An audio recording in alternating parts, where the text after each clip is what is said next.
I'll praise you, Most High. Yeah, that sound good, y'all. Hello. What we doing? Hey, cook that up, Khalid.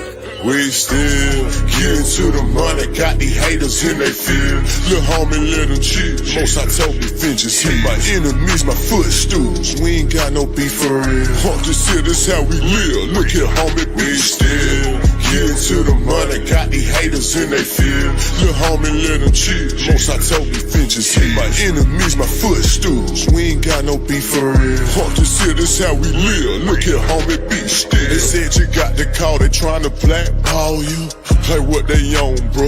You can't blackball a boss. The whole world, they hate Israel. The way you hate your neighbor, might as well pull the trigger on yourself. You know we get excited by the smoke. Every day we casting flesh. Save my treasure stored in heaven, we gon' blow the rest. They disrespecting and we check the bank that causing kept it still. They asking others about my business, but I ain't got no instant miss. See, I still deal with ox direct. Cause your person don't mean you respect. Your outlet don't get no credit if the ox ain't in it. Money answer all things and you got all these questions. Playing Vic. Look, I employ slavery. I'll if you broke your say. Yo, them crews in the hood, Jews in the hood. I caught them clues, now I'm good. I broke it down, he understood my all to you. Filtered through, you found a few, I'm good. We what we sold, this here exclusive. They like, hey, folk, look what you doing. We still getting to the money, got these haters in they field. Lil' homie, let them chill. Most I told me, vengeance hit my enemies, my footstools. We ain't got no beef for real. Haunt this here, this how we live. Look here, homie, we still getting to the money, got these haters in they field. Lil' homie, let them chill. Most I told me, vengeance hit my enemies, my footstools. We ain't got no beef for real. Haunt this here, this how we live. Look here, homie, be still. Most I told me, be still, give a room to work.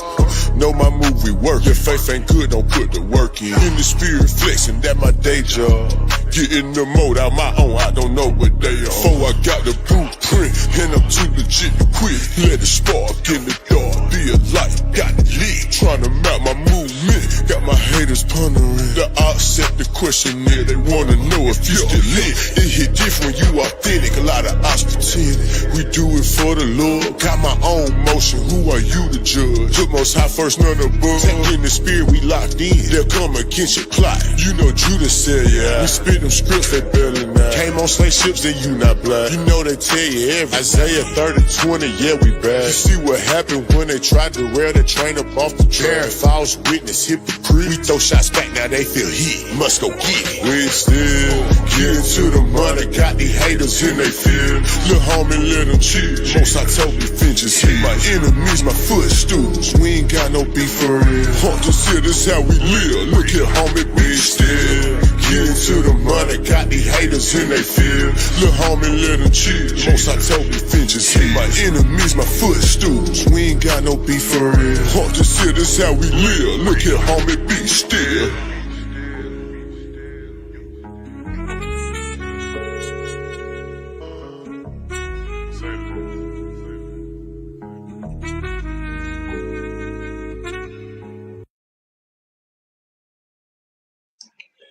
Good evening, good evening, good evening, good evening, brothers and sisters. You're now tuned into the Lion's Den, and this is the segment we call The Conversation Continues. And we're your host, Brother Yeshaya Dah, JT Raw. I am Big Baby Hebrew, Brother Mullah Akaya, and as always, making sure the control tower, the runways, and everything else is clear. We have the seventh answer, Sister Karima, laying it down for you and yours. And from city to city and state to state, without no follow, bleep, bloops, or blunders, Yeshaya Dah, Malakaya, and the seventh answer, Lady Karima, we're going to always work miracles and wonders, and we give an honor to the Lord in Christ, from whom all positive thoughts flow. And we got Smiley on the panel, too. Oh, who do we have? Who do we have? Who do we have? Who do we have? Hey, Shalom family, this Saint Swarthy, Oh, aka the Saint. Oh, we got Swarthy, brother. How you doing? over here, dripping this dark age flavor. Shout out to the Silurians of Swarthy blood. We used to run all the UK and all of Europe, man. Well, all right. Well, let me just continue to do this introduction and everything. But welcome. And now, when you tune in with the Lions Den, the conversation continues. You have the 7 eyes that are in full effect, and that is intelligence, integrity, inspiration, influence, independence, insight, and information. And also, when you roll with the Lions, you're rolling with the pride. Because we come with PRIDE. We're permanently ready and destroying evil, starting with our own. Here at the Lions Den, the conversation continues. We also ask, aren't you tired of being lied to? Well, if so, welcome, because we're going to give you but the truth, the whole truth, and about the holy truthality in this format here. Truthality, baby. And we come with the FACTS, facts. That's frequently accurate, correct truths. No chaser, no fillers. And also know that when you're rolling with us, you're also rolling with one of many factions of the anti-coon movement. And what's a coon? That's COON. That's a complete, obedient, obvious, yes, a boss nigga. We don't do that here either. And also, watch with the nigga. Use another phrase. Oh, please. That's correct. Okay, thank you. I committed a caveat, and I stand corrected, Captain. I stand corrected. Nizzos. We don't do a complete, obvious, obedient, yes, a boss, nizzo, because we don't want to get flagged. You're absolutely right, Captain. Thank you, sir. And now, also understand this here, that we here on the Lions Den, we're always empathetic and sympathetic because we believe in freedom of speech, but responsible speech. And what governs freedom of speech by way of the Lord? Think before you speak. See, we give careful consideration to what we say before we say it. That's why we come in the spirit of what? Isaiah 42:17. Produce your cause and bring forth your strong evidence. And also we come in the spirit of 1 Thessalonians 5:21. We come ready always to prove all things and holding fast to that which is good.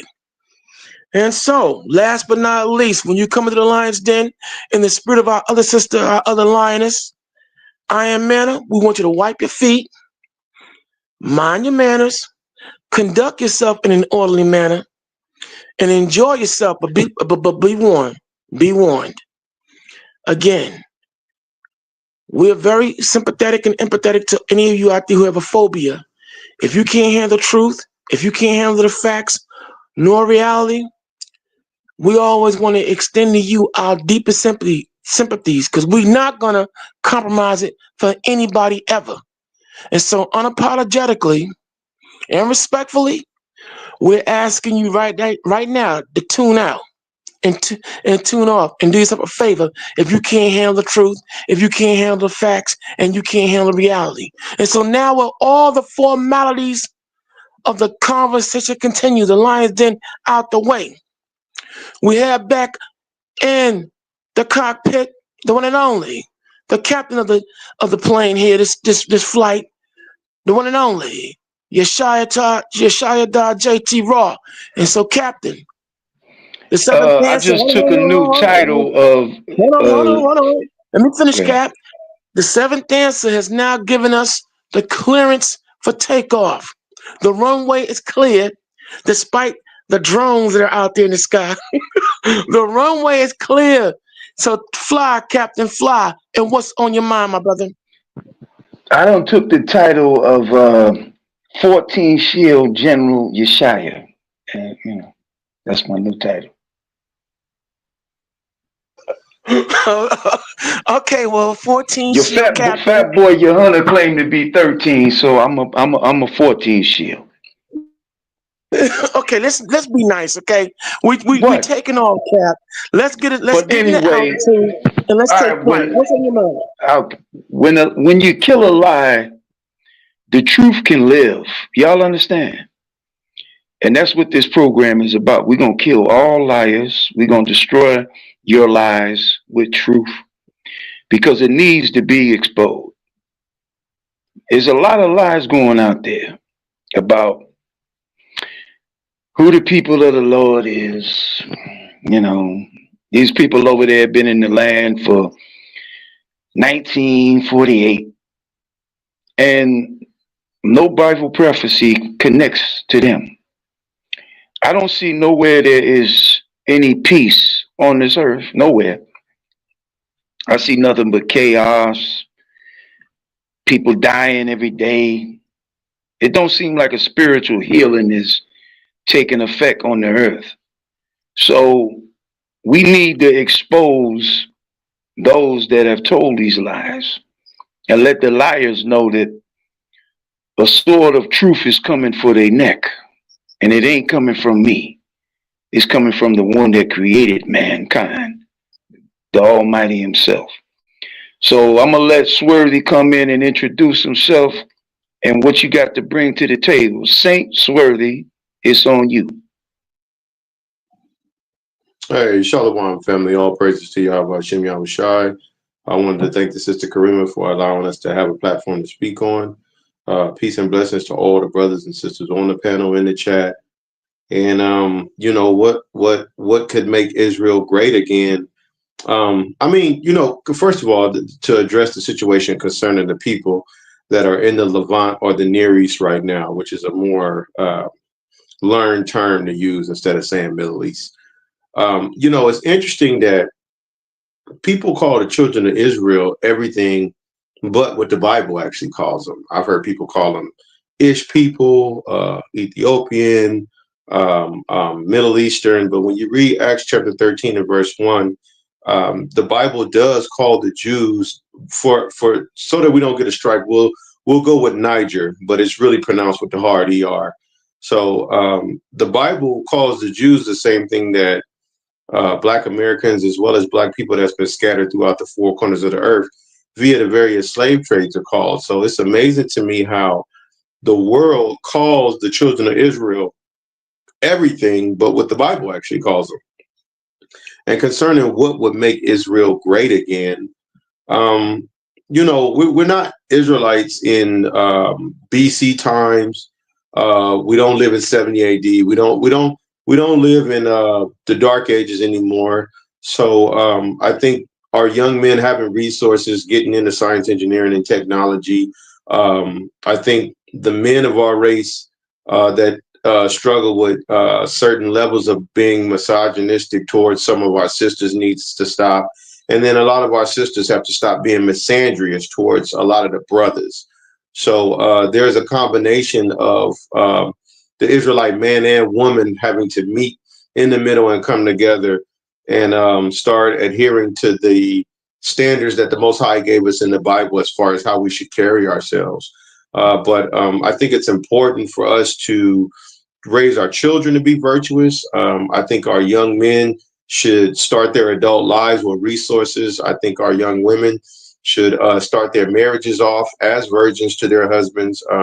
I think because of all the trauma that has come with slavery, I think it's good for us to develop a form of sexual discipline where we raise our children to hold their virginity to about 19 to 20, just based on what we've been through as a people. So getting our young men into programs like becoming software engineers, just becoming different types of engineers, getting into science, engineering, and technology, like I said, starting the young men off with resources so that the young Hebrew women can comfortably come up under those brothers. Because let's just face it, family, as a man, you got to have resources. You can't be asking Eve to submit to you and you don't have no resources, no land, no money. That's asking for too much. So, you know, we have to create a space for the sisters to be feminine and delicate in. So I think it's a combination really of the Israelite man and woman coming together and not hating each other and doing what's most conducive for our people and what's in our best interest. I'm gonna park my car right there because Yeshaya don't like me to say land my plane because I don't got no flyers. Like I'm not a pilot, so he don't like to use the term land my plane. So I'm gonna park my car right there. I was going to use that title for the next show. I told that's the title I thought Karima was going to do, but she used the other one because I said make Israel great again. I told that to you and everybody else, but she didn't use that title for the show. That's going to be for the next show we do. So we talking about when lies die. My apologies, family. No problem. Don't worry about it. We could tackle that the next show. We talking about exposing all the lies of the world and destroying them. That's what this show is about. Yeah, it's real simple. Go ahead. And then the it's next I could come in. The Bible is calling the Jews, I'm gonna say Neger, the Latin version of it, and everybody else is. You notice everybody else calls the Jews something other than what the Bible actually calls them. So you know, are there Israelites among Ethiopians? Yes, I do believe they are. There are Israelites among Ethiopian people, but I've lived around a lot of Ethiopians and their communities for quite some time. Them as a whole, they're not Israelites. I don't accept the Ethiopian Bible because it's not the oldest complete Bible. That's not true. They copied from the Israelite Greeks that wrote the Septuagint, and then they copied it in an ancient language, and they copied it in the language of Ge'ez, but they copied it from the Greek Septuagint. So concerning lies and shutting down all lies, I notice everybody is okay with saying Israel is something other than what the Bible is calling Israel, because then you'd have to walk back a lot of these very disrespectful statements that people have made about Black Americans and the different Black people that have been scattered throughout the four corners of the earth via the slave trade. You know, everybody want to wear Michael Jordans, and you know, everybody want to be us, but don't nobody really want to be us. So just concerning lies, the Bible does not call the Jews Caucasian, you know, Ish people, because I don't want the page to get struck. So I'm not going to call them what they call themselves. Those people are not the people of the Lord. You got some rabbis that will admit that they're not the physical descendants of Jacob. And it's a reason why DNA testing is illegal over there for people that live in that land right now. So it's a reason why the Bible says Jacob will be the tail in the ends of the earth. You can't be talking about you Israel owning Macy's and having Iron Dome technology, you know, and sitting on trillions of dollars. So you know, you telling me you can't be the Israelites owning NBC, ABC, CBS, Fox? That ain't being the tail in the earth. You know what I'm saying? So when you look at the biblical prophecies and the actual description of the Jews in the Bible, it's not adding up with what a lot of people are saying. And the people that it fits to a T, the world is not humble enough to admit that it's them.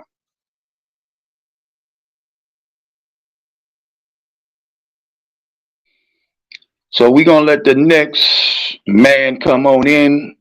We'll state your name. What's the word, big bro? What's going on? Yeah, this is E-Bizzle. What's the word, man? Shalom to all y'all. E-Bizzle, my nizzle?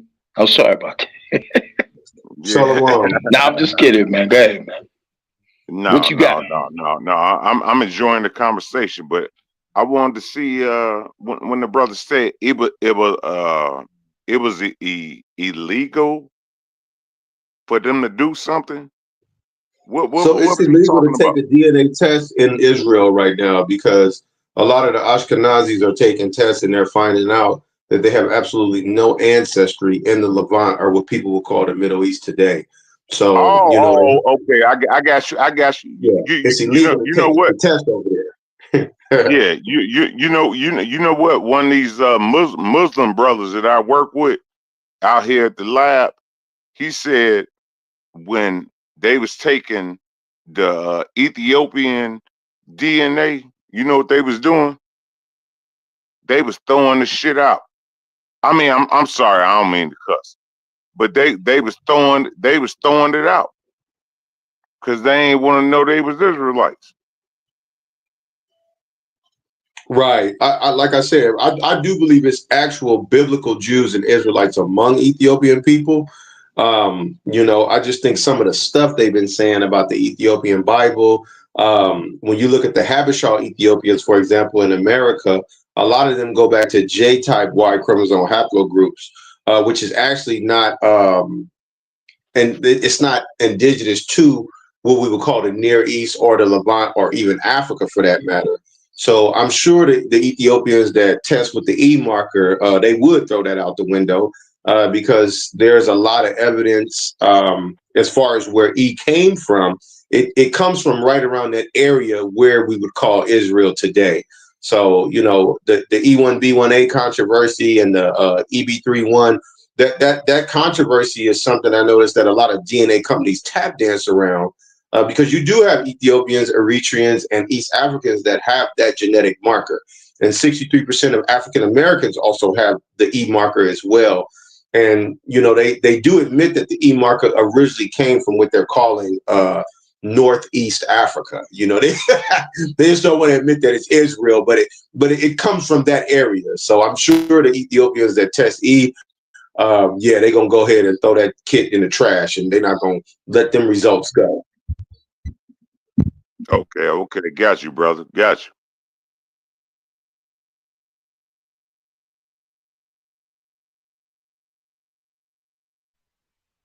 Yeah, Malachi, go ahead if you got something. No, hold it down. You know, this is your return and everything else. I want y'all, you know, to get the format going and everything else. I'm just gonna live back in the cut for a minute. Oh, Malachi, hey man, shalom, brother. Hey, brother E Bizzle, how are you? Shalom, shalom, shalom, shalom. Yeah, brother. Yeah. I meant to tell you, once again, brother, keep teaching, man. Man, don't let nobody, man, put their foot on your neck, brother. Keep teaching, bro. All the time, along with my other brothers in faith. Gotcha.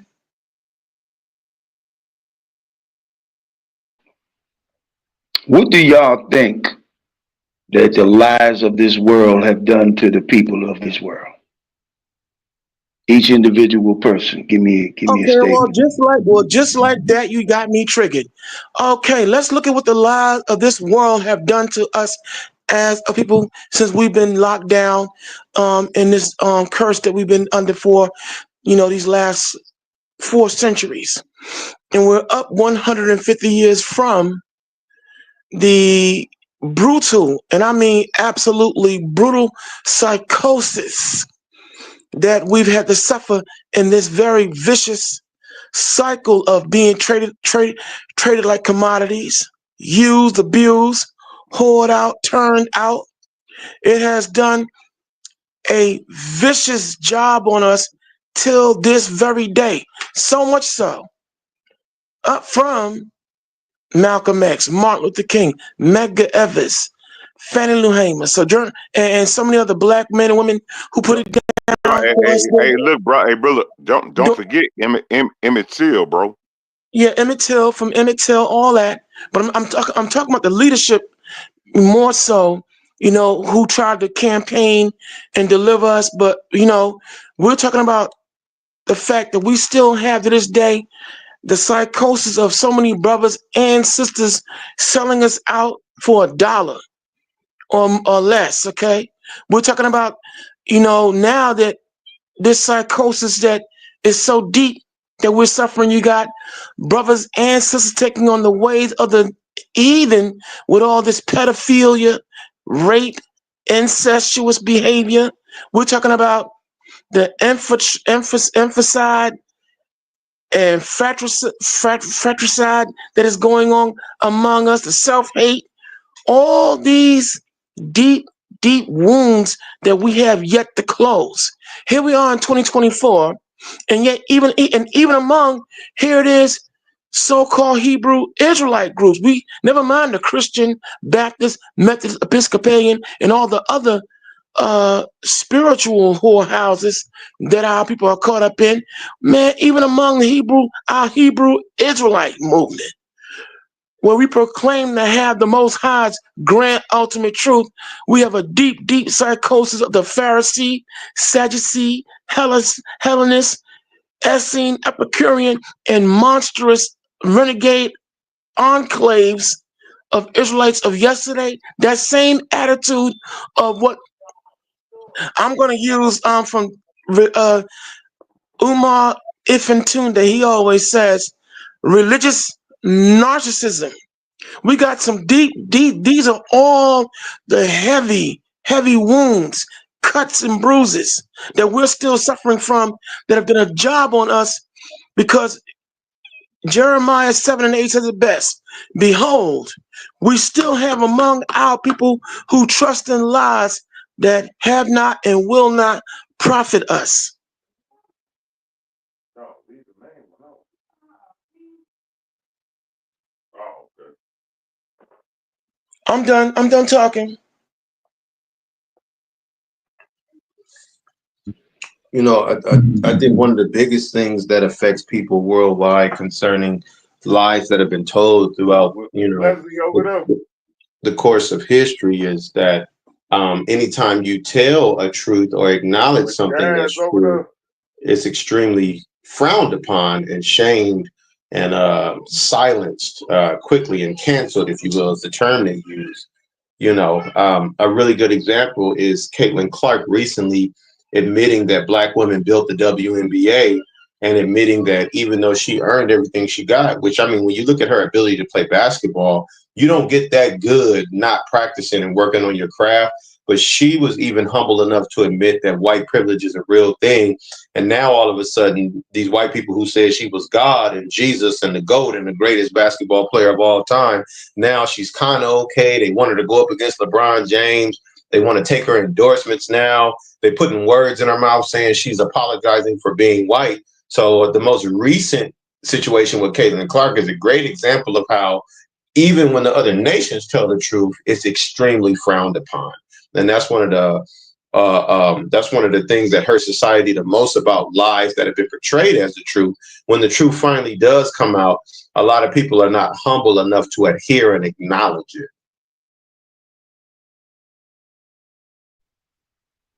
That's 100% correct.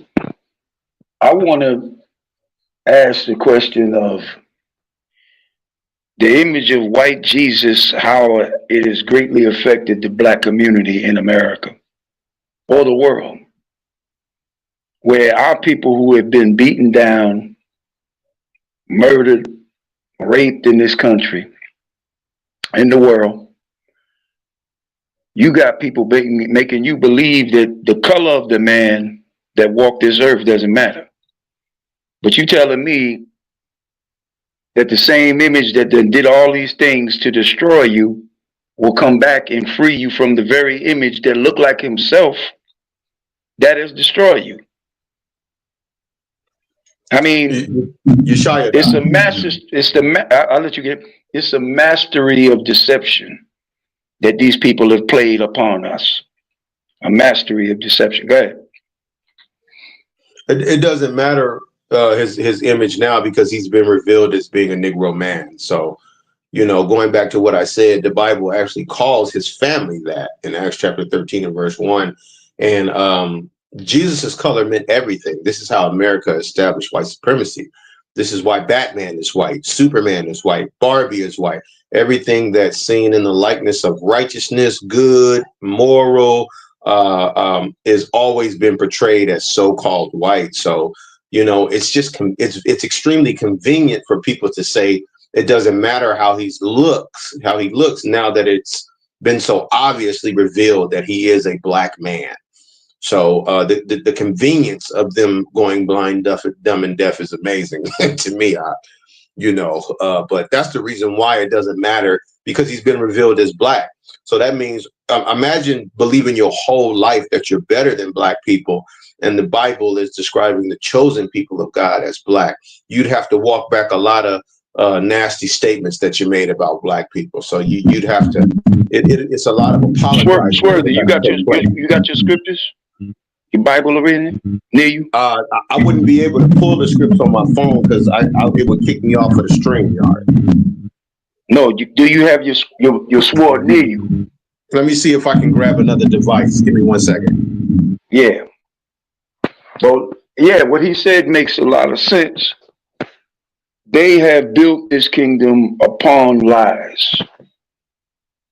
They gave you Christianity, which is the worship of white Jesus. Every religion on this earth is fake. It's a phony, got no connection to the Almighty, because the Most High don't have no religion. What the Most High bases himself on is laws, statutes, and commandments, not on religion made by man. And that's what religions are, made by men. All religions were created through the Roman Catholic Church, even Islam. Y'all understand? Quanaf, you in the chat, you want to come on? Put the link in the room for Brother Quanaf if he want to come on. Kareem. And Malachi, you want to get back in because I got to step away for a second. Yeah, what I'm going to say is this here. In the area of what we're dealing with right now, in the destroying of all lives, we now have to understand that not only are all the major religions made up, even those, even all of you who are calling yourselves agnostic, who call yourself atheists, you too have been caught up in the web of deceit and believing, to have you think there is no God, or to walk with the mindset that there is no God. Because why? Again, all these lies that have been perpetuated for thousands of years, and when you've had so much bad representation of so-called Bible advents, it's very difficult now to even teach the scriptures these days. It's very difficult to even want to advocate the Bible or advocate anything concerning the Lord when you had so much misrepresentation yesterday and more so today. When you look at the fact that the black church, we'll use the black church first. The black church has failed our people miserably. All right? Why? Because it was a construct of white supremacist doctrine first and foremost. Let's get that clear. Let's not forget that in this bloody history of America being established, there was a 100-year rule put into effect where black folk were not allowed to read the Bible. A 100-year rule. Why? Because it took them that long. It took them that long in the establishment of white supremacist doctrine here in America to push down our throats the tenets they wanted us to believe in when it came to the Bible. They had to beat our Israelite culture out of us, burn our Israelite culture out of us, rape, sodomize, and everything and every other abominable and detestable thing you can think of out of our people. It took them 100 years to get that done, and then to reintroduce the Bible under white supremacist doctrine following the tenets of the Spanish Inquisition. All right, the black church has only been a device used by the white supremacist doctrine of America as it is this day. Let's look at the fact that here it is, right?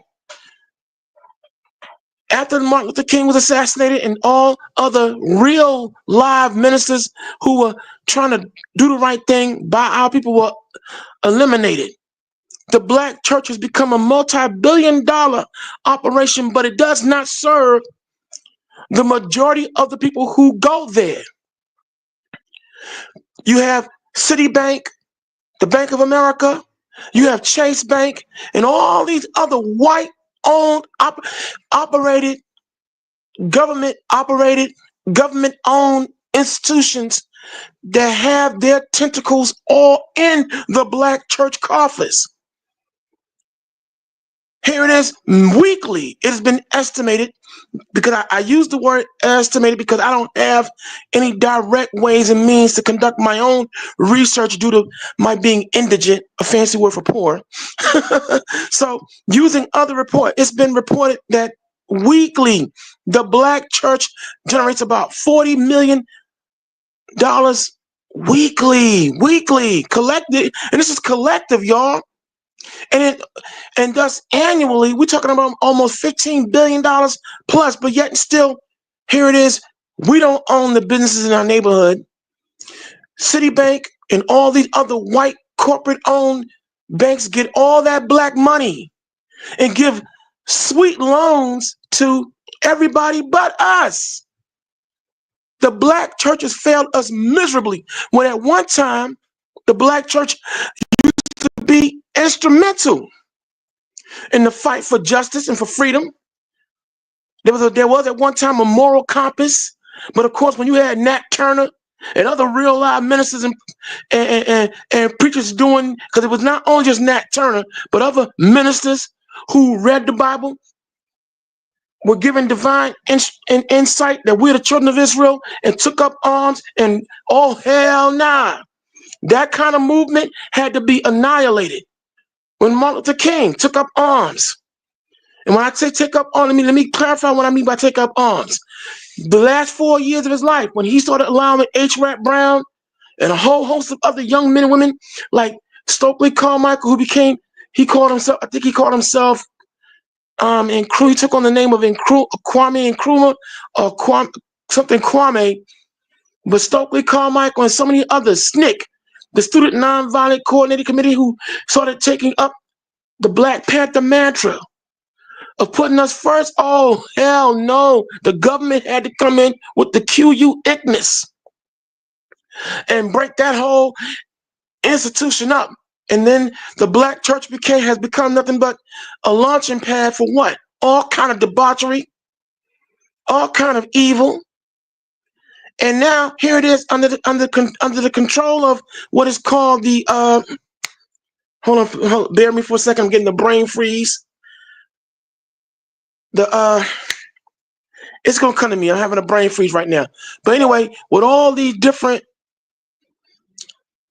insidious ways and means, now the Black church has failed us absolutely miserably. But then it doesn't help the fact that now when you have branches of the Nation of Islam and all these other so-called, I'm black, y'all, and I'm black, y'all, I'm bigger than black, y'all. It doesn't help that these institutions too have failed our people miserably. You give a song and a dance. You give a great speech nonstop. All right, nonstop, but yet and still with all that speech, with all the issues of talking about Black unity and morality and totality, what has it produced? Nothing. And then, of course, my Hebrew Israelite, with all these now deliberate embracing of J. Edgar Hoover's counterintelligence program and all these other chicanery and evil skullduggery ways and means, that too has failed our people miserably. Thus showing Hosea 4:6 that tells us, my people are destroyed for lack of knowledge, because we willfully embrace lies. See, understand, white man, any other man, we wouldn't be under no one else's thumb and control had we, our forefathers and mothers of the children of Israel yesterday and today, if we would have embraced what the Heavenly Father said to do. Like Yeshaya said earlier on, all these man-made religions are falsehoods. Because when you read the book of Joshua 1:8, it tell you what the Bible is from its outset. This book of the law, it's a book of law, a body of, and what's law? A doctrine of order. It's cut and dry. But we have proven to be our own worst enemy yesterday and today. But the only way these lies are going to be broken now is when you have men like myself, Yeshaya and other brothers on this panel, those who are listening. We got to take up the mantle now and once and for all break these lies, because we cannot and we will not be able to go on like this. And now with this seeming now divine interception, I'm going to say divine interception, with all these chariots or seeming UFOs or whatever they may be, being seen all throughout the skies of here in America and now India. There's clearly something going on. And now our time to either put up or shut up is in full effect. So the Hey, only way you're gonna destroy me. hey, brother, you see that they just had UAPs over New York City last night.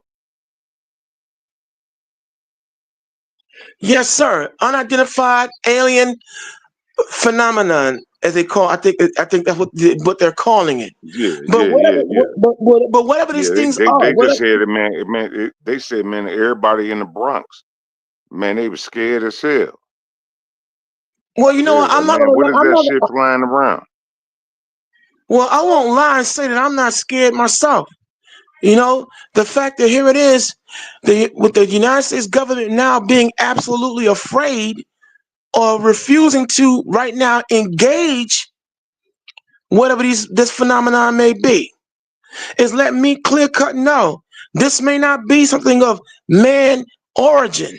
Now, there's some who say it may be that we're looking at a psychological operation. That remains to be seen. But the fact that they have not given us an order to go up and try to intercept and engage these things, and they're being very hesitant, that lets me know that we're clearly in the beginning of perhaps indeed our liberation as a people. But as this show title says, how do we break these lies? The Most High said the best. In the book of Daniel 7:14, I think it's that Daniel in 7:14, if my people who are called by my name will humble themselves and walk in my commandments, then I will be to them a God. Now I'm paraphrasing because see, normally I don't like to get into no long drawn out sermon because I know we have our non-Bible believers listening, so I want to keep it listener friendly. But the bottom line is this is the only way we're going to now be able to break these lies is by acknowledging these lies exist, by getting on the backs of the liars and perpetrators of these lies and checking them and wrecking them with the truth, the whole truth, nothing but the truth. This because that's the only way we can break these lies, by acknowledging that these lies exist and stop You embracing know them. where, brother? You know where, brother? I think a lot of brothers and sisters, they got scared because they didn't really understand these UAPs. So over time, when they was talking about they was UFOs, so now when Congress came out and said, we got a problem. We got these UAPs flying through here. You know what I'm saying? And they said with Neil Armstrong, when they went to the moon, they found the aircraft up there and went in there and they found one of them bodies. So I think that's what a lot of people got a problem with. But go ahead, bro.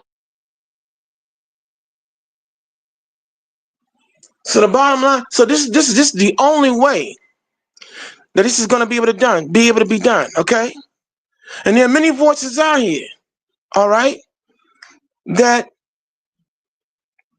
talk a good game, but when you look at how they're walking, it's a problem.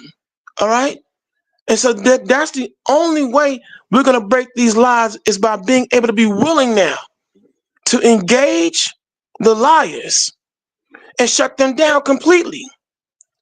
See, if you still have people supporting the black church, knowing that many of them are now what is that freaking program?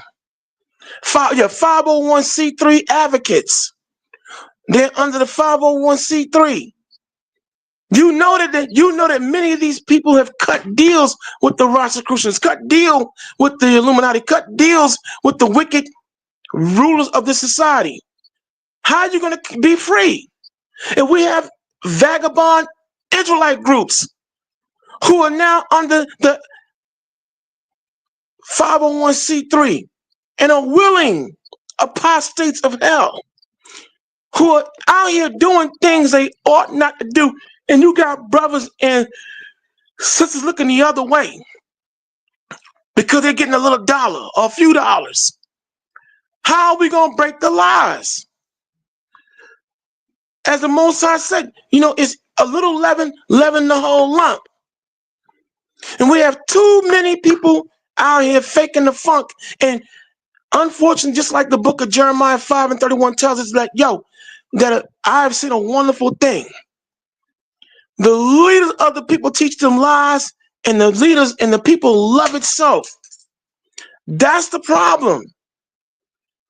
That here it is in 2024, supposedly. In this technological wonder, in this age of information, you still have a great majority of our people, no matter how many facts they see standing right in front of them. The truth is dancing naked in front of them, and they still won't come back. That's the problem, most notably. And again, with all this religious narcissism, with all this, as Dr. Ifintunde likes to say, I like to call it megalomaniacal idiocy. With all these people, if you're not following me, you're not in the truth. I'm the way. I'm Christ. We got a lot of very sick people among our people. That's another thing we have to address. How do we break the fog of lies? We have to address the severe mental illness running amok in our people too. See, like I said, we're only 150 years up from that chattel slavery experience. And among us, we have a lot of undiagnosed. Correction. We have a lot of, you said what? Correction, it's almost 160. Okay, 160 years. Thank you. 1865 and 25 will be 160 years. Go ahead. I thank you, sir. So 160 years. All right. We're up 160 years, but yet we have running among us undiagnosed psychopaths, sociopaths. You have people out here with some severe post-traumatic stress disorder, manic depression, all kinds of mental illnesses that are running amok, and people who are unhealthy, putting themselves in self-appointed leadership positions, or being allowed to be put into leadership position that they're not qualified for, and running everything into the ground. That's a very serious problem. And that's the only way these lives are going to be broken, once we are able to take up the banner of responsibility and acknowledge all the traitors, kooks, crazies, and charlatans running amok among us, man. And I pass it off to you, Yeshaya Dustin Shabbat. Go. I'm gonna let somebody else talk. What's his name here? MZ Tache. What's his name? Tajay, you there?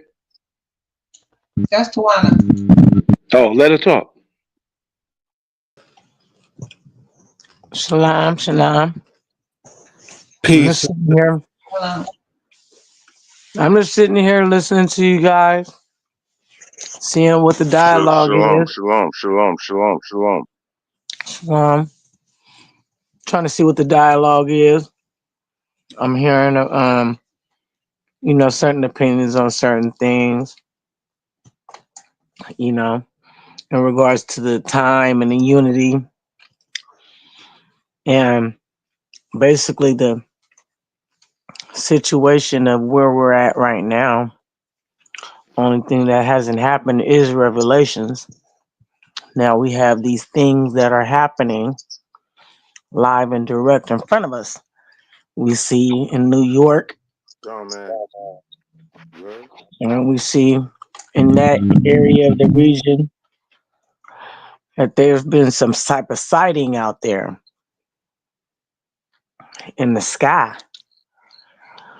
So we have to figure out what to do. But now, first thing that as a believer we know to do is not panic, because we know that we have a shield of protection through the blood. So in the different books, it may be the Anunnaki, it may be something that's going on with the government. I was just about that. Yeah. Kareem, take out one of the what's his name? Bizzle. He got these two of them in here. Take one of them out. All right, yeah, you go.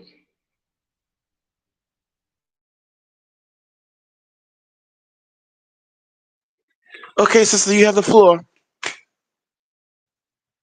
Yeah, I just wanted, that's all I wanted to say. I just wanted to say that's, those phenomenons, they are already accounted for. So people are saying, I don't know what it is. I don't know what's going on. Yeah, you do. We know by reading,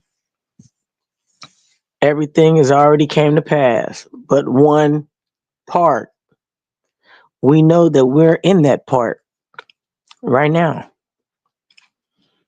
Revelations. So we know what to expect because it's written. And it's not going to change. So get ready. There's nothing that you can say or do. Somebody gonna have to be able to keep a cool mind when everything goes down to be able to maneuver and do the things that we need to be doing. I know in our community right now we have the 100-man march, right?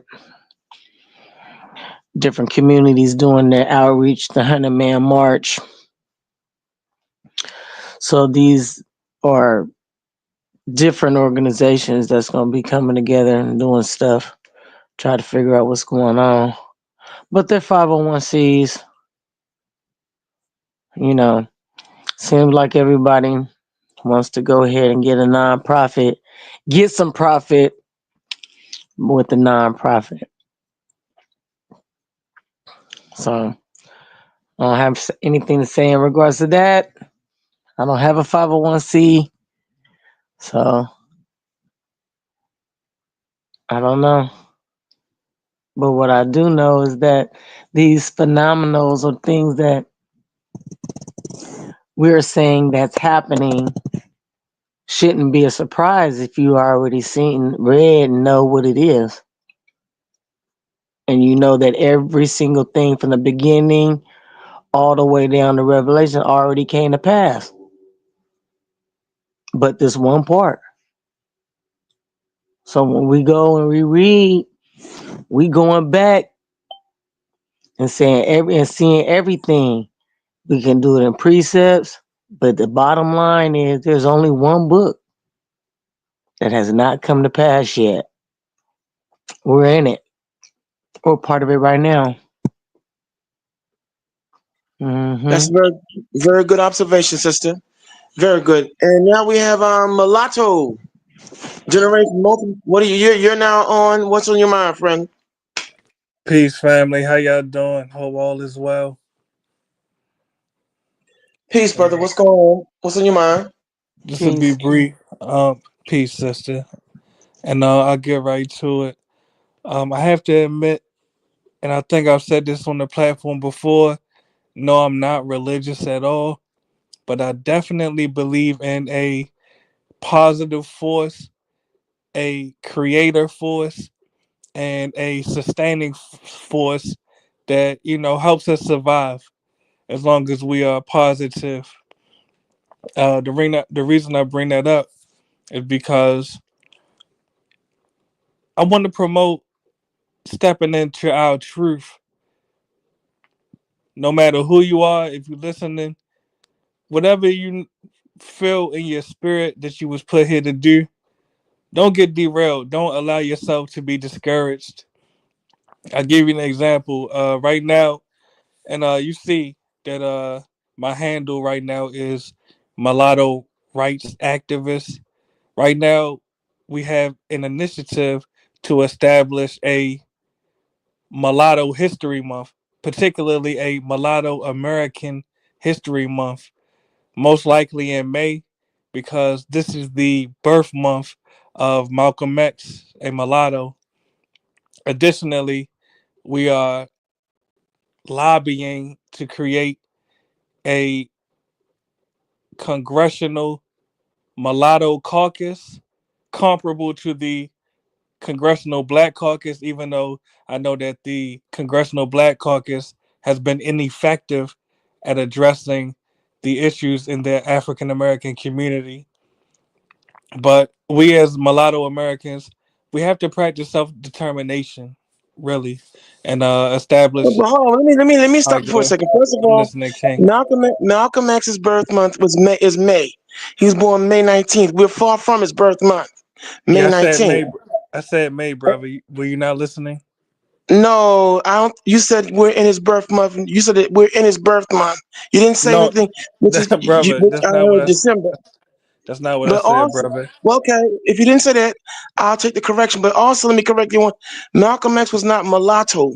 Okay, I want to make that clear. His mother is of it might be called a mulatto, but Malcolm himself was born of a black man. Okay, black man. All right, his father was chocolate dark brown skin. Okay, we want to make sure that clear. He's far from mulatto. So go ahead on, make your point. So you agree that Malcolm X had African and Caucasian ancestry, correct? No, he did not have African. He did not have Caucasian ancestry. His You just mother. said I just exactly, okay, brother, hold up, bro. See, I'm trying to be patient with you, but you always brother. come in here. Why you You always tripping, come in brother? here. No, you know what? You always come in here with that foolishness, dude. Dig. I don't care if you're Brother, you're being mulatto. foolishness. No. Here, wait. No, let me just shut him down, Kareem, because I'm not even having it. You could take the mulatto All crap. right, bro. Take all that. Take that somewhere else, man. Cause you're full of shit. Excuse my land. I gotta go in on your ass now.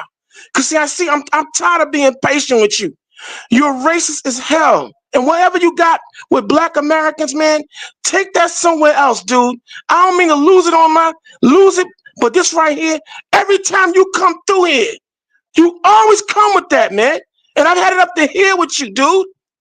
Now I normally try to be as passive as possible, but I'm seeing through you, man, and I've had enough of you.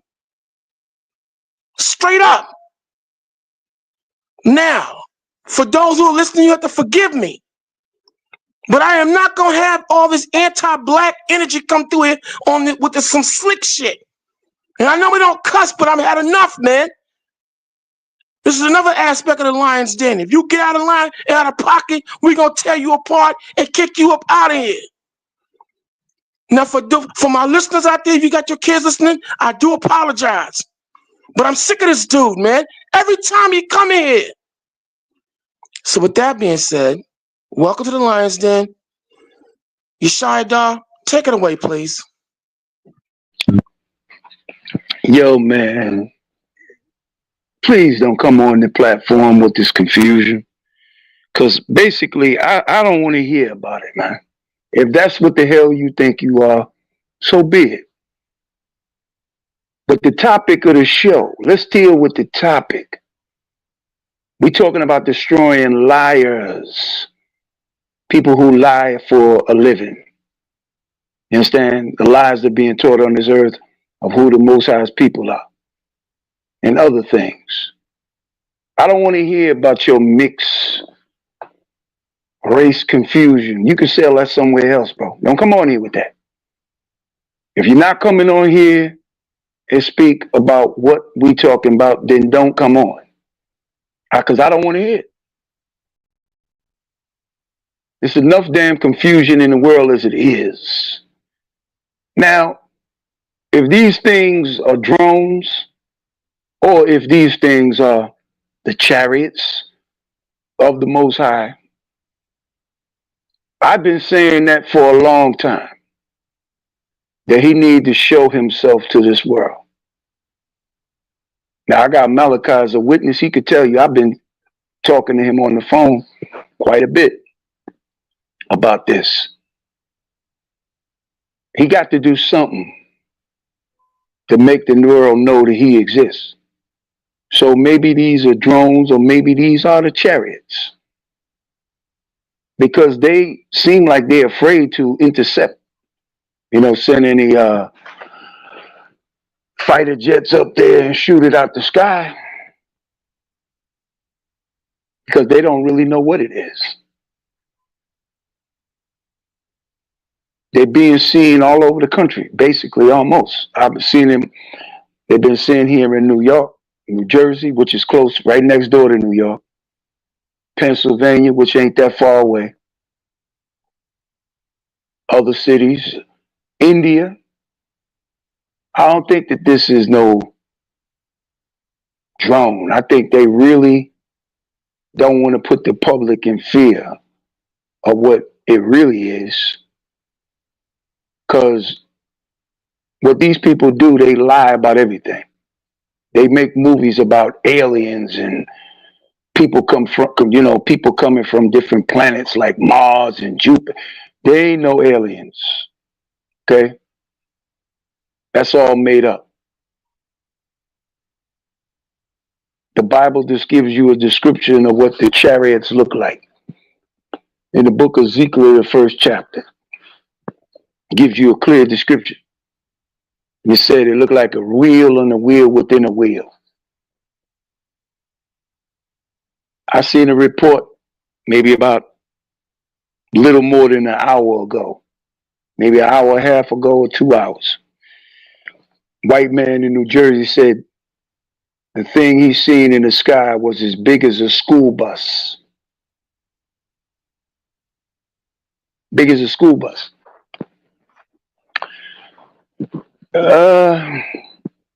Yeah. It's a message to the world here. All the kingdoms of the world, the empires of the world. Your time running out, man. Y'all preparing an upscale war to fight against the creator, but you're going to lose. And they know. The United States government know that the angels in heaven are real, and they know what color they look like too. And they know they ain't no little Cupid babies, pale skin. No, they know. They know this. And they know they're coming back to do what they do. And no matter what you say or do, you can't delay it. The saying of "Make America Great Again" never will happen. America never was great. Not for people that look like me. If you look at all of these... Can I ask you a question real quick though? Let me ask you a quick question. What do you say to people who might think that these so-called drones, all right, are actually just a distraction? What would you say to that? Because there's some people who listen for our non-Bible believers who may think that these are psychological operations by the United States government. What would you say to that? I don't know what to say, man. Because all I know, I've been complaining to the Almighty about when He gonna do something that's gonna change the world, make the world, put the world in fear. I've been saying it, and you, my witness, I've been telling you that. Am I right? I want all the people that's watching this program here right now. I've been telling him this for months, maybe years, that the Most High need to show Himself to this world. That He need to make our enemies fearful. I've been telling him that, and he could testify. I ain't putting no gun to the man's head. He could tell you that straight up. I've been telling him this because we talk all the time, and I told him this. We will see what it is, because they seem kind of scared. They're having all these different, Senate meetings and everything, talking about and discussing it. It's something about this that they ain't telling the public. It's something they know that they don't want to discuss with the general public. They know. Because you got a lot of people on this panel don't believe there's in the scriptures, Most High and everything. The same thing I'm going to ask to everybody on the panel. Say that you will never pass leave this world. Everybody know on the panel watching, you know one day you're going to exit this world. There got to be something to bring forth change to this world. We know it. Our enemies afraid. They're afraid because they don't want this empire, this kingdom they set up off of the backs of our people, blood, sweat, and tears of our people. They don't want it to end because this is as good as it will ever be for them. Donald Trump done lied to white America. I'm telling all white people in America, he lied to you. He ain't gonna make nothing great again. Cause he ain't guaranteed to live to see tomorrow, as anybody on this panel. Ain't none of us guaranteed to wake up tomorrow. Everybody here listening and on the panel, we can go to sleep tonight and don't wake up. That go for everybody, anybody on this earth. You can go to sleep at night and don't wake up. And that message I'm speaking clearly to you Donald Trump supporters.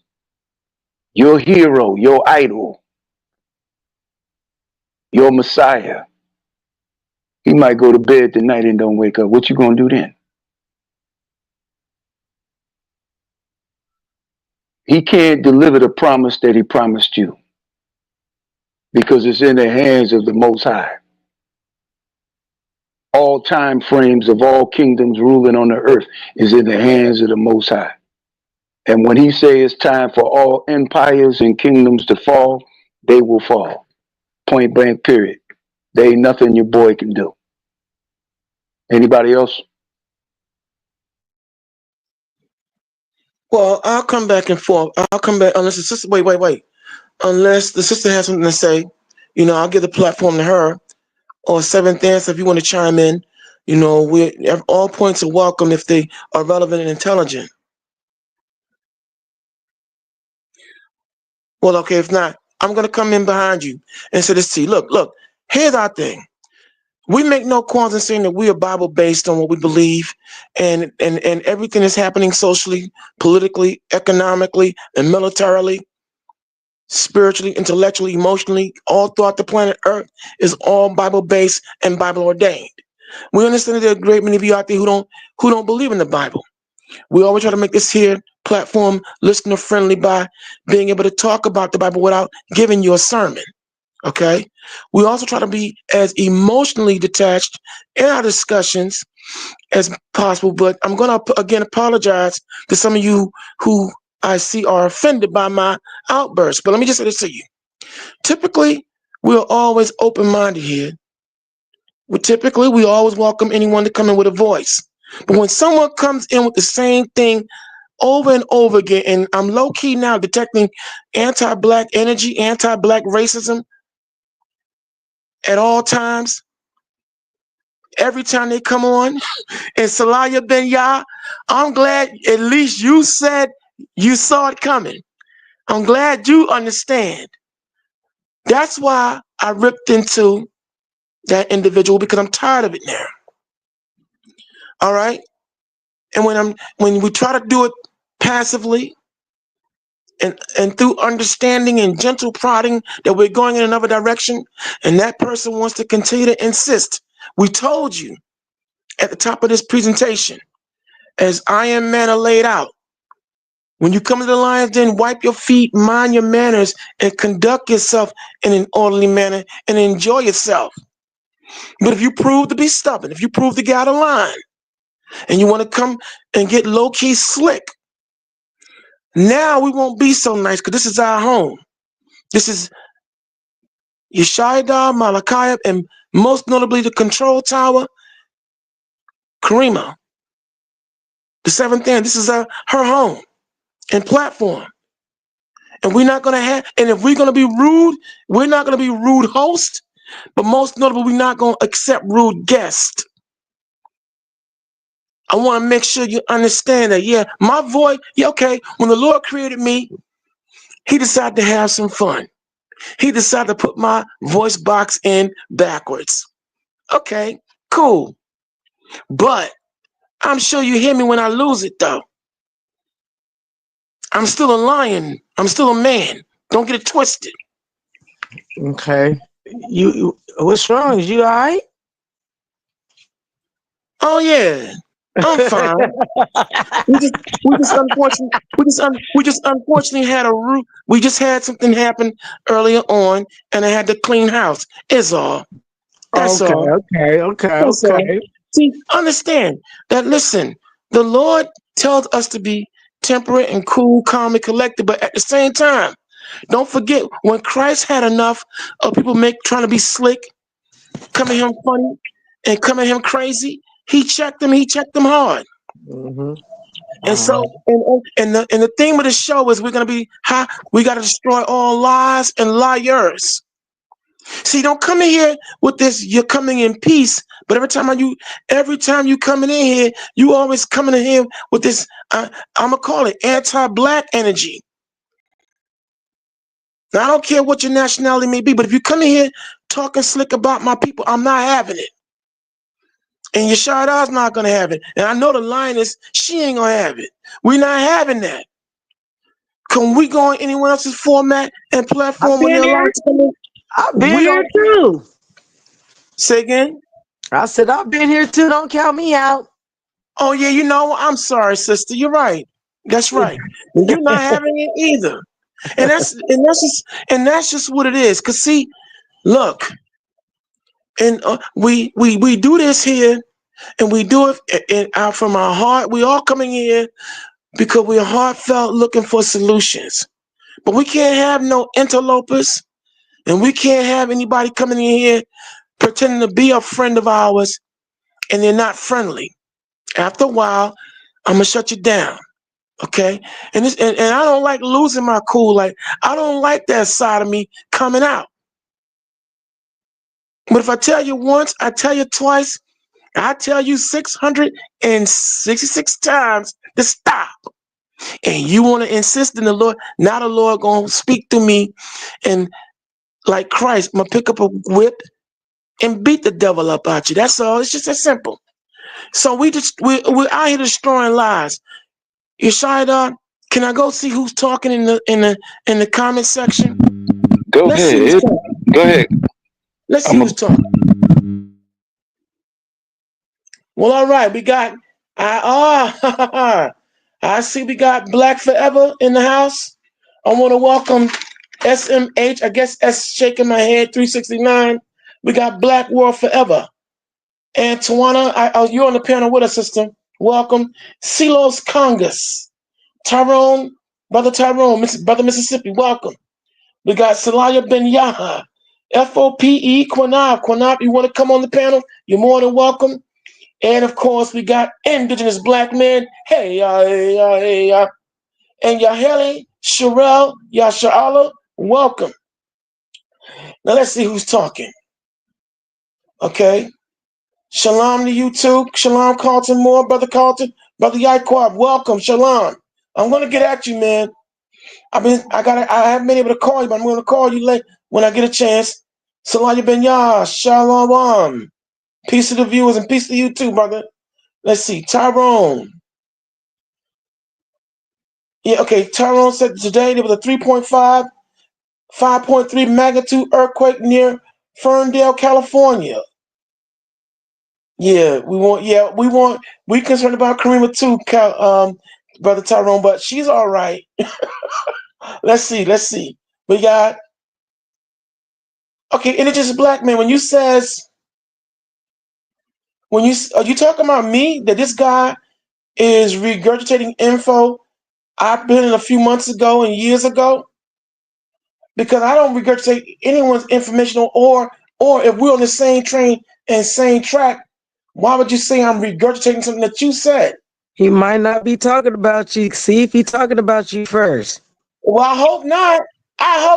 That's what I'm saying. I did ask a question, and and come on in, Indigenous Black Man, come talk to us. You know, I don't do no plagiarism here. Typically, and I said, how about this? Rather than say if you are talking about me, brother, let's not forget we are all on the same train, the same track, and I have my own thoughts and own opinions. and we might just, and they say great minds think alike, so we just might be coincidentally joined. You know, if that's talking about me, that's a very incorrect indictment. But you're welcome to come up. But if you're not talking about me, then I'll say I'll apologize. But that's a rough indictment. But anyway, moving on. Name in the chat. Whoever said that, just go on and drop who you talking about in the chat so we can know who you're talking about. We got Celos Congress. When all of the puzzle pieces fit neatly together, the truth, the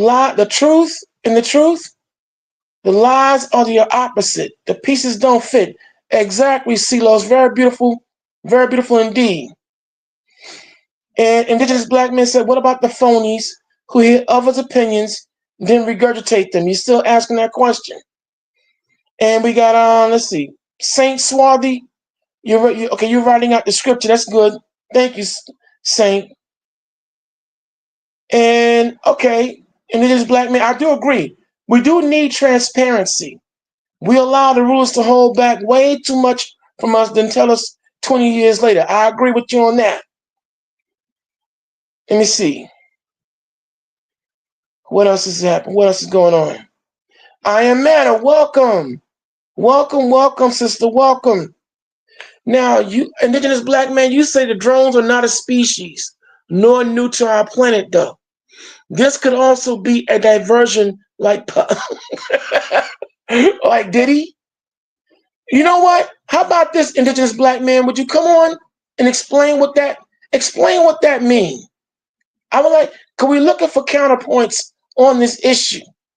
I would like for you to come in and break that down, what you mean by it. You're more than welcome to come through. You have, let me see, who else is talking?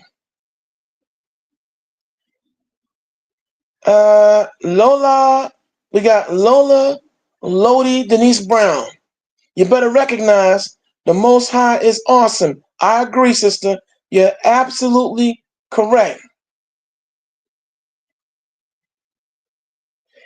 And Indigenous Black man says some of us Black Americans, you put that in hyphen, Americans do have a percentage of white through slavery.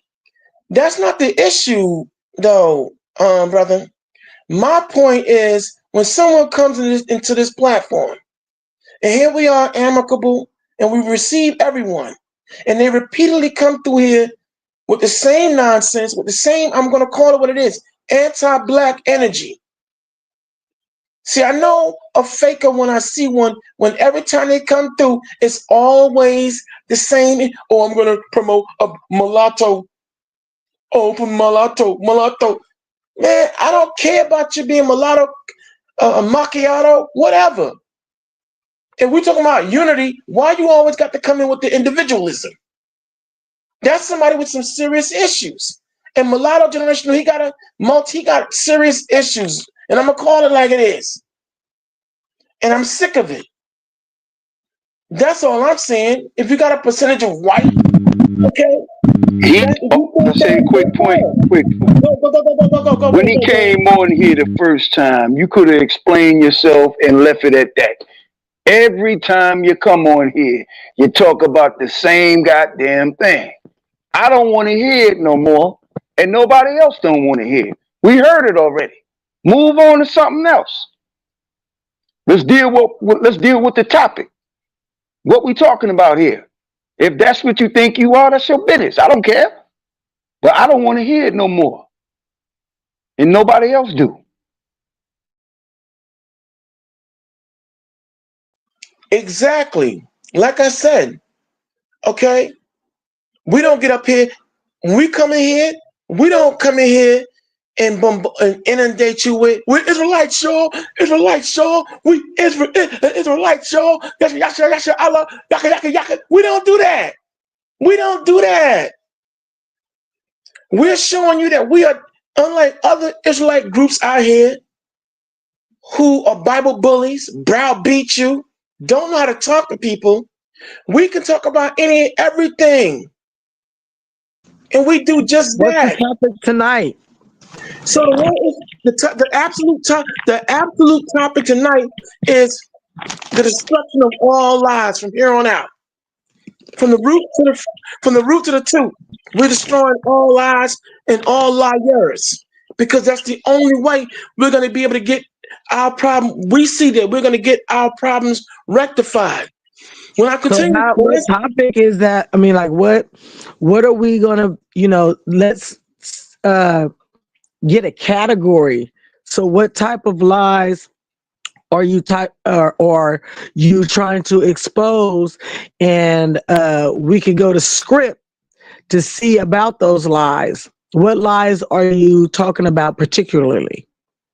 well, particularly we're talking about spiritual lies, social, political, economic. We're talking about every lie across every aspect of that has been holding us back as a people in the society, but most notably the spiritual lies and those who perpetuate them. Okay, those are the main ones we got to really knock out the box. Because again, with the continual fallout that is happening among all these religious bodies and their originators, it's time for so-called black people as a whole, we the children of Israel, as the Lord said, we got to come out from all these strongholds. We must gather ourselves together and come out these strongholds. So we've been categorically since this show's inception addressing all the issues. But tonight, with all this seemingly intergalactic interference going on and all these sightings, now it is becoming quite clear, the Most High, that the Lord indeed is now finally tired of all the foolishness and all the craziness going on that so many of our people are accepting, with all this transsexual world, with all this other embracing of alternative lifestyles. Let's go to script and Well, so we talk gotta be about when it's put in here in regards to the extraterrestrials. Maybe we can go to the Book of Enoch, because that's where it pretty much talks about that.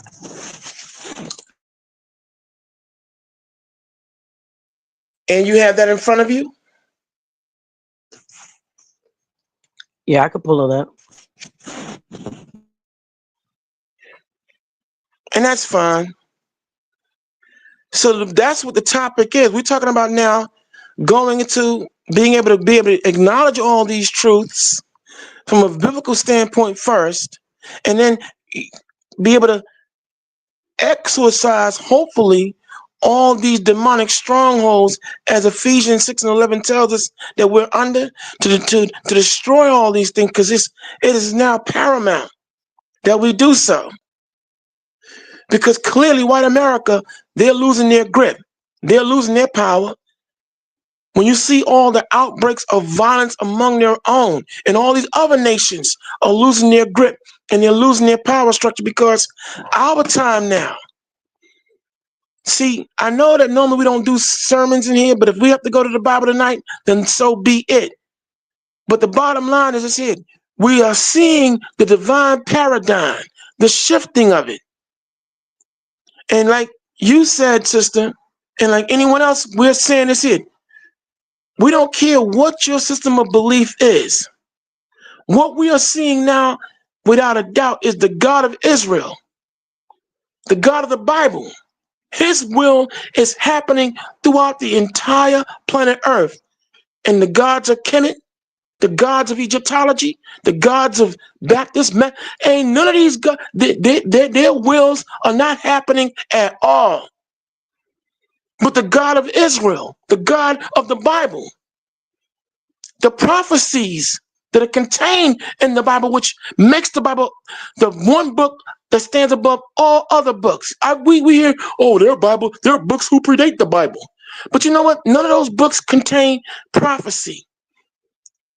The Bible contains prophecies, predictions that have about what's going to happen, is happening, or has happened, courtesy of the power of the one true God of this known and unknown universe. And it's happening like clockwork now. While all these other beliefs, they don't have nothing to say. So this is what we're dealing with. So you have the book of Enoch. If you got it pulled up, by all means, sister, take it away. Give me a moment. I had to get on my computer. Give me a moment.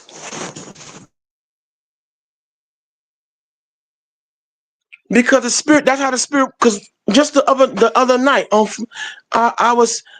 were talking about the book of Enoch. We were talking about when I went heavy into the issue of these drones, as called by America, these drones that are being seen in New York, New Jersey, Chicago, Philadelphia, Tennessee, California, and So now I know a little bit about the drone program. If you and want now to India, get a little bit of information about it, how they explain the drone program here in our community. I'm a part of our neighborhood association, and we talk to government agencies about what's going on in our communities. And we got some information in regards to the drone program. If you'd like, I can share that with you. You sure can. Talk about it, please. Okay. So the drone program's been put in place to help all the police departments and military agencies. The drone is going to be the police. So the thing that we were talking about in regards to the drones and the drone programs are the response times. They're saying that the drones can get to these to shootings, to areas that have high crime, like high crime rate areas, faster than a patrol car can get there from the base. The base that they have are 20-mile radiuses, north, south, east, west, and northeast, southeast, northeast, southwest. So every place that has a drone, there's a base within 20 miles of that drone. That drone has heat sensor. The drones have the ability to follow and see how many individuals are in a house if an individual goes into a home. The thing that we were talking about in regards to the drone program is the First Amendment, though, the amendment that gives you privacy. If this, say, for instance, if you're growing weed in your backyard, I don't know where you live, but most states, cultivation is legal, so people cultivate. If you have too many plants in your yard, or if there's any type of infraction, the drone is able to come back and investigate without any warrant or anything like that. So that's the issue that we were having with the program. The drone program was okayed in legislation. So individuals who vote for the presidency but don't vote for the legislator every 2 years, this program was initiated during legislation. Each city and each state is responsible for the program, but the state runs it. So the state gives each bureau some monies, and the monies go specifically to the drone program, lowering the need for manpower because of the low rate of individuals who want to be police officers. So that's the information that I got in regards to the drone program that I can share with you guys. It's happening all over the United States. 40 states so far have okayed this program. So you will be seeing the drones in inner cities, particularly. They respond to shot fires. So the shot fire things that, that goes off on their machines when there's gunfire, they respond to that. And they respond to any 911 call that has anything to do with violence. So that's the information that I have on the program. I yield. Okay, but I want to speak up. I believe that's a distraction, because the officials they wasn't talking about that. They was talking about seeing spears, you know, like the thing that, you I know, don't know about the case that the sighting. I'm just yeah, saying hold on, hold about on, the hold on. drone program. It might be something Yeah, different that hold they on. seen, you know? Hold on. Yeah, I'm going somewhere else. I'm saying that's just a distraction. I'm going somewhere else because the video I showed yesterday, and I want to kind of go back into that yesterday because today because it's important. That all that other stuff is just a distraction because they starting to come out and starting to fear what is going on. This we're not talking about the little sighting and these drones. We talking about the officials that came out and said that they seen this and and it was like spears and different uh space alien spacecraft, but the technology that they had was making them go dizzy and pass out and all this stuff that they was talking about yesterday. I want to go into that because they just bringing out all this drone stuff. That's just the distraction, so people be like, oh no, what to reality of what's going on. Yeah, I had that information 2 months ago. They've been doing the little program for a minute, not Yeah, no they've been recent doing thing. But many programs. That's yeah, why I try to show you the Ultra K and all them other programs that they was doing. They've been doing this for years, not just 2 months ago. It just they did the other program where they did the where they kind of like put this projectile in the sky and it made it seem like these aliens was coming. They do all kinds of weird stuff, but I want to stay focused on like the real thing that they were saying. You know what I mean? Focus on them talking about. Hold on, it's not call me in the midst of me talking. I want to focus on that because I think that them coming out with these drones and all that is just a distraction because they've been actually going live with this, going to Congress with this, trying to speak to them about what they have been seeing. So I think they're trying to make them look like they're crazy with this other distraction. You understand what I'm saying? yeah, yeah, I get that.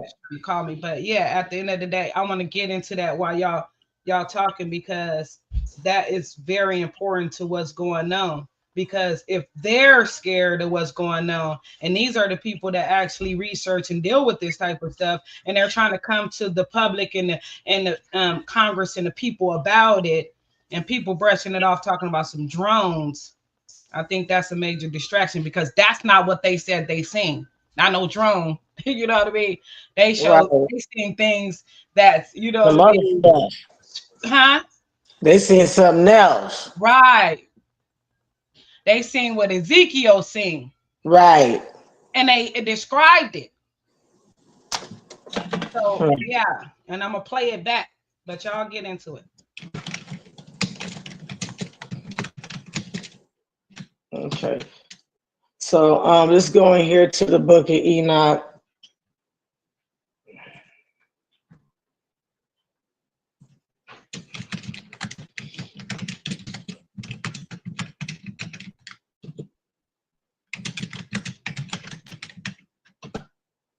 So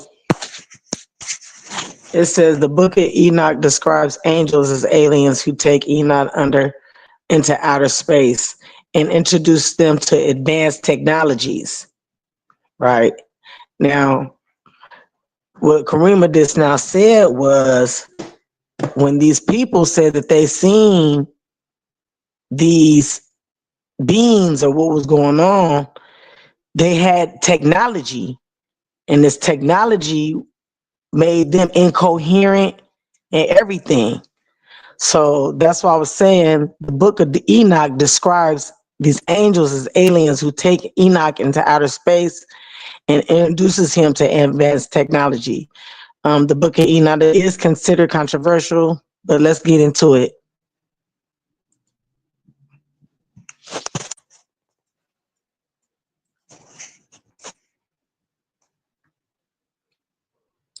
I think that the things that we can go into Genesis and into the book of Enoch and Numbers and Ezekiel will be the description of the Nephilim.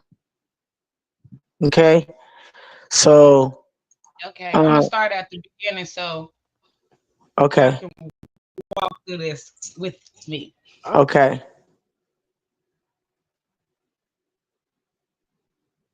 So,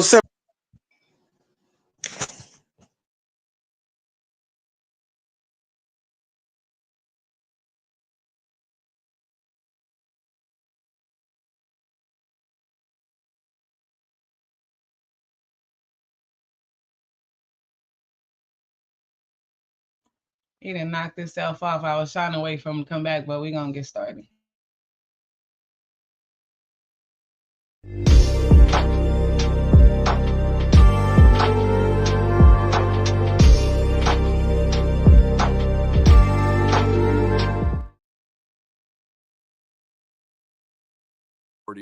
Of the Federal Aviation Administration enhance important protections for the civil liberties of Americans using UAS in a legal and responsible manner and strengthen public safety in communities throughout this nation.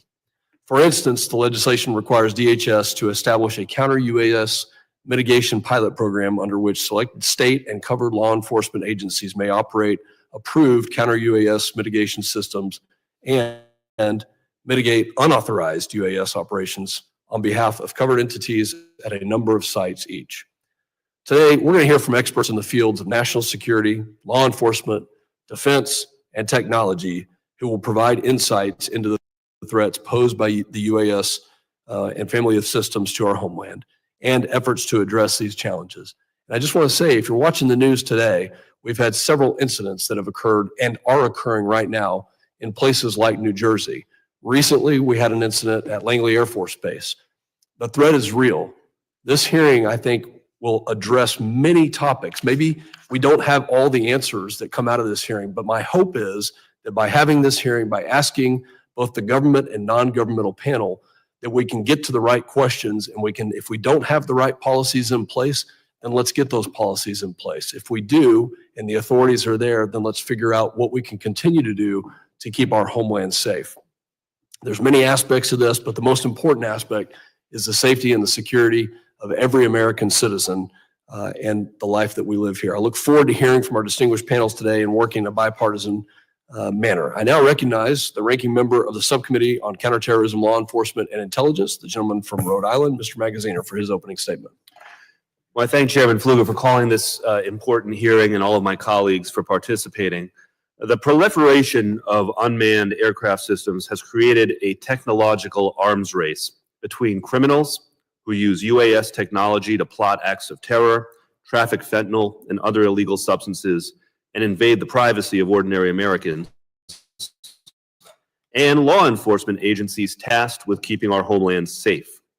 Both the criminals and law enforcement agencies are innovating at a rapid rate, and it is important that the federal government keep up.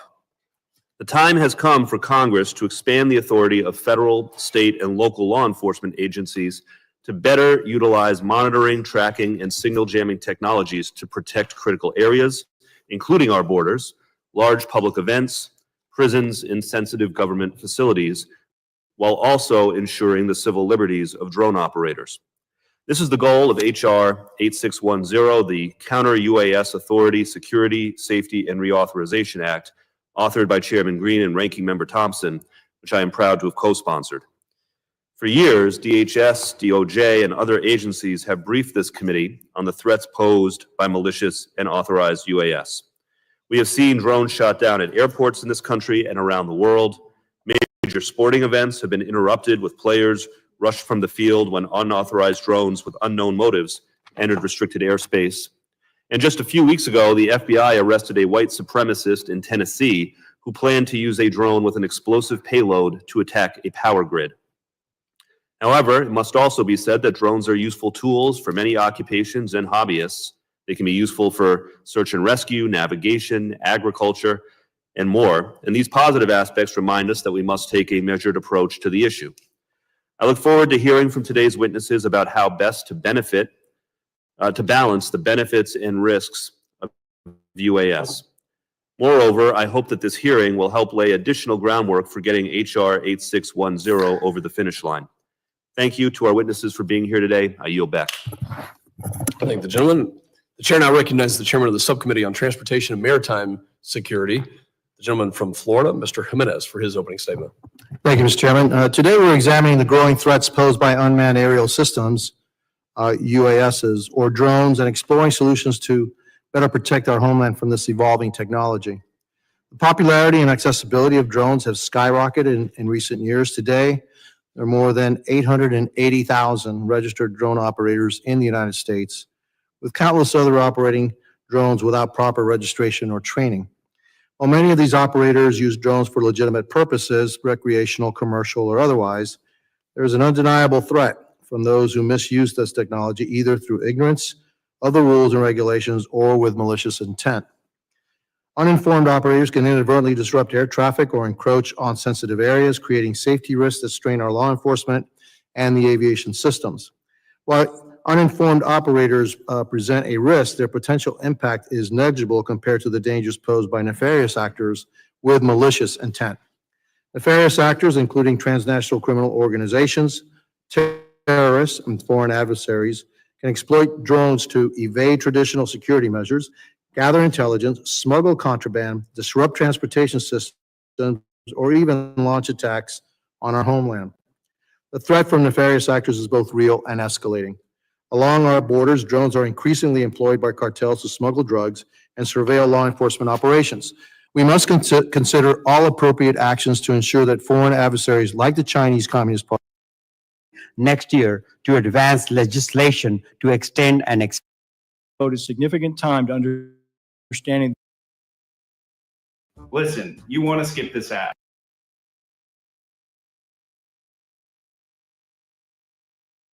Increasing UAS threat to border security and coordinating CBP's strategic response.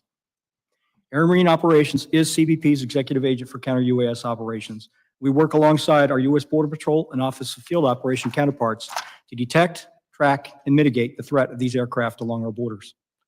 We also collaborate with our DOJ and FBI partners on investigations, as well as CBP Innovation, the DHS Science and Technology Directorate, Department of Defense, private industry, to identify technologies that can improve our mitigation and domain awareness capabilities. I'd like to emphasize three important aspects of this subject today. First, the current state of UAS threats to border security. Second, how our critical authorities enable us to respond. And finally, the importance of improving CBP's domain awareness capabilities and technology to detect and mitigate UAS threats. First, UAS activity along the border is increasing rapidly. During a recent 6-week period, CBP sensors recorded more than 6,900 drone flights within close proximity of our borders. It is these flights, particularly those in areas of high illicit activity, that present the greatest threat to the safety of CBP's frontline personnel, pose a serious collision risk to our crewed aircraft, and diminish the effectiveness of our border security operations. Although intent cannot be derived from border proximity alone, through our intelligence processes, CBP has associated a large percent of these drone flights with nefarious activities on the ground. TCOs have fully integrated UAS technology into their operations. Of most concern to CBP is the wide use of drones to conduct reconnaissance of CBP law enforcement personnel, their locations, and their activities.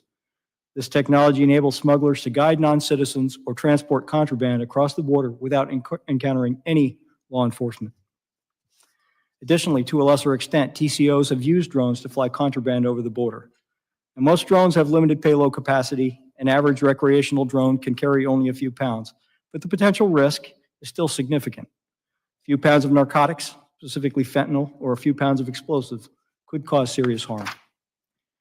The increasing use of UAS brings me to my second point. The authorities provided by Congress through the Preventing Emerging Threats Act are essential for CBP to detect and counter this serious threat. In accordance with the Act, DHS policy guidance and internal policy, CBP conducts counter-UAS operations in 10 high-risk sectors along the southwest and northern border, as authorized by the DHS Secretary. Our operations target specific threats to covered facilities or assets while safeguarding privacy, civil rights, and civil liberties. Obtaining authorization to implement counter-UAS operations is a rigorous and precise process, requires a credible threat determination based on extensive analysis and evidence, as well as correlation with actionable law enforcement information.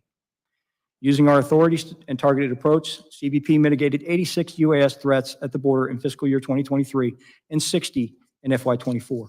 CBP also mitigated 16 UAS as Special Event Assessment Rating, or SEER, events in FY 2023 and 49 in FY24.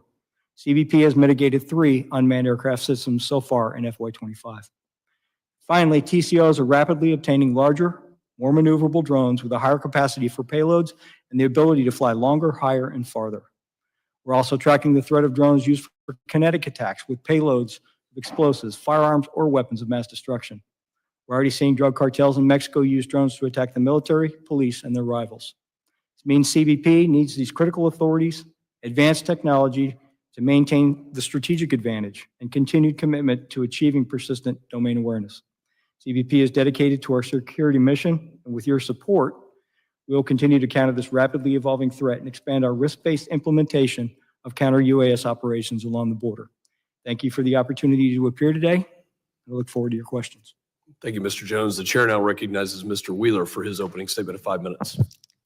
Thank you, and good afternoon, Chairman Pfluger, Chairman Jimenez, Ranking Member Magaziner, and Ranking Member Tanadar, other distinguished members of the committee. Appreciate the opportunity to testify on behalf of the FBI. I currently serve as the Assistant Director of our Critical Incident Response Group in Quantico, Virginia. I've done that since July, as you've mentioned. In that capacity, I lead the FBI's efforts regarding both our pre-crisis planning and response to critical incidents and major investigations, which includes responsibility for our counter-unmanned aircraft program. As UAS use continues to rapidly grow among the public, commercial, and military and law enforcement sectors, this technology also lends itself to increased malicious use by state, non-state, and lone actors, as you know. This technology poses some unique security challenges for us. Just this year alone, we've seen concerning increase in the use of UAS in the commission of crimes with the intent to cause injury to U.S. persons on U.S. soil. The Chinese national recently pled guilty to 2 misdemeanor counts for using a UAS to conduct espionage at a U.S. naval facility in January. We believe UAS are being flown for similar purposes over sensitive facilities across the United States. Just last month, the subject was arrested and charged in Tennessee for attempting to use a UAS with an explosive device to destroy an energy facility. That is the same case mentioned by the ranking member. That subject was driven by an ideology to disrupt society through the collapse of the national power grid. Those are 2 examples of the evolving ways that UAS are being used to harm us and our interests.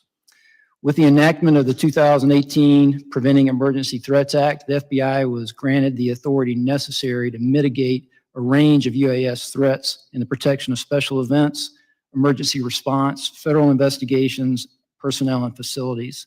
Specifically, the legislation authorizes DOJ and our partners at DHS to conduct counter-UAS operations in limited circumstances to identify, track, and mitigate credible threats.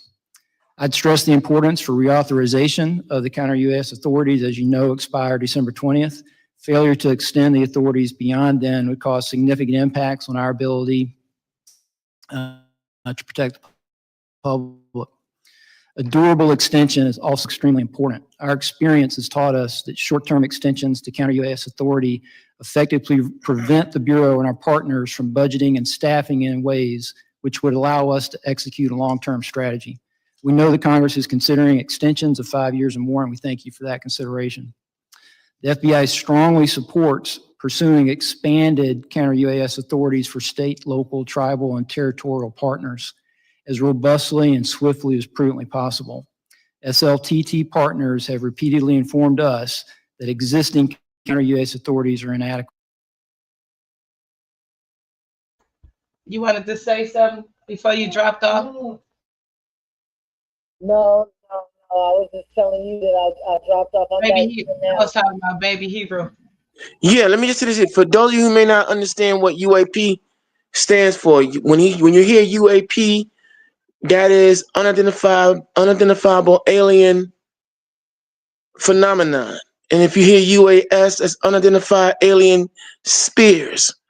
What you're hearing them talking about is that there have been a wide range of sightings of these unidentified alien phenomenon and spheres over very sensitive locations here in the United States of America and abroad. What they're talking about is something that they have never seen before, and you can hear the urgency in their voices. If it were man-made spheres, if they were man-made drones, which usually have tracking devices and everything else in them, they'd be able to easily deal with them and knock them out the sky. But these are continual phenomenon and spheres that are showing up and in their airspace undetected. In the last presentation that I and the Seventh Answer gave, which was on I think Friday, we were talking about the fact that she gave another video where a forum was going on where you had top astrophysicists, those who specialize in propulsion and everything else, describing that these things are moving at a speed that goes beyond the F-22, the F-16, which are the two top fighter planes in the arsenal of American weaponry. That they're moving at a speed and at a pace that the human body would not be able to withstand. There are witnesses now coming forth saying that every time they sent their little ordinary drones up to try to counter these things or get close to them, they're testifying that their drones are getting their power and everything else is getting knocked out the box. And there are people who've been reporting themselves getting sick after these things have flown over their homes. They're also talking about the fact that not only are these things moving at the speed of light, they've seen some of them dropping into the sea. There are police officers who are testifying they saw about 50 of these so-called drones, and there have been videos that have been wiped out so far on certain channels where they were showing these things moving in a pattern, dropping into the sea. So clearly, whatever these things are, as you can hear by this testimony, it got them shook. And they're shook real bad. But when you go in the book, if you read the book of Acts, the 2nd chapter, verses 17 through 24, the Lord said that in these last days, that he will have signs and wonders that are going to suddenly come through and show throughout the sky. The sun is going to be darkened. Now, that goes into the issue of eclipses. And I'm going to keep bringing this up. Earlier on in the year, I think it was February or going into March, this last solar eclipse that we had, all you have been seeing is an outbreak of chaos and calamity all throughout the world, but most notably in America. And now here it is. These things, hold up, we had something that flew over Langley Air Force Base sometime last year, and it had them shook. But now I'm gonna take you to the movie Independence Day. You know, they talk about art imitates life or life imitates art. Now, don't you think it's kind of odd that here it is? Independence Day came out way back in 1994 or 95. Whoa, when that intergalactic takeover transpired, excuse me for a second, y'all. When that intergalactic takeover took place, what was the main areas that in that movie that got hit? Langley Air Force Base, NORAD. Why? Because it just so happens NORAD, which stands for North American Aerospace Defense Command, is the primary sector and the primary Air Force base that guards the North American quadrant of the United States of America and the West Coast. So here it is, what we're hearing, what they're testifying to, is that you have some unknown forces, and we're gonna say angelic. I'm gonna jump out there and speak for myself because I want to believe it. I need to believe it because we need our salvation. The angels have been doing surveillance, and it's got them scared. But the Lord said in the book of Luke, the 21st chapter, you're going to see signs and wonders. The sun is going to be darkened. The moon shall be turned to blood, which is a metaphor for what? Meaning that the wisdom, their sciences, everything, because the moon, when you look at the moon, it's always associated with everything that's creative.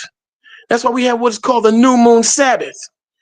Now, their science, their technology will prove to be infallible. And it's happening in real time, whether you believe it or not. So you're hearing the testimony of these men, and you can hear the fear in their voices. Someone wants to come in and talk, though. Independence Day came out in 1996.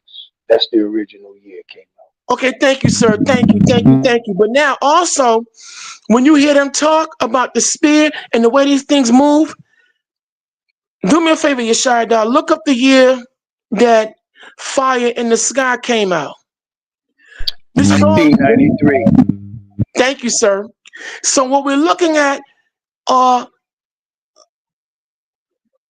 predictive programming, or it's been in effect. It's been in effect. For those of you who may go back to, and you might be in the Generation X like myself and Yeshaya, if you go back and you Google the show titled Sightings, this thing has been going on for the longest. But now, in these last days, finally, it's clear to me, and those of us with divine eyes and ears, the Lord is not tired. Now he's stepping up. Everybody been wondering, when you going with all these abominations, when do you take act? Well, now we see the action. Do you really believe a year and a half ago or more, a Chinese weather balloon was flying over Langley Air Force Base and a few other locations? A Chinese weather balloon, really? Come on now. That would mean that if a Chinese weather balloon could invade American airspace that easily, that means the defense, the DOD, Department of Defense, along with the FAA, which is the Federal Aviation Administration, with all that $1 trillion security equipment, ain't worth a damn. But this is going beyond the regular drone program our beautiful sister brought out earlier. This is with witnesses coming in from all corners of America right about now, and now India, sightings in India.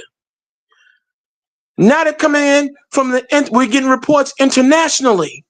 We really need to pay attention to why is it that that Langley Air Force Base and all the other Air Force bases are very hesitant to send up any planes and really confront these things. Think about that. They really appear contemplating. So we got another video, and I want y'all to listen to this one carefully too. Yeah, I had to break it down. It was too long, so I had to break it down to the beginning of it. Hold on. All right, so then for no answer, we got you. Lift the veil and find out if information about UAPs is being withheld, not only from the American public, but also from their elected representatives in Congress.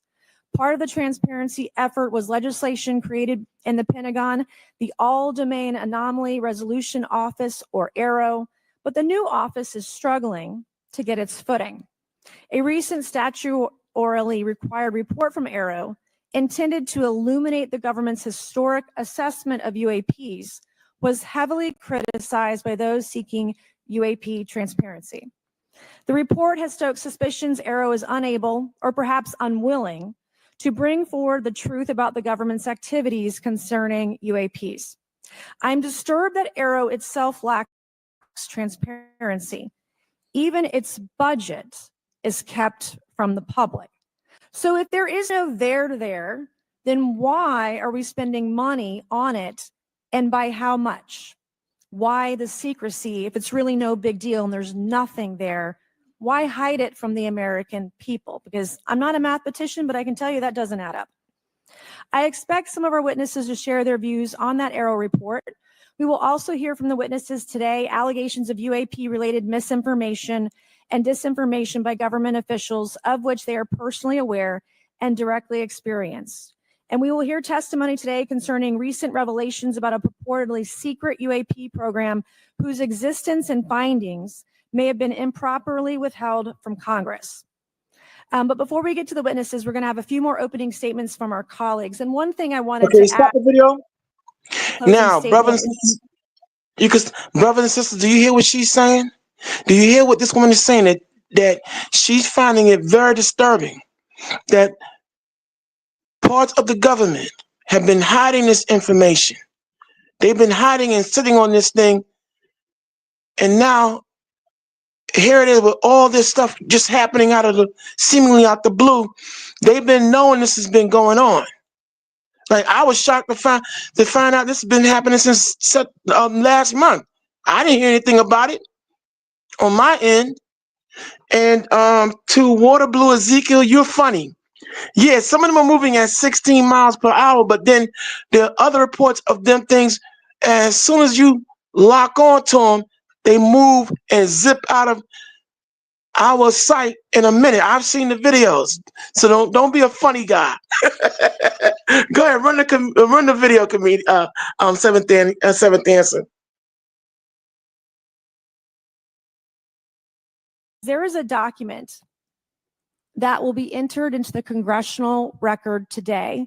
Mr. Tim Burchett from Tennessee has this document, and we just distributed it to every member up here on the dais of this document. But this is going to be the original document from the Pentagon about Immaculate Constellation that Michael Shellenberger delivered to Congress today. So thank you, Mr. Shellenberger, for this information. We are all reading it in real time now, and Mr. Burchett will enter it into the record. But 12 pages about this unacknowledged special access program that your government says does not exist. So with that, I would acknowledge my colleagues, Mr. Garcia. I want to say, first of all, to Mr. Connolly, who cannot be here today, the ranking member on my subcommittee on cybersecurity, I want to say that I was greatly saddened to hear about the recent news of Mr. Connolly's cancer diagnosis. And I want to convey to him and to all of our colleagues, we wish our very best to you and a full and speedy recovery. And with that, I would acknowledge Mr. Garcia for 5 minutes. Thank you. Thank you very much, Chairwoman. And I want to thank the Chairwoman and the Chairman both for their continued support and really treating this this discussion and these hearings in a way that's bipartisan. I think one thing that's very important for all of us that are interested in the conversation around UAPs is that this is an area that both Republicans and Democrats, where we may disagree in a lot of other spaces, this is an area where bipartisanship is really important. And in fact, I would add it's critical that we all continue to work together in a way that moves forward with the truth and important disclosure. So we're here to have a bipartisan and serious conversation, I believe, about our national security. We should always ground these conversations in facts, evidence, and the data in front of us. I want to note that we have our witnesses here. I want to thank you all for being here, and note that also amongst you have folks that have also served us in our military. And I know that for many of you, this has been a difficult process, but I'm very grateful to have you with us today, and thank you for joining us. I also want to note that today's hearing builds on a quite, I think, also historic public hearing that we had many months ago that Mr. Grothman and others helped lead in this very same hearing room, where I believe we began a really important public conversation about UAPs. And so I want to thank him for that. And I especially want to thank Chairwoman Mays for her continued advocacy on this topic. I also want to start with some facts. We know that there are objects or phenomena observed in our airspace, as your witnesses will testify, and also possibly in our oceans. In many cases, we don't know what they are, and this is, of course, why we're discussing UAPs. Now, the All-Domain Anomaly Resolution Office, AARO, has reported hundreds of UAPs that... Now, did you hear what he just said? Now, first off, in his opening, for some of you that may not recognize that opening, when he was talking about whether you be Democrat or Republican, we can all be bipartisan. That's a direct quote of former President Ronald Wilson Reagan when he was introducing what the United States of America was embarking on way back in starting in 1987, going in 1988, which would be called the SDI, Star Wars Defense Initiative. All right, the Star Wars Defense Initiative. He said, that whether we be Republican, whether we be Democrat, whatever we may be into worldwide, one thing we can all come together on is the fact that, listen, we must be prepared to fight any threat that be earthly or not of this earth. I'm paraphrasing, but this is what he was laying out. Now, I was, coming up a youngster, in and out the military and going through my military maneuvers at the time.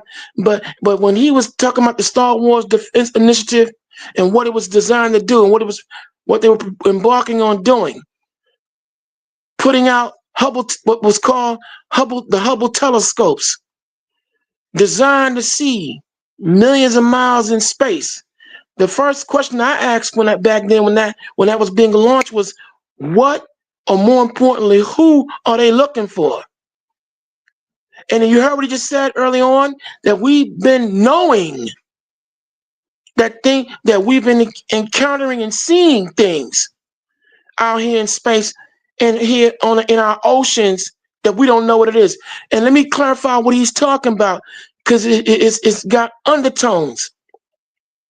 What he's been talking about is that over the years, out in space satellites, telescopes, they've been getting snatched out of their trajectory. There have been these unknown phenomena. I'm gonna call them the angels, have been snatching their equipment out of space. Black holes suddenly appearing and equipment and installation disappearing. There have been Navy ships that have been reporting all types of different sightings and different when they've been conducting aerial maneuvers. Some of their planes and pilots have been snatched out the sky. If some of y'all remember back in around 2012, 2013, there was a series of passenger commuter planes that disappeared, flying at 35,000 feet, and they just disappeared with no trace. And the story suddenly just died down because there was several of them that got snatched up, and they don't know what happened to them. If you go back to the 1990s, the crop circles, on a show called Sightings, there was a professor that would come forth and say that all those designs being shown in these cornfields in the world over are nothing more than the Hebrew and messages from God. And and right after that particular episode, the show was snatched off the air. So yeah, he's acknowledging there's been a lot of things going on that now they got to acknowledge. As the Most High said, in this day and time, he will make the heathen. He will make them acknowledge him. And now we're in that time. Run the video, Karima. Remain, quote, uncharacterized and unattributed, and which, quote, appear to have demonstrated unusual flight characteristics or performance capabilities and require further analysis. This is our own Aero office. Now, we shouldn't prejudge what they might be. I'm certainly not going to. We need evidence. But what we are detecting things, and we know that we don't understand them, and this is worth investigating. Now, the American people have legitimate questions, and I believe it's critical that Congress should help address them. This is about the truth and science and facts. Now, transparency and faith in our institutions is vital in a good democracy. Now, I'm proud to say that this hearing will build on that important bipartisan work, and I want to thank everyone for being involved, including members of our committee. Now, in our last hearing in July, we heard testimony that a significant number of pilots of major airlines have witnessed UAPs as well, but have no real confidential way of reporting them to the government. We heard that commercial pilots who encounter UAPs may be hesitant to speak openly due to stigma or fear of retaliation. We also know that Aero has reported that, and I want to quote, that most reports still reflect a bias towards restricted military airspace, a result of reporting from military personnel and sensors present in such areas. And so the lack of ability for civilian pilots raises real safety concerns and limits our ability to understand UAPs. This is a particular piece of this conversation that I'm very interested in. Now, our last hearing inspired us to Stop the introduce video the for a Safe second. Airspace I'm for gonna stop Americans it. Act, And joined by I Chairman gotta break Brofman. down what he's saying. Now, you heard what he just said. Now, okay, first I'm gonna address Fun Day Fridays. Yes, the Wait, SD. you should let them break it down because you should let each one of them run it because he got a lot to say, and then say something after that because each one of them is a lot of parties that have their own vision of what. Oh, all right. You know what? Thank you for the corrections. Seventh Yeah, answer. all Let it day run. Let trying. it run. Yeah, Let it run. Let it run. Let it run. Let it run. Let it run. yeah.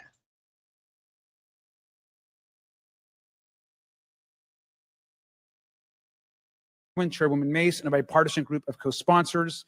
I see some of our leaders from Safe Airspace for Americans Act here, and that would create a safe reporting for UAP process, which we want to continue to do.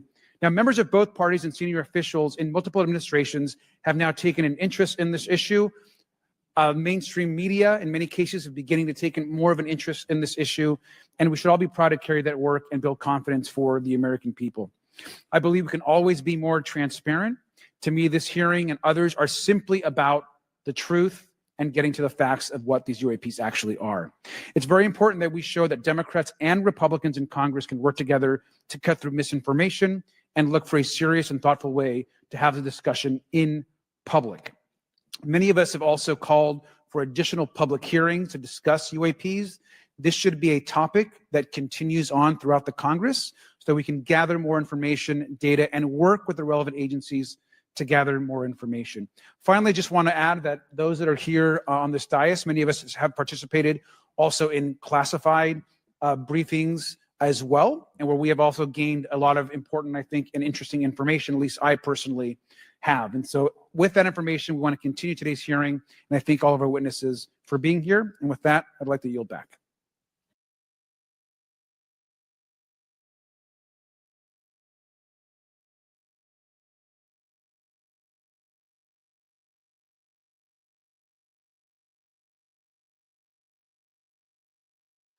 Could I go now, Karima, or no? Yeah, go now. I'm saying each one of them only have a certain amount of time. So if you know what I mean, they only have a certain amount of time, like I think about 5 minutes or something like that. So, or probably less than that. Sometimes they share their time. So yeah, you wouldn't want to just, go ahead. Okay, Talk. I got you. Thank you. So now, did you hear what he? Now I'm going to review what he said. Notice how he talked about the fact that you've had pilots. I'm going to add on. There have been police pilots, in helicopters, and now you have other personnel and other aerial air equipment who testified to the fact that when they thought about trying to go behind these UAPs and UASs, they felt uneasy, and and something told them, don't chase it, don't go after them, don't follow them. Or in some instances, they testified the spears or the phenomenon would go black and boom, just disappeared. They testified that their radar, all their equipment could not get a bead or a lock on these things. So we're not dealing with some of this earth. To Fun Day Friday, you're right. On the issue of the SDI, though it was designed, they say, on the surface for nuclear attack, but I'm looking at what Ronald Wilson Reagan said out of his own mouth. We not only are dealing with things of the earth, but anything not of this earth, we should be ready for, which was a very interesting statement. So the Star Wars Defense Initiative wasn't fully implemented, but don't forget, they still use some of the technology of that time to this day. But now things are happening all over. So with that, run the next video, Karima.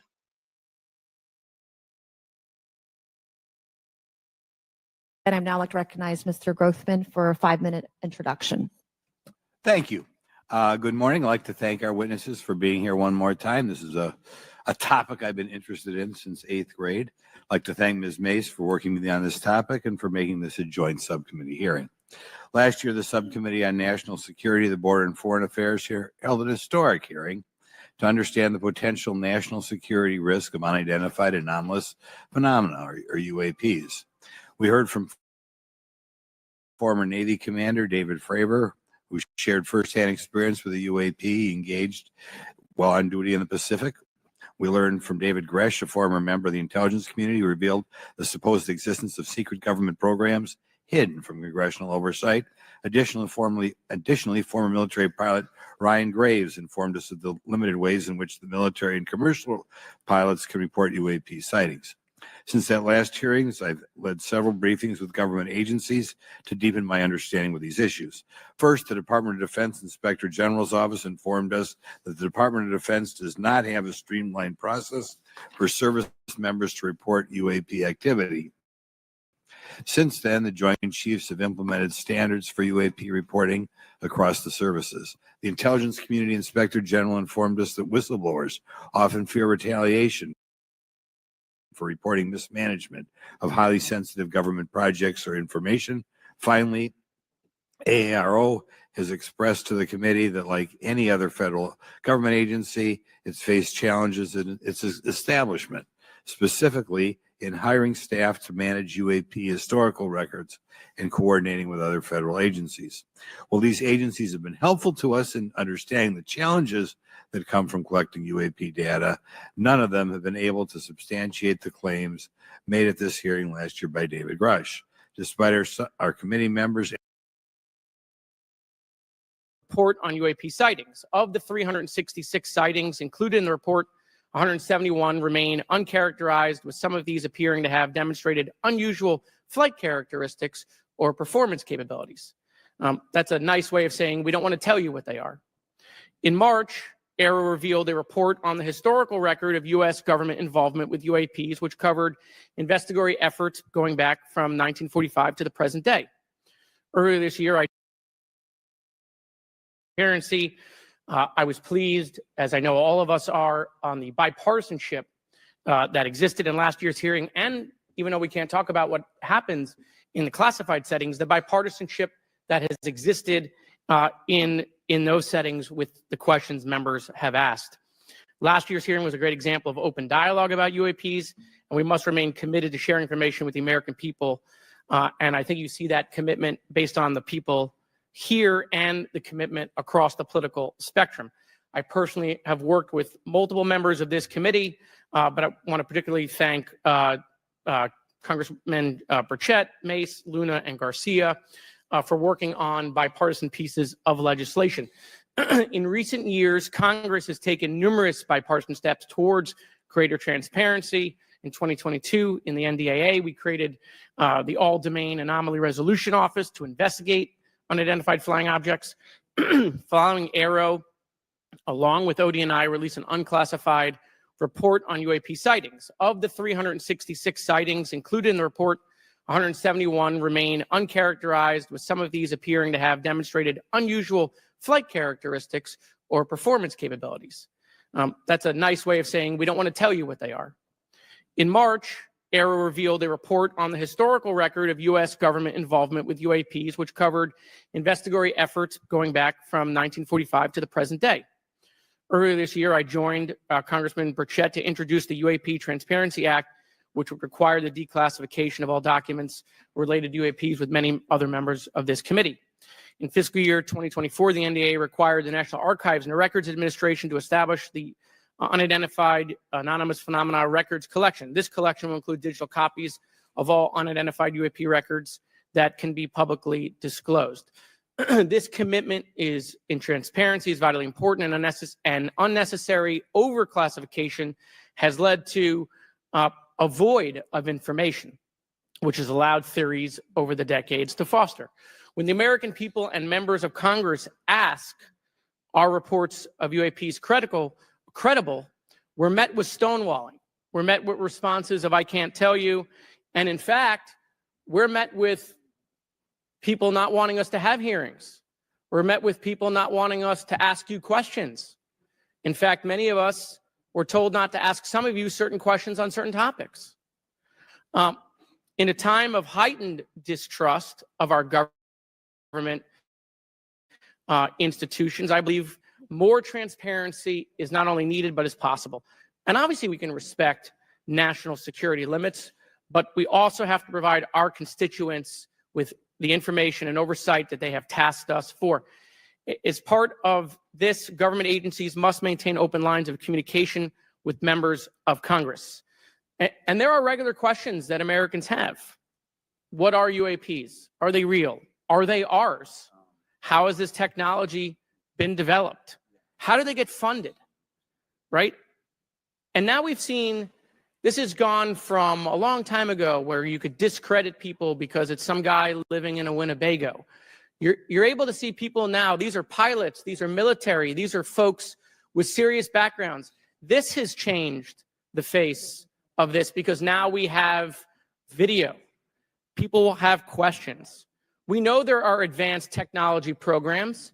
Almost 15 years ago, one of those came out of Area 51 to go after Osama bin Laden. And the only reason we know about that is because one of those helicopters was downed. Americans have questions about whistleblowers who have come forward to talk about retribution. And so I want to thank everyone for being involved today on trying to get more transparency. This has been bipartisan, bicameral. And as we get into a new administration, the president-elect has talked about opportunities to declassify information on UAPs, and I hope he lives up to that promise. And with that, I yield back. Okay.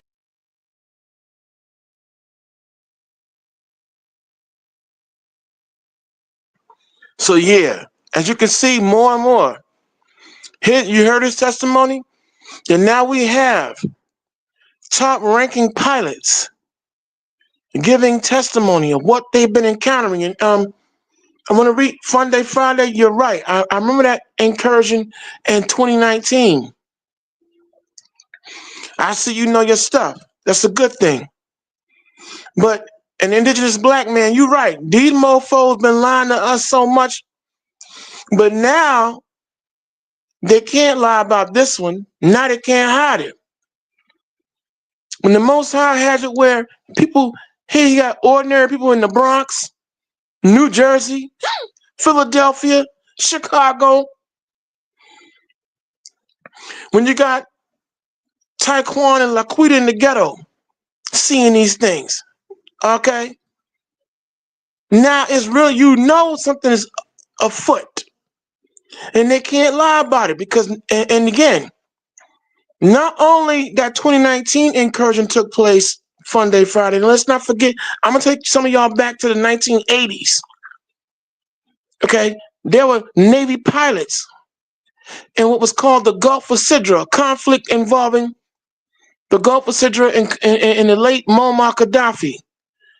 There was three top pilots who took off from the USS John F. Kennedy. And they were never seen again. Their planes weren't blown out the sky, nothing happened. But they disappeared. And whenever, I'm giving you a specific date and time. I remember this as a child. Okay? So this did a lot going on, and now it's coming to the fore, and they can't lie about it. The Most High said it was going to be this way, and here we are living it right now, in real time. Go ahead, Karima.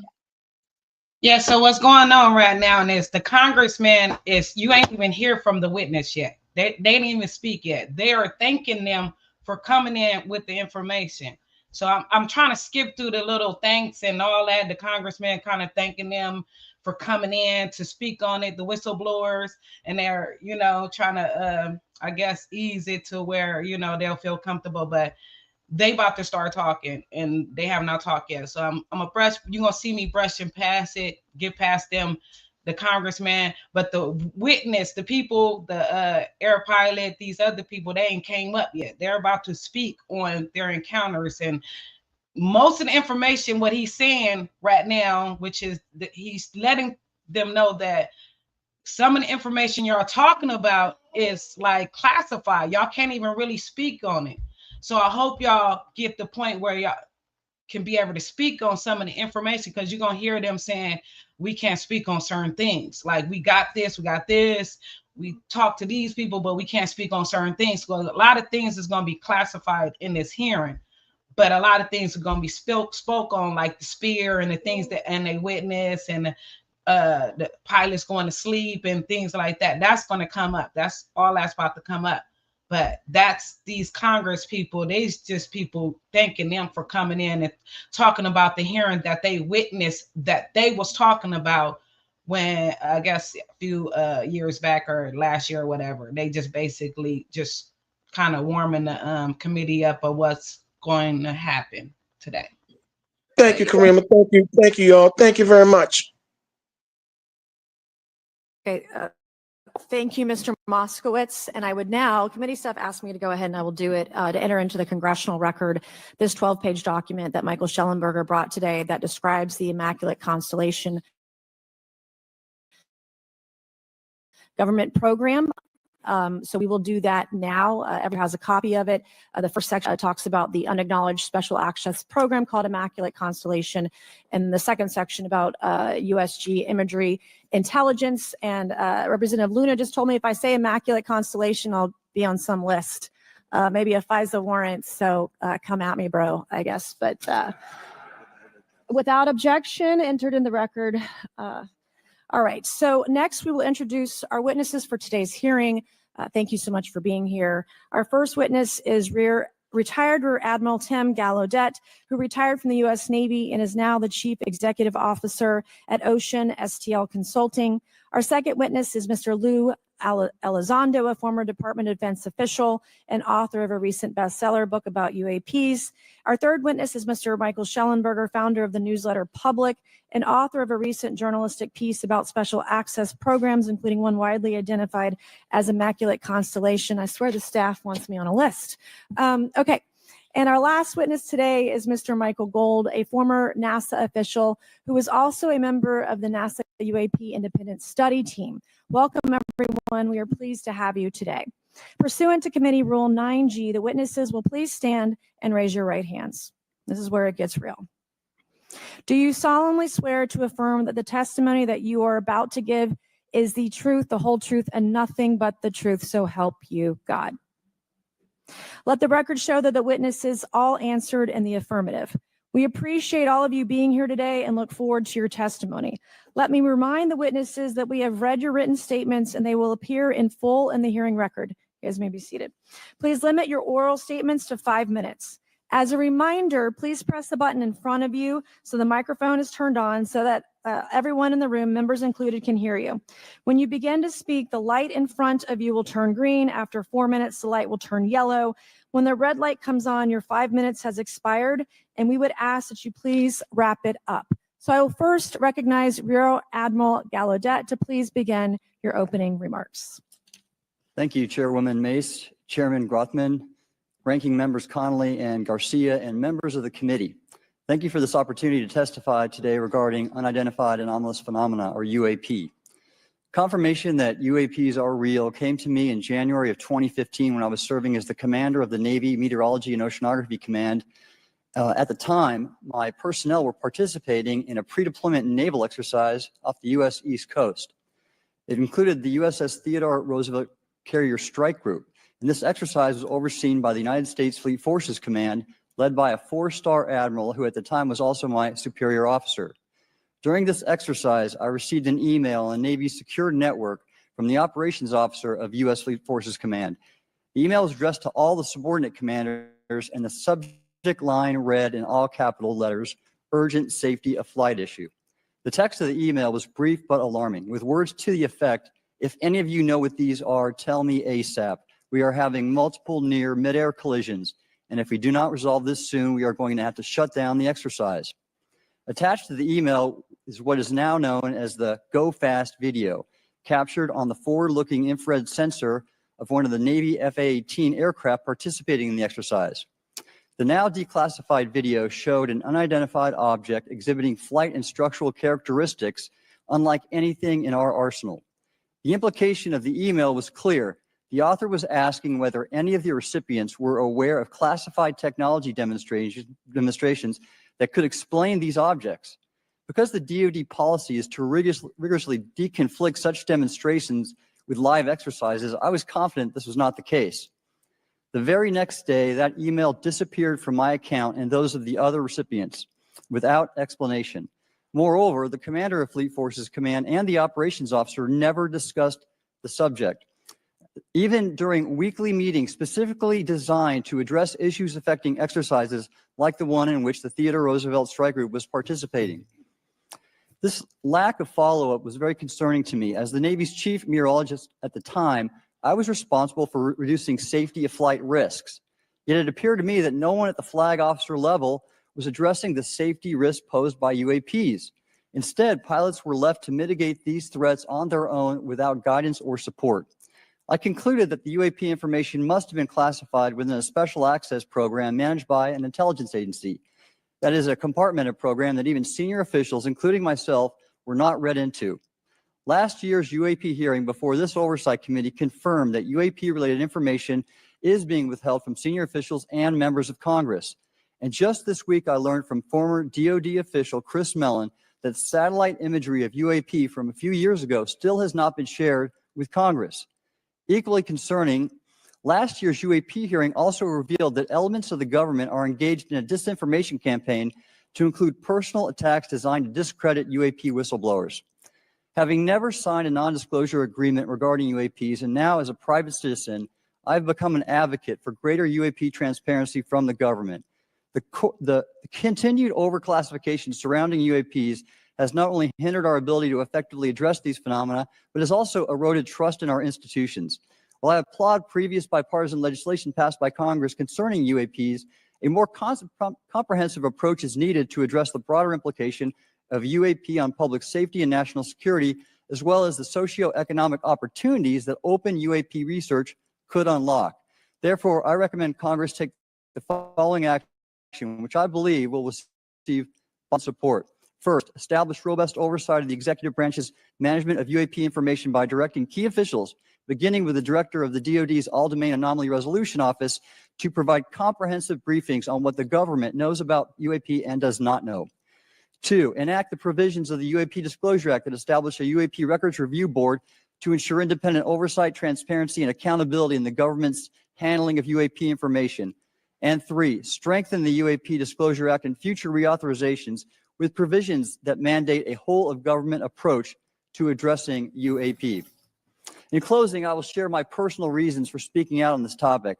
First, as a former science agency leader, having led the National Oceanic and Atmospheric Administration, I've always sought the truth in human knowledge and thought. Now that we know UAP are interacting with humanity, and these include unidentified submerged objects in the ocean, we should not turn a blind eye, but instead boldly face this new reality and learn from it. Additionally, at a time when leaders in government leave much to be desired, I feel obligated to show moral leadership on this issue of UAP disclosure by validating the credibility of the courageous men and women who have come out as witnesses and whistleblowers to expose the truth. My speaking out has encouraged others to do the same, and it's my hope over time that a number of your constituents will want to know the truth and about UAP, and this number will increase to such an extent that the congressional action I've just recommended will become inevitable. Thank you, and I look forward to your questions. Thank you. I will now recognize Mr. Elizalde.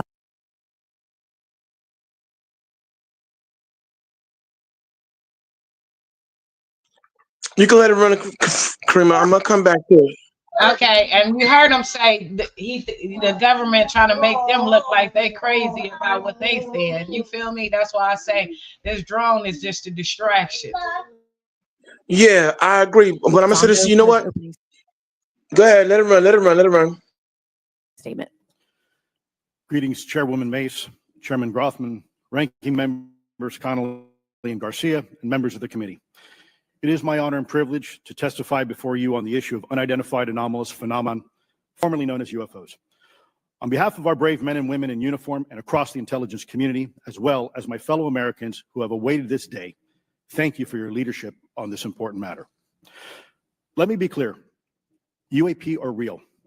Advanced technologies not made by our government or any other government are monitoring sensitive military installations around the globe. Furthermore, the U.S. is in possession of UAP technologies, as are some of our adversaries. I believe we are in the midst of a multi-decade secretive arms race, one funded by misallocated taxpayer dollars and hidden from our elected representatives and oversight bodies. For many years, I was entrusted with protecting some of our nation's most sensitive programs. In my last position, I managed a special access program on behalf of the White House and the National Security Council. As such, I appreciate the need to protect certain sensitive intelligence and military information. I consider my oath to protect secrets as sacred, and I will always put the safety of the American people first. With that said, I also understand the consequences of excessive secrecy and stovepiping. Nowhere was this more apparent than in the aftermath of 9/11, which many of us remember all too well. I believe that America's greatness depends on three elements. A watchful Congress, B, a responsive executive branch, and C, an informed public. Over the last decade and a half, I learned that certain UAP programs were and are operating without any of these elements. Although much of my government work on the UAP subject still remains classified, excessive secrecy has led to grave misdeeds against loyal civil servants, military personnel, and the public, all to hide the fact that we are not alone in the cosmos. A small cadre within our own government involved in the UAP topic has created a culture of suppression and intimidation that I've personally been victim to, along with many of my former colleagues. This includes unwarranted criminal investigations, harassment, and efforts to destroy one's credibility. Most Americans would be shocked to learn that the Pentagon's very own Public Affairs Office openly employs a professional psychological operations officer as the singular point of contact for any UAP-related inquiries from citizens and the media. This is unacceptable. Many of my former colleagues and I have provided classified testimony to both the Department of Defense and the Intelligence Community Inspector General, and many of us have subsequently been targeted by this cabal with threats to our careers, our security clearances, and even our lives. This is not hyperbole, but a genuine fact, and this is wrong. To fix these problems, I propose three principal actions. First, Congress and the President should create a single point of contact responsible for a whole-of-government approach to the UAP issue. Currently, the White House, CIA, NASA, the Pentagon, Department of Energy, and others play a role, but no one seems to be in charge, leading to unchecked power and corruption. Second, we need a national UAP strategy that will promote transparency and help restore the American public's trust at a time when the public's trust is at an all-time low. This strategy should include a whole-of-government approach, including the academic and scientific communities, the private sector, and our international partners and allies. Third, Congress should create a protected environment so whistleblowers desperate to do the right thing can come forward without fear. As it currently stands, these whistleblowers suffer because of stigma, a code of silence, and concerns about retaliation. These whistleblowers should be encouraged to come forward in ways that protect them against any forms of retaliation. Policies and procedures should ensure that protection.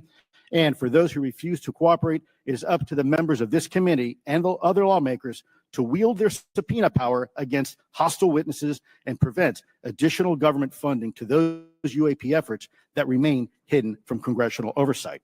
In closing, we as Americans have never been afraid of a challenge. In fact, we thrive on them, whether it's eradicating polio or going to the moon. We don't run from a challenge, we take it head on. To the incoming administration and Congress, I say to you, we need immediate public transparency. And this hearing is an important step on that journey. If we approach the UAP topic in the same way as we as Americans have met other challenges, we can restore our faith in our government institutions. Together, we can usher in a new era of accountable government and scientific discovery. I believe that we as Americans can handle the truth. And I also believe the world deserves the truth. Thank you, esteemed members of Congress, for your time today. It is profoundly appreciated by many. Thank you. I ask unanimous consent for Representatives Ogles of Tennessee and Boebert of Colorado to be waived onto the subcommittee for today's joint subcommittee hearing for the purpose of asking questions. Without objection, so ordered. I would now like to recognize Mr. Schellenberger for his introductory remarks. Chairwoman Mace, Chairman Grothman, Ranking Member Connolly, Ranking Member Garcia, members of the subcommittees, thank you for inviting my testimony. One of Congress's most important responsibilities is oversight of the executive branch in general and the military and intelligence community in particular. Unfortunately, there is a growing body of evidence that the U.S. government is not being transparent about what it knows about unidentified anomalous phenomena, and that elements within the military and the IC are in violation of their constitutional duty to notify Congress of their operations. President-elect Donald Trump and former President Barack Obama have both said that the government has information about UAPs that it has not released. There are other explanations for UAPs than that they represent a new form of life or non-human life. Current dominant alternative theories, including those put forward by AARO, are that UAPs are some kind of natural phenomena we don't yet understand, like ball lightning or plasma. They could also be part of some new U.S. foreign government weapons programs, such as drones, aircraft, balloons, CGI, hoaxes, or birds. Whatever UAPs are, Congress must be informed, as must the people of the United States. We have a right to know what UAPs are, no matter what they are. However, we now have existing and former U.S. government officials who have told Congress that AARO and the Pentagon have broken the law by not revealing a significant body of information about UAPs, including military intelligence databases that have evidence of their existence as physical craft. One of those individuals is a current or former U.S. government official acting as a UAP whistleblower. This person has written a report. This is the report that says the executive branch has been managing UAP NHI issues without congressional knowledge, oversight, or authorization for some time, quite possibly decades. Furthermore, these individuals have revealed the name of an active and highly secretive DoD unacknowledged special access program, or USAP. The source of that document told me, that the USAP is a strategic intelligence program that is part of the U.S. military family of longstanding, highly sensitive programs dealing with various aspects of the UAP problem. The new UAP whistleblower claims that the U.S. military and IC database includes videos and images taken using infrared, forward-looking infrared, full-motion video, and still photography.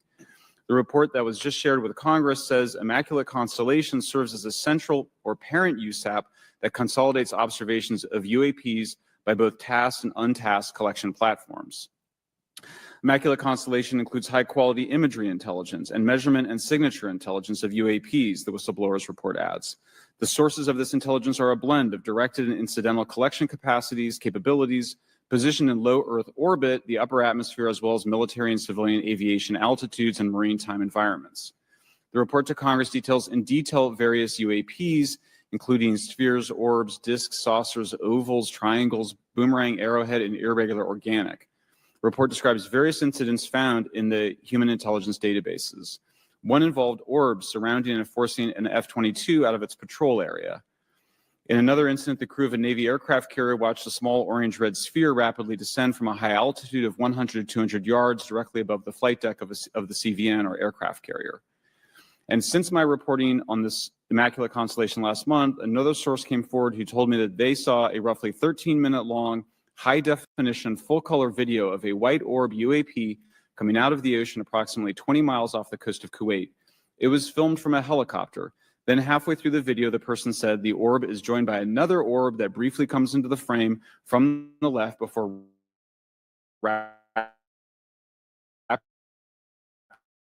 the secure internet protocol router network, which the DoD uses to transmit classified information. A leading UAP researcher who utilizes the Freedom of Information Act to find out what the government knows, John Greenwald, told me last year that the U.S. government had been increasingly denying his request for UAP information. He has been doing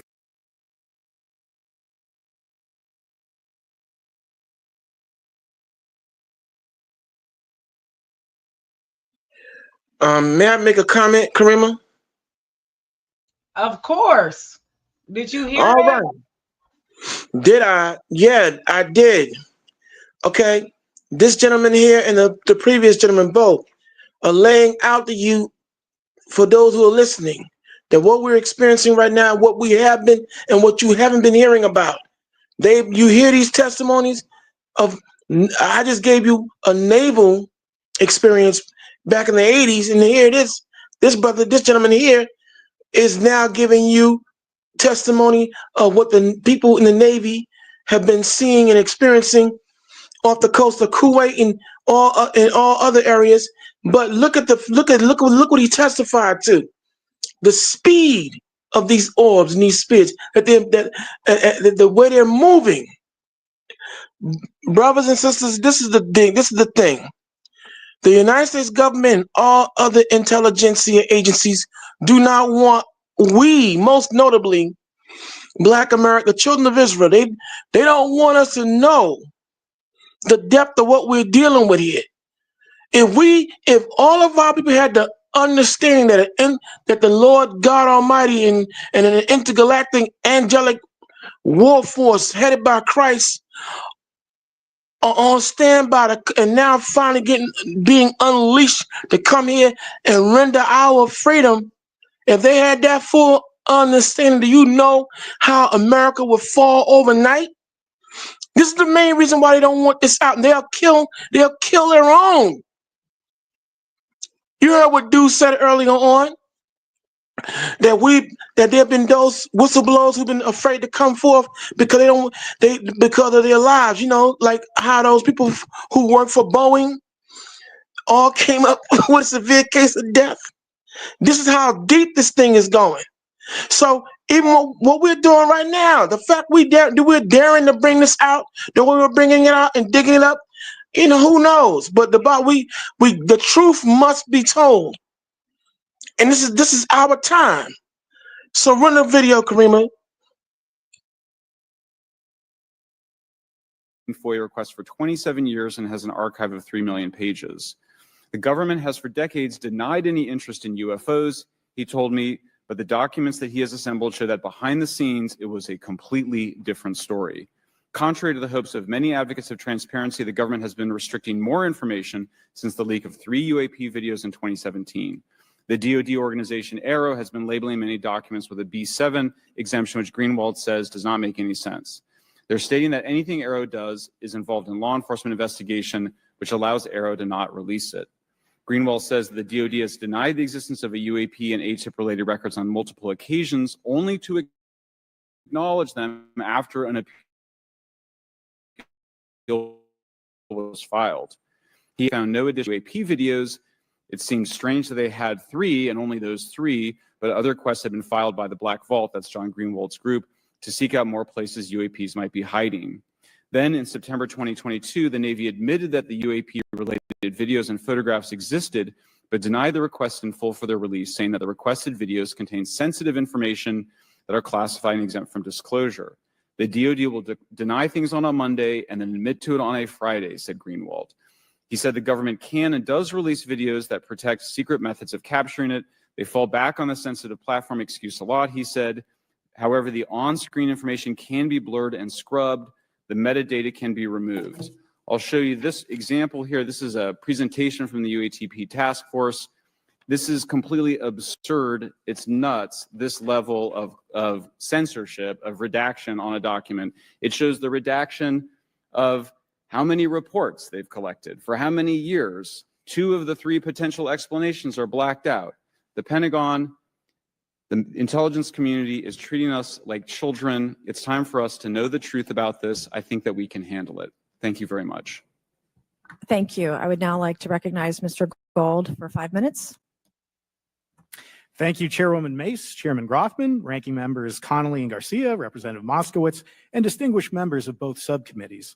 I'm grateful to all of you, as well as your intrepid staff, for the opportunity to testify, and would like to begin by discussing courage.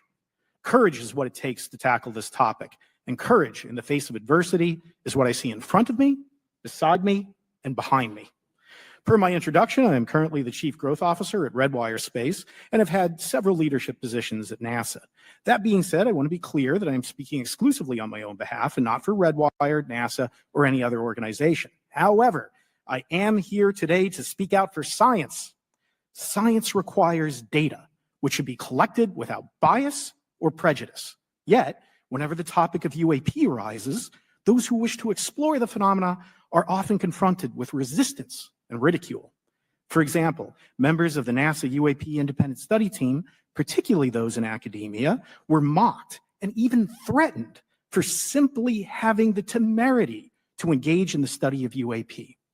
Our best tool for unlocking the mystery of UAP is science, but we cannot conduct a proper inquiry if the stigma is so overwhelming that just daring to be part of a NASA research team elicits such a vitriolic response.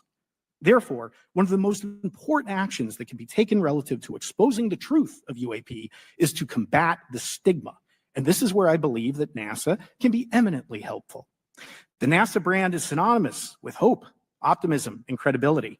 If you were to take a walk down the National Mall, you would immediately see the NASA logo on t-shirts, hats, and bumper stickers.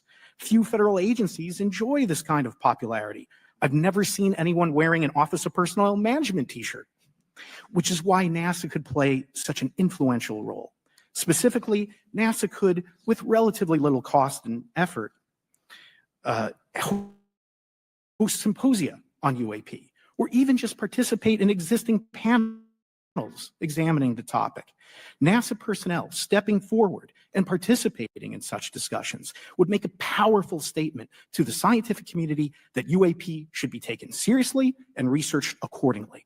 In regard to research, NASA has vast archives, much of which may contain important UAP data. Again, for relatively little cost and effort, NASA could create an AI or ML algorithm that could search the agency's archives for anomalous phenomena. I suspect that such an effort would not only result in information that will help us to understand UAP, but could result in data that will assist in other areas of scientific inquiry, such as anomalous weather or meteorite activity. Beyond its existing archives, NASA could act as a clearinghouse for civilian and commercial UAP data. During my work on the UAP independent study team, it quickly became evident that there is no clear or well-publicized process for civilian pilots to report UAP sightings. The stigma associated with UAP hampers the number of pilots that would report such phenomena, but even for those who overcome the stigma, I believe the current FAA guidance is largely unknown and poorly understood. In order to effectively collect UAP data, the independent study team recommended the use of NASA's Aviation Safety Reporting System, or ASRS. This system, which is administered by NASA and funded by the FAA, provides a confidential means for the reporting of safety violations in a voluntary and non-punitive manner. Over 47 years, the ASRS has collected nearly 2 million reports. ASRS is the perfect tool to collect UAP data, which could then be collated by NASA and shared with the public at large. Leveraging ASRS could create a treasure trove of UAP data, potentially hundreds of thousands of reports, supporting this hearing's goal of exposing the truth. And I'm grateful to our two co-chairs and other members who have already incorporated this idea into proposed legislation. At this hearing, and as others have demonstrated, the UAP issue is justifiably dominated by national security and defense. However, I would urge the subcommittees to keep in mind the numerous ways that NASA and the FAA, as well as commercial activities in the air, in space, and in the water, can generate a massive amount of invaluable data on anomalous phenomena. I cannot help but be excited by the potential for such an endeavor, since scientific discovery is driven by anomalies. It's the existence and study of anomalies that led to the theory of relativity, quantum mechanics, and nearly all of humanity's scientific breakthroughs. This is why the study of UAPs should be embraced, since whatever is occurring, the chance to garner new knowledge should never be ignored. We must be thorough in collecting information, fearless in making conclusions, and open to following the data, no matter how mundane or extraordinary the results may be. I began this testimony by praising the Joint Subcommittee members for their courage, and I will end by echoing that sentiment. As the saying goes, the truth is out there. We just need to be bold enough and brave enough to face it. Thank you. Thank you. Thank you all. I will now Okay. recognize myself for Our 5 boy,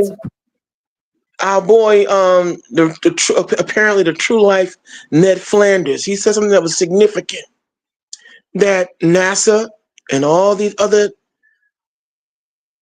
institutions have vast information on these UAPs. He's talking about going back to the 1940s and 30s. We're talking about the time they've been making appearances since the time of Adolf Hitler and company. Okay? And this is when all the issues on astrophysics, propulsion, you know, the whole study of how these vehicles move they've been trying to replicate that ever since. So he's right. This thing has been ongoing and been studied for the longest. His optimistic appraisal, however, is falling short because they, like Christ said, they're not coming here to play. They're not coming here to be studied. They're coming here to wage war. And this is what it's on, and it's on and popping now. Let the video roll for Karima.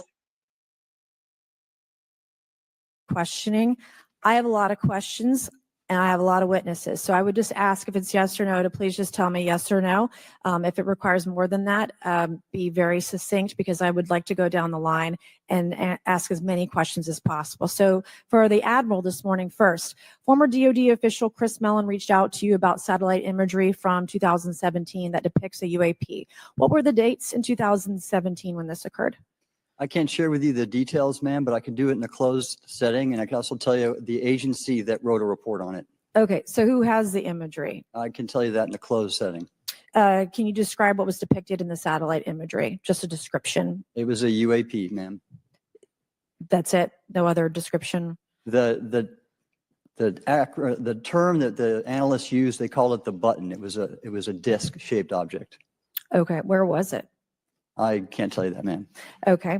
All right. Okay, Mr. Elizondo, you state in your testimony that, quote, advanced technologies not by our government or any other government are monitoring sensitive military installations around the globe, end quote. If these technologies are not made by any government, who's making them? Private companies, or are you implying they are crafted by a non-human intelligence? Well, ma'am, that's precisely why we're here. The problem is that temporally speaking, over decades, not just the last 10 years, to put this in perspective, Are these private companies you're implying, or is this non-human intelligence? it may be both. Okay. When it comes to Blue Force Technologies, I would not be able to discuss. Okay. It, ma'am. Are you read into secret UAP crash retrieval programs? We would have to have a conversation in a closed session, ma'am. I signed documentation 3 years ago that restricts my ability to discuss specifically crash retrievals. I submitted for my book through the DOPSR process, which took a year for it to be reviewed. And what is in the book is what I was told I'm allowed to talk about. Has the government conducted secret UAP crash retrieval programs? Yes or no? Yes, Okay. Were they designed to identify and reverse engineer alien craft? Yes or no? yes. Does the U.S. government have any reverse? Okay, we already answered that question about retrieval programs. Do any U.S. contractors have the same? I would prefer to address that in a closed session, ma'am. Okay. In your book, you mentioned government employees who've been injured by UAPs, placed on leave, and receiving government compensation for their injuries. Is that correct? That is correct. How can the government deny we have recovered craft if they're paying people because they've been injured by recovered craft? Ma'am, that's a great question. That's why I think we're here again, because I've seen the documentation by the U.S. government for several of these individuals who have sustained injuries as a result of a UAP incident. It's a crazy idea, right? The hypocrisy and the logic. Okay, Mr. Schellenberger, I'm going to say it again to be very clear. Immaculate Constellation. What's its mission and how are they funded? Its mission is to, as I stated, its mission is to, it's an unacknowledged special access program. Its mission is to document UAPs. Okay, and do you, for your story and your report, do you have more than one credible source? I do. Sourcing, okay. I do. And then why do you believe your sources to be credible? How do you judge the veracity of the documentation you've been provided about this program? I checked the sources and they are who they say they are. They are current or former government officials. I wanted to also add that I did not specify that they were Defense Department employees. I didn't specify the agency nor the gender. Would they have included non-government employees, people that aren't employed by the government? These are, I'm comfortable saying that these are government or previously government employees. Any of them currently employed by a private contractor or private contractors? I'd rather not say. Okay. What's the key takeaway, just a few seconds, about the Immaculate Constellation document you provided us today? I think that what the American people need to know is that the U.S. military and intelligence community are sitting on a huge amount of visual and other information, still photos, video photos, other sensor information, and they have for a very long time. And it's not those fuzzy photos and videos that we've been given. There's very clear High res. high resolution. How many visuals, graphics, videos, photos? I mean, I've been told hundreds, maybe thousands. I mean, I also wanted to say, because there was some conversation around concern around the revealing of these materials, revealing the source collections, but some of these are shot from helicopters using normal videos of oceans. I just think that's absurd that somehow you're going to be revealing some secret U.S. technology by revealing that you've photographed orbs off the coast of Kuwait. Okay, thank you. I have 8 seconds. Mr. Gold, did the NASA independent study team get briefed on what you call OSAP? Very quickly. I flagged the Advanced Aerospace Weapons System Investigation Program to our chair and our DFO. We did not get briefed, but I believe it is definitely worth looking into. That was probably the largest UAP review effort ever, and I think produced a lot of interest data, including revealing Nimitz. I don't know if my fellow witness Lou might want to, he did yeoman's work on it, might want to comment. Okay. All right, I'm going to turn to Mr. Moskowitz, who will be recognized for 5 minutes of questioning. Thank you, Madam Chairwoman. So, Mr. Gold, you gave a whole diatribe for a couple of minutes about UAPs, science, data collection, stigma.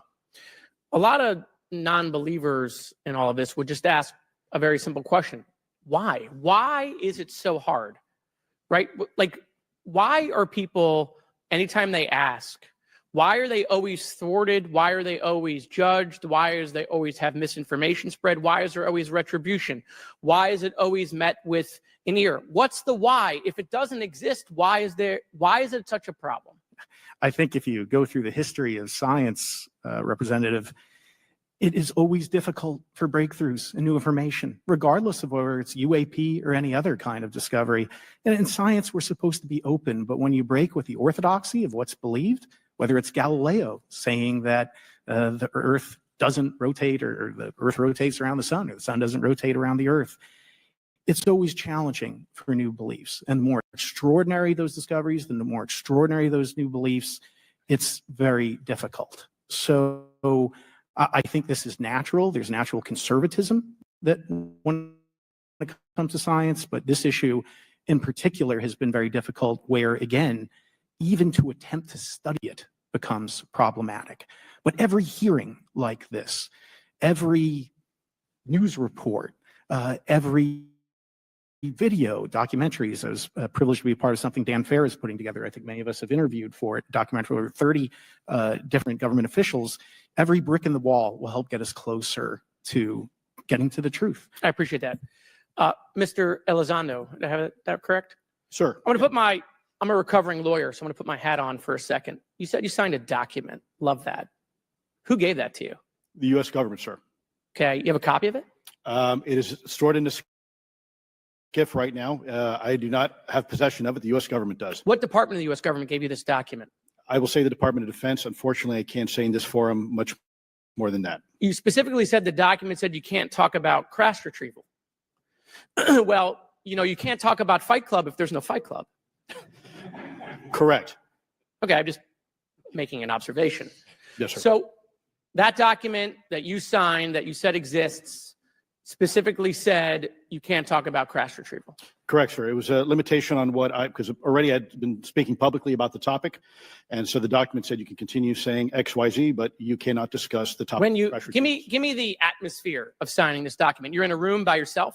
I'm in a SCIF with a security officer, sir. Just one-on-one, anybody else? There may have been an assistant as well.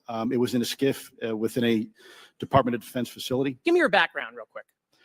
My background is I went to school to study microbiology and immunology, entered into the U.S. Army, and after a very short stint in military intelligence, I became a counterintelligence special agent. As a civilian, later on I became a special agent in charge, running investigations in counterterrorism and counterespionage primarily, with some experience in counterinsurgency and counter-narcotics. And then in 2009 timeframe, when I came back to the Pentagon after a tour with the Director of National Intelligence, I quickly became part of a program that was originally called OSAP that evolved into the program now called ATIP, which is where those videos that we now see, the Go Fast, the Gimbal, the FLIR, that was part of our effort, sir. Right. So you're not some conspiracy theorist. You actually have a legitimate background. Well, sir, I'm certainly not a conspiracy theorist. I'm fact-based, just say facts. So when you're in this room, I want to paint the picture of everybody. You're in this room, you're by yourself, you're in a skiff, you're handed a document. How long is the document? It's about a page front and back. So basically you have some things they call trigraphs, which I cannot, again, talk. How long were you given to sign the document? As long as I needed, sir. And what if you didn't sign it? Well, I suspect there'd be repercussions. I wouldn't have access to certain information. Were you allowed to ask a lawyer, or weren't allowed to ask for a lawyer to review the document? It wasn't an option, but they probably wouldn't have allowed me to, because the document itself was pretty explicit about you have to be, wait, putting me in an interest. Let me try to thread the needle here. There are certain documents that we have in the U.S. government that allow people to have access to certain programs, whether it's a special, and I'm going to be very generic here, whether it's a special access program or a controlled access program, SAP, CAP, whatnot. How many people have to sign that document? It depends how many people are going to get access to the information, sir. Okay. Last question. Doctor, real quick, can you tell us about the Omaha incident in greater detail? I've read your background, right? Some people would label you as a member of the deep state, since you worked in government for a long period of time. But can you tell us more about that incident? You've written a lot about that. I wrote a lot about incidents like it, Congressman, but that specific incident involved the USS Omaha, the littoral combat ship of the U.S. Navy operating off Southern California. I don't remember the exact date. It was within the last decade. And what the watchstanders on the bridge observed was a UAP, again, something that was aloft but had no observable exhaust or control surfaces. So it was something that couldn't be explained. And then they saw it enter the water from the atmosphere and going through the air-sea interface. And so thus exhibiting transmedium travel. Thank you. I yield back. Thank you. I'll now recognize Mr. Grothman for 5 minutes of questioning. Yeah, we'll start with Mr. Gallaudet.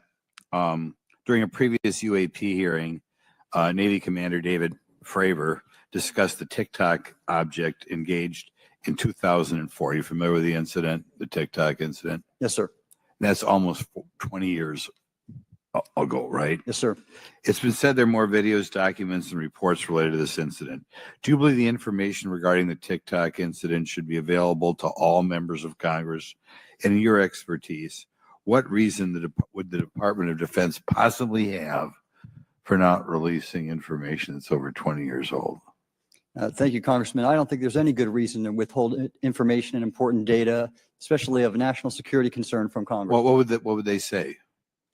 I will speculate, sir, that they don't want to share that kind of information because it reveals weaknesses in our ability to monitor and protect our airspace. Okay. In your written testimony, you claim last year's UAP hearing before this oversight committee confirmed that UAP-related information is, well, it's not only being withheld, but that elements of the government are engaging in a disinformation campaign to include personal attacks designed to discredit UAP whistleblowers. Could you elaborate on that statement a little?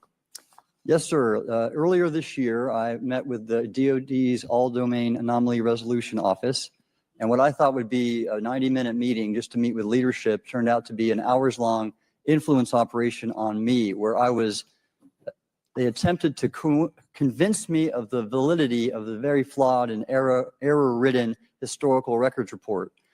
In addition, they tried to have me question very valid UAP reports like the Tic Tac incident, and even coming to stating possibly that the Tic Tac was American technology.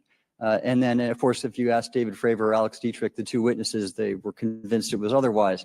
And then, and they also cast discredit on various UAP whistleblowers and witnesses to question their validity and credibility as witnesses. Okay. We'll go to Mr. Elizondo. Hope I got that right, or not at least Close not enough, that sir. right. You're familiar with the recent drone incursion over Langley Air Force Base? Yes, sir. The owners of these drones remain unclear. The U.S. military has not been able to give us in Congress an answer. Given your experience with the Department of Defense and the intelligence community, how frequently are UAP sightings over military installations? And secondly, I suppose hypothetically, you could have incursions over just say regular airports. Is it obvious these incursions are more likely over military facilities than just a random airport out there? Yes, sir. There's definitely enough data to suggest that there is certainly some sort of relationship between sensitive U.S. military installations, also some of our nuclear equities, and also some of our Department of Energy sites.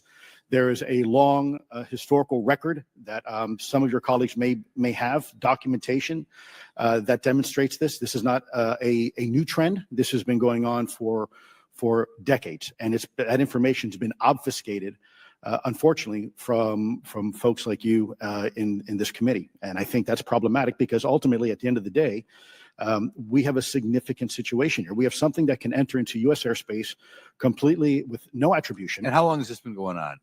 Sir, decades. And there's information that will hopefully be entered into the Can you record. think of any possible reason why they can't release any information they have on something, say 15 or 20 years old? Sir, if I could echo my colleague here, Admiral Gallaudet, I think one of the big issues that we have in the intelligence community, Department of Defense, is we don't want to broadcast any potential vulnerabilities or weaknesses in our national defense systems or on intelligence collection platforms.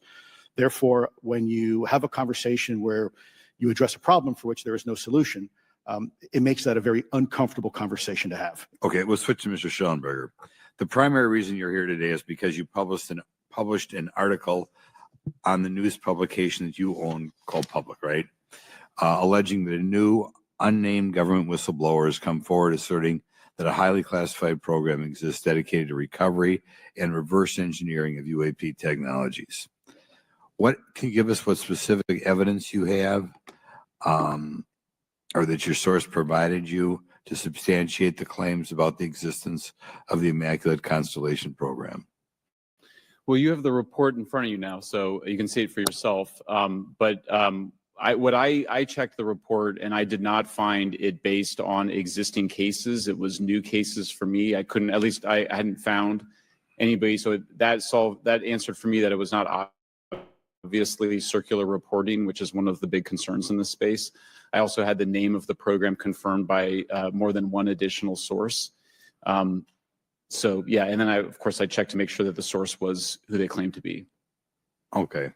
I should also say that when I said before it was this database, it is a much broader program than that. It also includes human intelligence, and then as you mentioned, the retrieval and the any knowledge of what country these things originated in? No, I have no idea. Okay. Okay, I will now recognize Mr. Burchett for 5 minutes of questions. Thank you, Chair Lady. I request unanimous consent to enter into the record documents provided to us regarding legacy UAP programs, and somebody, Jeremy Corbell, for providing those documents and actually your last position with the federal government. Sir, I was the Director of National Program Special Management Staff, managing a White House Special Access Program on behalf of the National Security Council. How would you characterize UAPs? An enigma, sir, and a frustration. We're talking about technologies that can outperform anything we have in our inventory. And if this was an adversarial technology, this would be an intelligence failure eclipsing that of 9/11 by an order of magnitude. Are there classified Department of Defense materials related to UAPs that you believe could be safely disclosed to the public without compromising national security? Yes, sir, I do. I would never, ever try to endorse providing some sort of information that could compromise what we call a Blue Force technology or capability. But I do believe there's a lot of information regarding this topic, and I've been very vocal about it, that should be shared not only with the public, but most importantly, with members of Congress. Are you familiar with my friend David Grush? Absolutely, sir. I had the privilege and honor of working with him myself several years ago at U.S. Space Force. Last year, as you know, he testified that the U.S. has run a multi-decade UAP crash retrieval and reverse engineering program. Would you agree with that? Yes, sir. Are there UAP programs operating without proper congressional oversight? 100%. What are they? Unfortunately, sir, I would have to have that conversation in a closed session. I know you said that, and a lot of people are frustrated with those kind of answers, but we're asking those kind of questions so you all know what the heck we're up against. You also mentioned in your opening statement that the Pentagon's Public Affairs Office employs a psychological operations officer as the singular point of contact for UAP-related inquiries. Why the heck would they do that? Sure, that's a great question. I would ask the Pentagon. There's a long history here of that individual providing misleading and false information to the public through various news outlets and media outlets in order to discredit this topic. I've personally been victim to it. We have the documentation to substantiate where this information has been absolutely inaccurate, that has been provided time and time again. And it turns out that that individual was also working with former leadership of Arrow at the time as well. And we punish them by giving them multi-million dollars more than they ask for every year. Admiral Gallaudet, you mentioned in your opening statement on an email you received from the operations officer of the Fleet Forces Command regarding unknown objects almost colliding with U.S. military planes. Did anyone respond with knowledge of what the objects were? I received no response, sir. Did the exercise get canceled? The exercise did not get canceled. Why do you think the commander of Fleet Forces operations officer never discussed the incident again? Sir, I'm speculating because I didn't have an exchange with him, but I believed it to be part of a special access program, the information and the video, which we know now it was. And he realized he couldn't share that openly with the recipients of the email, and therefore the email was pulled from everybody's account. Again, tell us what happened to the email from the commander of Fleet Forces. The day after I received it, and all the other recipients received it, which were all the subordinate commanders of U.S. Fleet Forces, so 1- and 2-star admirals, including strike group commanders, the email was wiped or deleted from our accounts. Okay. And then no one talked about it. All right. Have you specifically had any experience with submersible objects? Sir, I've no personal experience, but I've had witnesses on submarines come to me and say they've seen on sonar data. Correct. Okay. Yeah. How would you USOs. characterize those, and how do they move?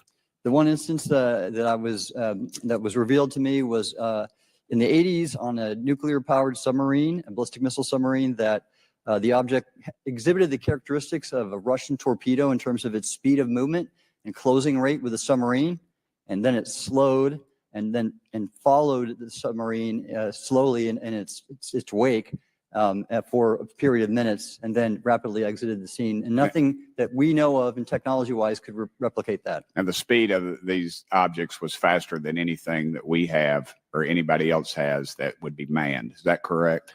It was on the order Underwater. of a torpedo. So Yes, sir. Yes, sir. But as it exited, it Well, I don't characterize- exactly know how fast a torpedo is, but I expect it does better than my old outboard Scott Atwater. So I'll take that as a yes. Yes, sir. Okay. Have you experienced any experience with the All Domain Anomaly Resolution Office, Arrow? Yes, Congressman, as I mentioned previously, and I have met with them. Okay. You heard Mr. Elizondo describe psychological operations for those contacting the Department of Defense about UAPs. You mentioned a similar influence operation by Arrow. Why are federal agencies invested in running information operations about UAPs if they do not exist? Yes, sir. But I'll make a statement on Arrow's behalf. They have new leadership. The office has reached out to me to meet again, and I take that as a good faith effort, and we'll see where that goes. Thank you, Chair Lady. I've run over. Thank you. Thank you, Mr. Tennessee. I would now like to Can you recognize stop the Mr. video? Higgins. Can you stop it? If you stop it from. All right, now, I want to go back to what the heavyset gentleman said in reference to the fact that they were when the guy who was a lawyer asked him, why has this been so secretive? Why? And he mentioned the fact that he had to sign a document. For those who may not be familiar with law, that document will be called NDA, a Non-Disclosure Act. He's sworn not to reveal certain secrets and certain things that he's been privy to. The word privy means his eyes and ears and everything else have been able to see and touch or create. But long story short, I'm going to tell you why. The book of Job 9:24 tells us that the earth and all of its power have been given into the hands of the wicked. So the reason why all this has been so secret is because there are factions of this government that know that we are the children of Israel. They know that in order for their power structure to work, they have to keep this controlled. They have to keep it contained. They had to use lies and all kinds of other subterfuge, skullduggery, and brainwashing to keep people controlled. If people had the understanding of how real the Bible is and the divine nature of what we're dealing with here, they wouldn't have been able to control the people as they have done so throughout the centuries. But now again, listen to their testimony. They're now naval commanders and infantrymen are now testifying to how they have been directly engaged by these angelic forces. But the time hasn't been for them to attack. But they've been letting their presence be known. So when we come here and we open the Bible, now we're seeing just how real the Bible is. Now everybody is going, like the Lord said, all tongues are going to be shut down. All naysayers, if they want to continue to hold on to their whatever they believe in, go ahead. Because all the unfaithful shall die in their unfaithfulness. But the Bible is now coming to the fore. Listen to their testimony. They've been paying, the military, the government has been paying people who have been sick because of their encounters with the unidentified aerial phenomenon, anomaly phenomenon, whatever you want to apply. But in the Bible, in the book of Acts, I'm going to use the book of Acts 17 through 24, it tells you that because of all these signs and wonders, and when these things start coming to the surface, that men's hearts will fail them. Radiation poisoning, all forms of cancers, because our human, and look what the God said, that he's seen and know that they have that the Most High has technology that within the human arsenal, in their inventory, they can't touch. And you wondering why they haven't launched an attack on these drones? Because as the old adage goes, your arms are too short to box with God. In this testimony, you heard the other fellow say, yeah, we've been, the submarines. Think about this. Do any of y'all remember stories about submarines that was something that were never seen again? There was a couple of years, about a decade ago, 10 or more years ago, a couple of Russian submarines that disappeared inexplicably. They lost power and they disappeared off radar. See, this is how deep this thing is. But that's why it's been so imperative for them to want to keep all this on the hush-hush, because they can't rule the world or control the people if everyone was aware of all of this. But now it can't be hidden. Now they can't deny it. And all these whistleblowers are coming forth to clean their conscience, because see, when all hell break loose, and it's going to break loose, it's going to break loose when people, especially when white society, most of the white people realize they have been doomed by their forefathers and mothers because of what they've done to us and what they got coming to them. That's why they've been busting their behinds to keep it secret. But now it's coming out. It can't be hidden. Whether you believe it or not. And Fun Day for Fridays, you know your stuff. I see you well informed. And before we run the video, I want to say to Tyrone. That's Tawana on the panel. Say again? That's Tawana on the panel. You keep calling her Fun Fact. That's Tawana. That's her channel. Oh, that's the name she's using. But Fun Day for Fridays. No, she using Miss Tawana on the panel. Really? Hold on. Let me look. Yeah, there's somebody who call themselves Fun Day Fridays. That's Karima. her channel. Get out of here. Listen to what I'm saying. She's on the panel. Right. Her name is Tawana, but her channel, she's prominent under her channel name. That's Fun Day Friday. Okay, I got you. Okay? Got you. All right.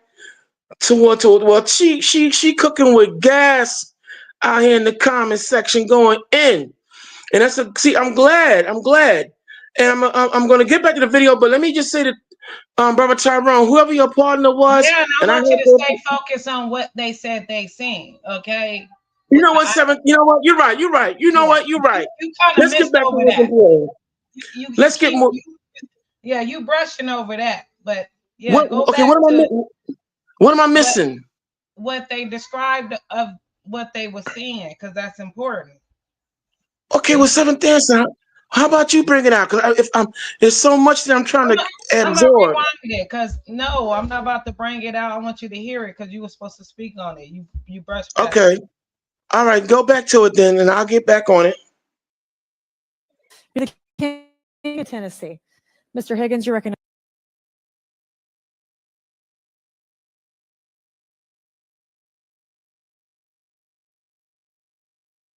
Maybe thousands. I mean, I also wanted to say, because there was some conversation around concern around the revealing of these materials, revealing the source collections, but some of these are shot from helicopters using normal videos of oceans. I just think that's absurd that somehow you're going to be revealing some secret U.S. technology by revealing that you've photographed orbs off the coast of Kuwait.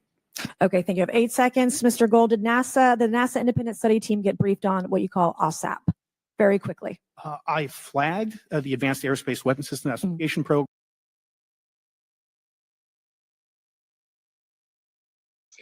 Okay, Karima, I see what you did. Yeah, the orbs, the circles. Yeah. Now, hey, y'all, if you go to the book of Ezekiel, the first exactly. chapter. I'm like, how is he pressing it up? Like, how is you pressing that up? Like, that was very important. All right. Okay, Seventh Answer. I missed the cue. My bad. Yeah. Okay, y'all. He said they saw orbs, circles. What did Ezekiel say he saw? He saw wheels within wheels. Wheels too. Spheres, wheels, orbs. That's right. All that they named. My bad. I dropped the ball. I fumbled. And all that. Yeah. So you see, brothers and sisters, how real the Bible is. Okay? Wheels within wheels, orbs, spears, the same language. Thus confirm what the Bible said in the book of Ecclesiastes. There's nothing new under the sun. Okay, run it, Karima. Okay, I'm gonna go back up a little bit since you already got it now, because I'm like, how the heck?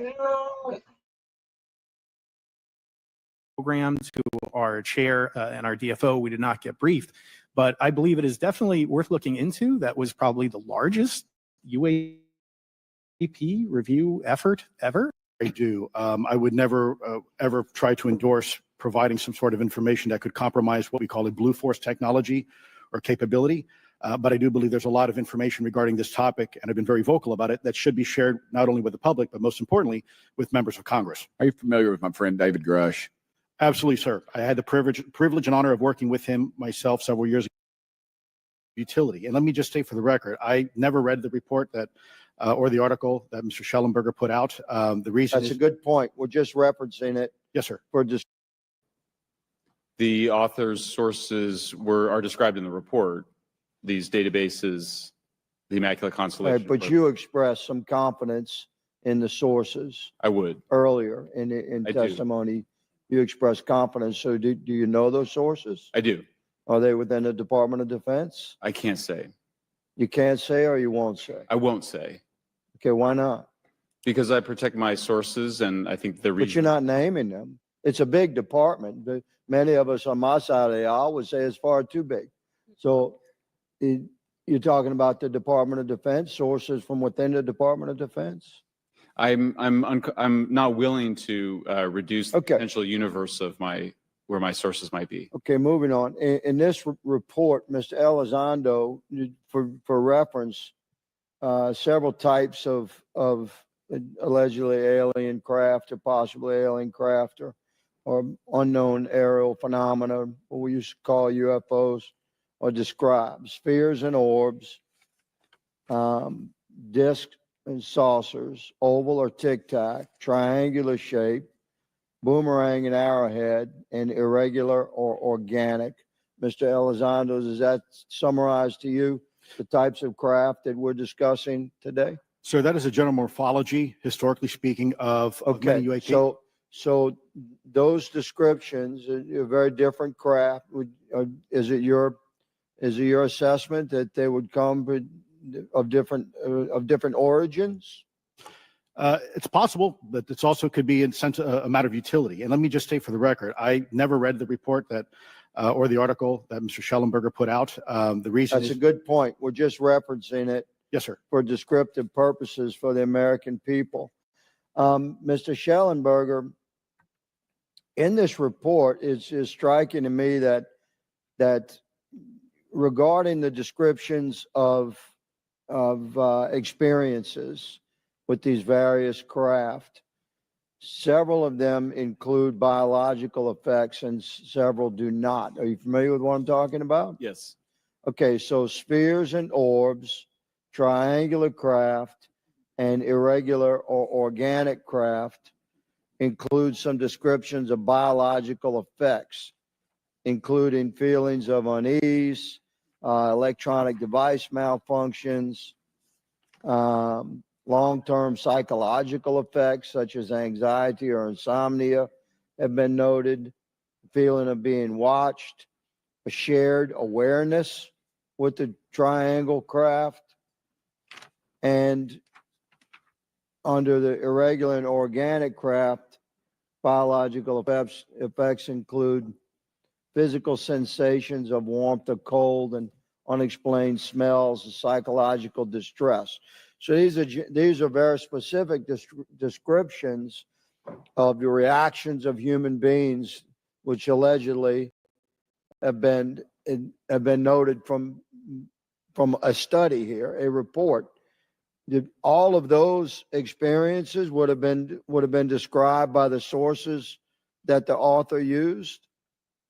I'm not sure I understand. This is a very broad description of biological effects, and it's striking to me that they are present with relation to some types of craft, but absent in others. This would require a great deal of research and study. Can you explain that? My understanding is that this is the database is very large. It includes both the images, the videos, the still images, as well as the human intelligence, the reports, the raw data from individuals having these experiences. So in answer to your question, yeah, I mean, I think we're looking at a very large amount of data collected over many decades. And that data is held by the Department of Defense? Well, I will say that after I published, I was told that this program, that the USAP was actually managed by the Department of Defense, but held at the White House. Roger But that. that's a single source, and I don't have multiple sources to verify that. Thank you, sir. I did my best. Hey, to make an answer Karima, out could of you stop it for a second? There's something Partially significant. successful. There is Madam something Chair, I significant. yield. Okay, I'm sorry. Thank you. I now recognize. There was something significant in that line of questioning when he asked the gentleman, how come certain encounters with the UAPs generated sickness, failure of hearts, the anxiety, psychological damage, all that. And in some instances when they encountered them, there are none of these effects. Well, again, you go back to the Bible when they encountered Ezekiel, the ones that Ezekiel saw, and those who were with him saw. They didn't just this is showing you how the angelic powers have the ability to control the power that their beings generate from these vehicles. They control the radiation. Think about in Isaiah 66:15 when it speaks about, behold, the Lord shall come with fire and his chariots as a whirlwind. In some instances, these things generate so much power that lightning, it disrupts the earth and everything around it. So he asked, well, how is it that some of these vehicles don't emit power surges where they damage humans when they encounter them, and in some instances, people are getting jacked up beyond repair. That only confirms what the book of Ezekiel 119 talks about, how these wheels and these orbs and these spears, the chariot of the Lord move according to how the angels want them to move. How their spiritual essence and being control them. And if you've been listening to the accounts of the people who've been seeing these spirits, some say that they black out, that they go black, they go dark, and they don't generate no kind of sound or emission. And in other instances, when you've been seeing the videos, they got this, you hear this loud humming sound, almost like a helicopter or a plane, but you know it's not a plane or helicopter you're watching.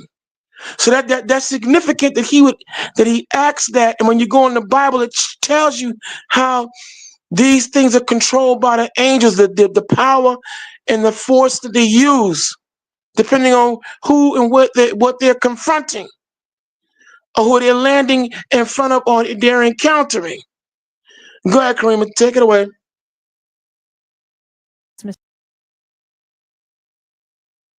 Mr. Frost for 5 minutes of questions. Thank you, Madam Chair. In addition to serving on this committee, the Oversight Committee, I also serve on the Science, Space, and Technology Committee, where we often discuss how essential data and evidence are used in science and used at departments such as NASA. During a hearing, NASA Administrator Nelson affirmed the importance of NASA in helping us to understand UAP. Mr. Gold, if the government doesn't have the data it needs on UAP because, say, someone who saw something is concerned about stigma, public backlash, etc., or maybe there's just not good systems in place, how are we supposed to ultimately figure out what's going on? Yeah, thank you for the question. And let me compliment Administrator Nelson that there wouldn't have been a UAP independent study team if it wasn't for his leadership and courage. We're talking about data and where we can get data from. As I described, NASA has whole archives of data, much of which I believe will likely have information that will help inform UAP.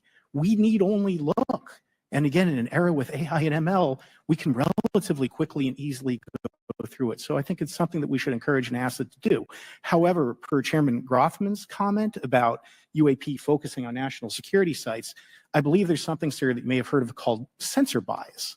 That because we've got more cameras, more monitoring of national security, we don't know how extensive UAP activity may be over civilian areas. And this is to the second part of your question, where we're not collecting the data. We're not collecting sufficient data from pilots. We're not collecting sufficient data from civilian and commercial activities. And this is, again, where ASRS, I think, could substantially change that, get the data out there, and allow us to do good science. Yeah. Thank you. I mean, on the data, I'm a really big proponent of transparency. But obviously, there's always a little bit of balance that we have to have in government on transparency as well. I mean, last year, NASA appointed a director of UAP research in response to the recommendation by the independent study team. In the final report, there's a quote, despite numerous accounts and visuals, the absence of consistent, detailed, and curated observations means we do not presently have the body of data needed to make definite and scientific conclusions about UAP. Can you just talk really quickly about that balance of security and transparency? So I can say, having served at NASA, it is the most transparent organization I've ever been in. When we would have conversations of executive leadership, things would leak out almost instantly. So I can assure you, intentionally or not, NASA's very transparent. I don't know if many of you have worked with engineers or scientists. They love to talk. So I believe that NASA is a paradigm of transparency, but we must have the ability and the data to be able to be transparent with. And if we're not gathering that, if we're not looking at it, then we can't bring NASA into the game and get to that good science that you need. You know, it was about a year ago, I was touring a facility with a pretty senior government official. We went by a certain hangar and they said, yeah, that's, you know, a company leases that out. We don't really know what's going on in there. We have no way of knowing what's going on in there. And there was a few of those, in fact, while we were driving around this facility. To what extent do you think that some of the UAP out there comes from off the books or unauthorized experimental aircraft?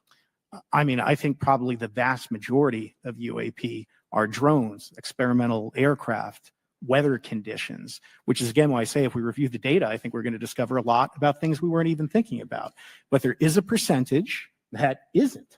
And looking into those anomalies is how discoveries will be made. And relative to science, Congressman, if I can say, when NASA studies black holes, when NASA studies galaxies, we have instruments that are tailored to do so. With UAP, we're using cockpit gun cameras or cell phones. We could never do good science with that. And is funded fully. We need to beat China to the moon and maintain our presence in low Earth orbit. So NASA would need more money to do this, but I think tailored instruments that would look at UAP in the same way that we have tailored instruments to look at astronomical data is important to gathering valuable and uniform information. If we were studying black holes by using fighter cockpit cameras, we probably wouldn't know that much about black holes. 100%. Well, I think it's important that federal leaders take the necessary steps to ensure that UAP does not pose threats to the American public as well, and that we have the necessary budgets to collect this data so we can actually see what's going on. And I'm fully supportive of funding the Artemis mission. I think it's very important. Also, a personal note, the pilot is a frat brother of mine. He is a member of the Phi Beta Sigma Fraternity Incorporated, and so I would love to see my fraternity make it to the moon. But Redwire is building the cameras for Artemis, so we will take some pictures of your frat brother and get them. There we go. Thank you so much. I yield back. Thank you. I will now recognize Ms. Luna for 5 minutes of questioning. Mr. Elizondo, to your knowledge, can you name the country and around time frame that the first back engineered UAP program started? Ma'am, unfortunately, I would not be able to have that conversation in public. Can anyone on the panel name that? I can't. None of you? Okay. This next question is for Mr. Gallaudet. To your knowledge, have any USOs ever outpaced our submarines? Yes, ma'am.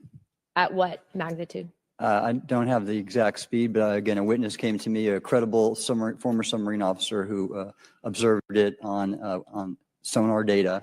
And this was in the 80s in the North Atlantic during a storm, and it outpaced his submarine by orders of magnitude. Are you aware of any hotspots that currently exist off our shores in North America?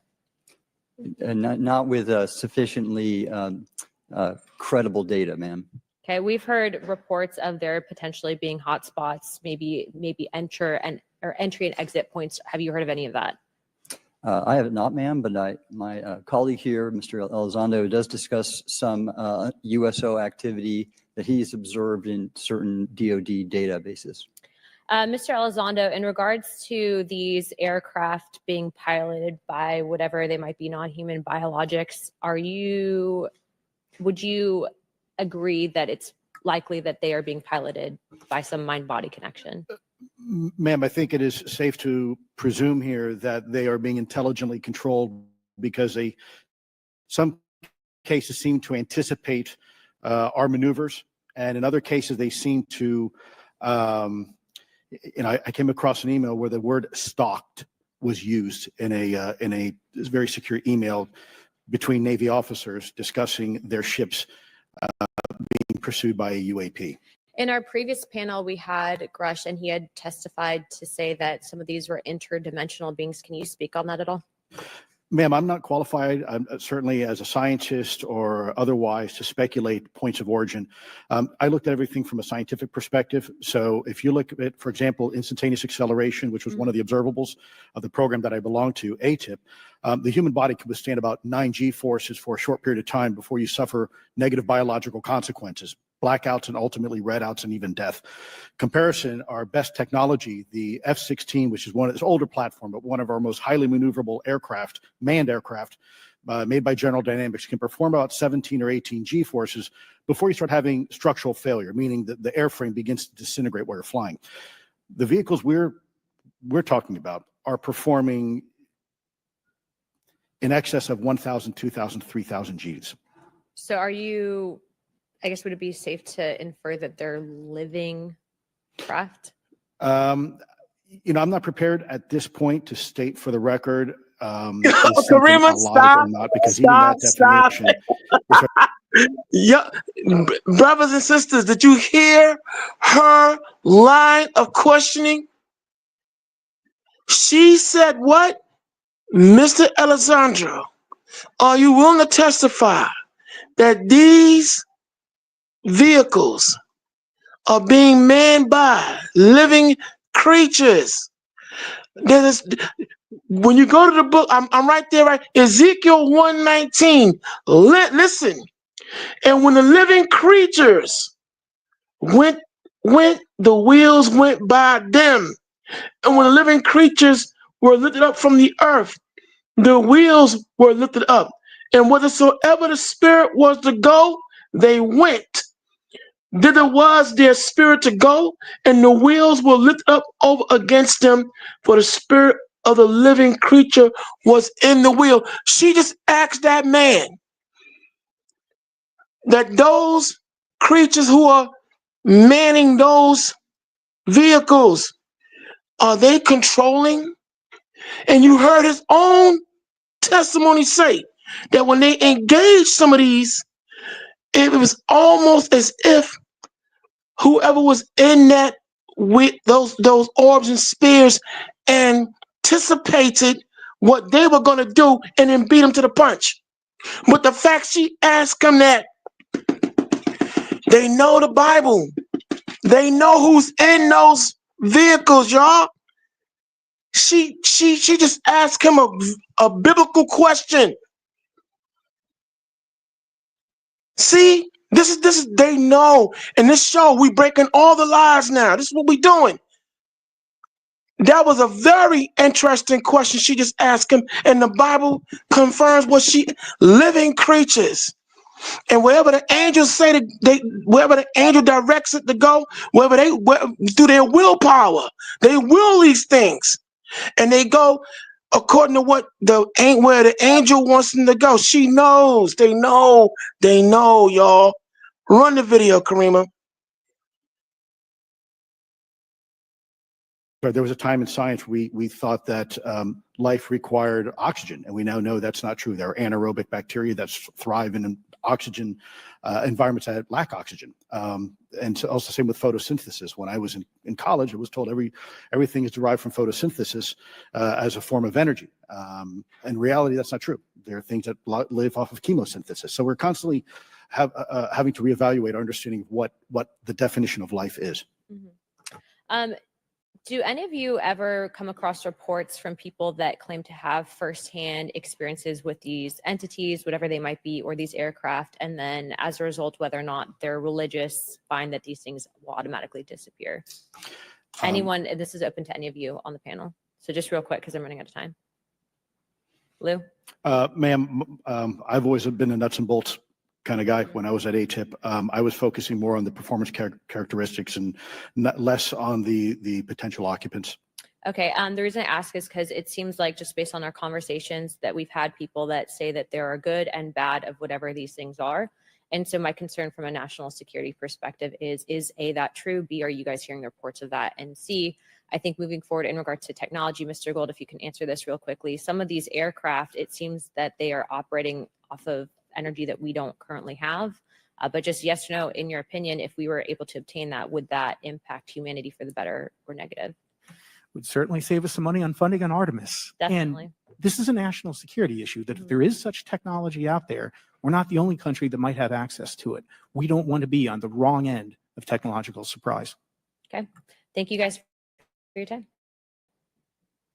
All right, thank you. I will now recognize Mr. Garcia for 5 minutes. Thank you. And I apologize for stepping out. My governor is here upstairs, so I'm trying to get in between meetings, so apologize for that. I want to just start by just asking everyone on the panel or witnesses, and I had a chance to read all the testimony before, but just to set the agenda, just if we can go down real briefly, do you believe, just for the record, that the federal government, any part of the federal government, is knowingly concealing evidence about UAPs from the public? Yes, sir. 100%. Yes. Yes. Thank you. I also want to just go down the line. I know many of you have already said this, but I just, for the record again, just briefly, what do you believe UAPs could be or are? Strong evidence that they are non-human, higher intelligence. I echo my colleague's comment, sir. Genuinely do not know. Don't know, but we must find out. Okay, thank you. I appreciate those answers, gentlemen. I think this is obviously another remarkable hearing with just really important information, so I thank all of you for answering the questions. Admiral, I just want to go back to one thing. Now, last year, our subcommittee heard from 2 retired Navy pilots, Lieutenant Ryan Graves and Commander David Fravor, regarding UAPs. Actually, I think Ryan is here in the audience and been a great person to get to know and to have conversations with. He, of course, has been involved in the Safe Airspace for Americans Act with Chairman Graves, with Chairwoman Mace for UAP reporting by civilian aviation personnel. Can you discuss briefly why it's important for civilian pilots to be able to report UAPs and why these legal protections are critical for our national security? Yes, Congressman, thank you. And I did invite Ryan Graves as my guest, as I'm on his advisory board for the Americans for Safe Aerospace, and the legislation that you supported and introduced, I fully support as well. And I think it's important that more civilian pilots, commercial pilots report so we can better understand and learn and do research on UAP, as well as remove the stigma so more citizens report on what they observe. And also, it'll only contribute to aviation safety when we have a better understanding of where these UAP are, how they operate, and at what frequency and what capability level. So it's important for aviation safety, and it'll be important for moving science and research forward. Thank you, sir. And I just want to reiterate to my colleagues, I mean, this is a very bipartisan piece of legislation, and we just got to continue to get this through the Congress. And it's incredibly important that civilian pilots have the opportunity to safely report the UAPs that they're seeing or encountering in the air. And I can't express how critical this piece of what I believe is a larger collection of evidence and facts actually happened. We've been approached by pilots. I've talked to folks that have been engaged with our office and others, and there is still enormous stigma. And essentially, we don't have a system where folks are feeling free to be able to report what they're seeing. And so I just want to reiterate that that advocacy. Mr. Gold, in your testimony, you discuss NASA's aviation safety reporting system, a confidential, non-punitive reporting mechanism. In the Safe Airspace for Americans Act, we explicitly allow for civilian reporting, of course, of UAPs. Can you explain why the NASA task force recommended the use of the aviation safety reporting system? The aviation safety reporting system is an existing system that is trusted, that has taken hundreds of thousands, now millions of cases. And again, recognizing budgetary constraints, this seemed like the perfect way to be able to gain more data. And when it comes to the stigma, sir, it's something that pilots are used to reporting on, that crew is used to reporting on. So it's a great way to get data, to overcome the stigma without spending really that much more additional money since the system exists. Thank you so much for your support of that. Thank you for what Ryan Graves does. This is a common sense means to expose the truth of UAP for the purpose of this hearing. Thank you. And I just want to also add, now earlier this year, as part of the House Defense Authorization Bill, the NDAA, I had filed an amendment to include the UAP Disclosure Act, which would create a UAP records review board and exercise with exercise of eminent domain over UAP-related material, modeled actually on the JFK Assassination Records Collection Act, which is widely known. Now, the amendment was blocked, but thankfully the Senate included the amendment by Senator Rounds and Schumer for the UAP Disclosure Act. So I just again want to say that we should be pushing and ensuring the UAP Disclosure Act, which is bipartisan in its support, should move forward. And if I can just briefly, particularly Admiral, can you just briefly, as I close my time, explain why the UAP Disclosure Act would be critical for us and our national security? Thank you, Congressman. Yes, I believe the UAP Disclosure Act is important for national security, as well as advancing potential socioeconomic benefits resulting from UAP research, as well as public safety, as we referred to previously regarding aviation. And this act will allow for greater transparency and open research, and that's why I'm also a member of the UAP Disclosure Fund as an advisor, as in the Sol Foundation, as an advisor, senior strategic advisor, which is advocating for the same. Thank you very much. I yield back. All right, thank you. I'd like to recognize Mr. Biggs for 5 minutes of questioning. Thank you, Madam Chair. Thank you for holding this committee. Thank you to the witnesses. Admiral, the video that is called the Go Fast video, the email that you've talked about being deleted, I just want to briefly cover this. You said that the email, the author was asking whether any of the recipients were aware of the classified technology demonstrations that it could explain the objects that were observed. And then you said the email disappears. Then you guys have a series of meetings. The commander of fleet forces and his operations officer never discussed the incident again. Is that right? Is that accurate? That's accurate, sir. And even during weekly meetings, it was never discussed again. My question for you is, you were in those meetings. Did you personally hear that nothing was going on about that? Yes, sir. I was in those meetings, and did you make inquiries about that? No, I did not, sir, because I inferred, since I had been read into other special access programs, that this UAP video was part of one that I was not read into, or any of the recipients, or the author of the email, and that an intelligence agency basically pulled it back and instructed the author of the email, hey, this is, you just conducted what they call spillage into a lower classification level. And when that's done, the procedures are basically to remove any of the communication. You're going to silo it.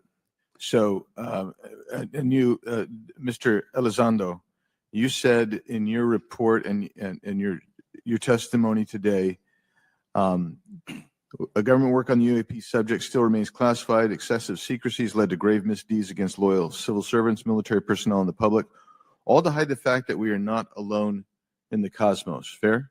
Yes, sir. All right. And all of you, and Mr. Schellenberger, by the way, I've read several of your books, Mr. Schellenberger, excellent stuff. Thank you. What I would say too is, you were asked about the veracity of the author of this report. You comfortable with the veracity? Yes. Okay. And then, and I'll get to you in a second, Mr. Gold. We'll talk about Kuhnian and Lakatoshian scientific advancement and how we're obviating that through these processes. But we'll get to that in a sec, because what I want to really get to is the ultimate question. It really becomes this: for what purpose is the federal government overclassifying? Because that's what they're doing. They're overclassifying, and forbidding the public for getting access to. And if you know, if you have an explanation, I'm curious, because I know what I've been told. I just want to know from your perspective, why do they overclassify? Mr. Elizondo, you look like your finger on the button, ready to go. Yes, sir. Forgive me. I think there's several reasons. I think at the time when this reality became evident to the U.S. government, we were in the middle of the Cold War with then Soviet Union, and we did not want to tip our hands to what our knowledge base was on this topic. We did not want to broadcast that to the Cold War's long over. It is, sir. It is, sir. There's also then the philosophical argument that the Department of Defense and the intelligence community is solution oriented. And when you don't have answers, it's a really tough spot to be in. It's easier to be quiet and suppressed than if you don't have the answer. Indeed, sir. In fact, there's a very real example when we built the U-2 spy plane and flew it over then Russia, and we're taking reconnaissance. And when we first started flying the aircraft, it flew so high and so fast we thought they weren't tracking us. In reality, they were tracking every flight. It wasn't until the Russians could develop the SA-2 surface-to-air missile and successfully shoot them down. I would suggest to you also, along with Lakatos and Kuhn, you also have a problem with Kenneth Arrow's path dependence or increasing returns. That's one reason why they won't disclose it. It's too painful to admit.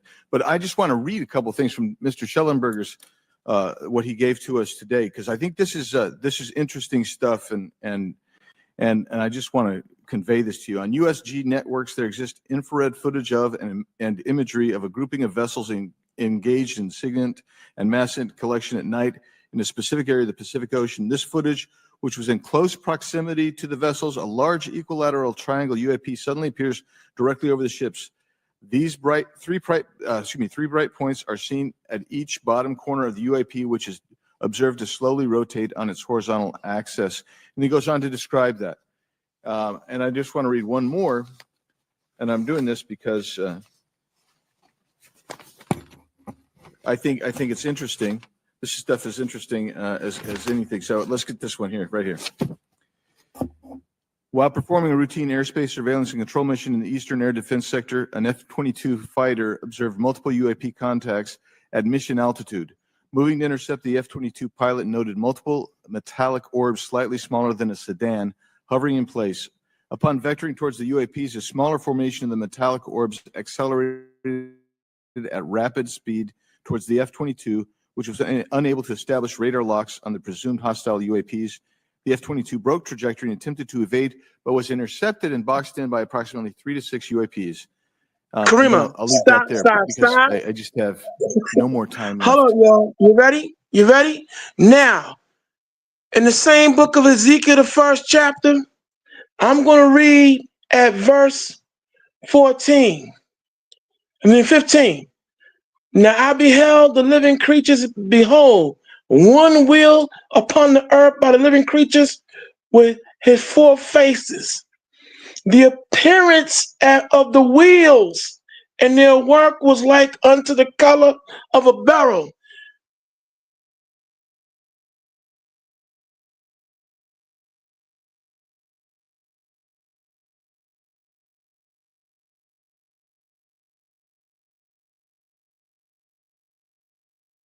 Your mic on mute.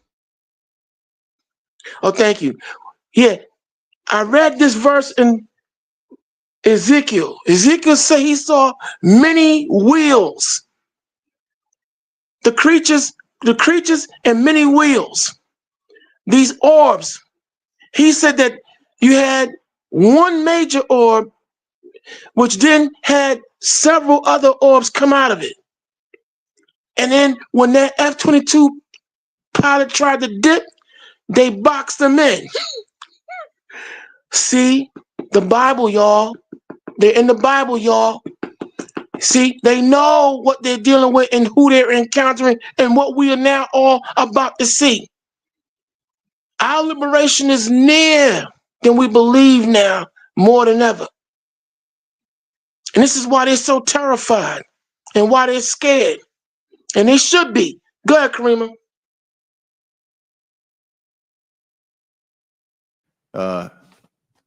Well, she's not looking. So let's just get into let's get into part of this. I thought I would be saved by the bell. No. Let's talk about Kuhnian Lakatoshin type of scientific development. And the problem that we have here is you have institutional blockage of what would be normal development of scientific ideas.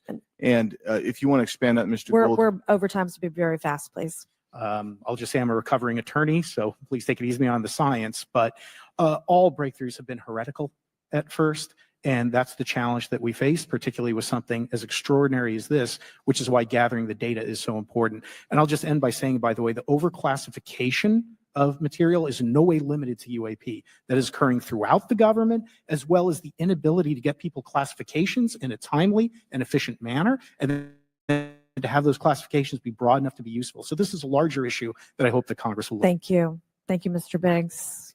I've been generous. All right, Mr. Burleson, I'll recognize you for 5 minutes of questions, please. Thank you, Madam Chair. Mr. Elizondo, does any branch of the United States government or defense contractors possess technology?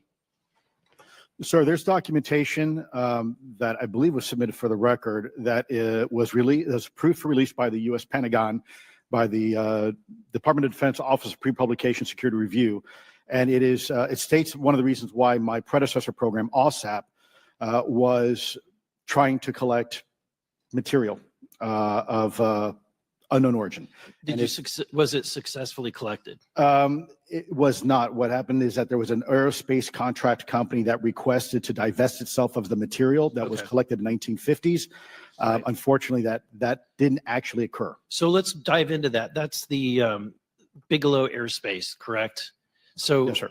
There was a journalist, Christopher Sharp, who said that there was a transfer between Lockheed Martin, Bigelow Aerospace, and the CIA allegedly blocked this. Can you describe that? What I can say is that it was blocked. Why it was blocked, I can only surmise.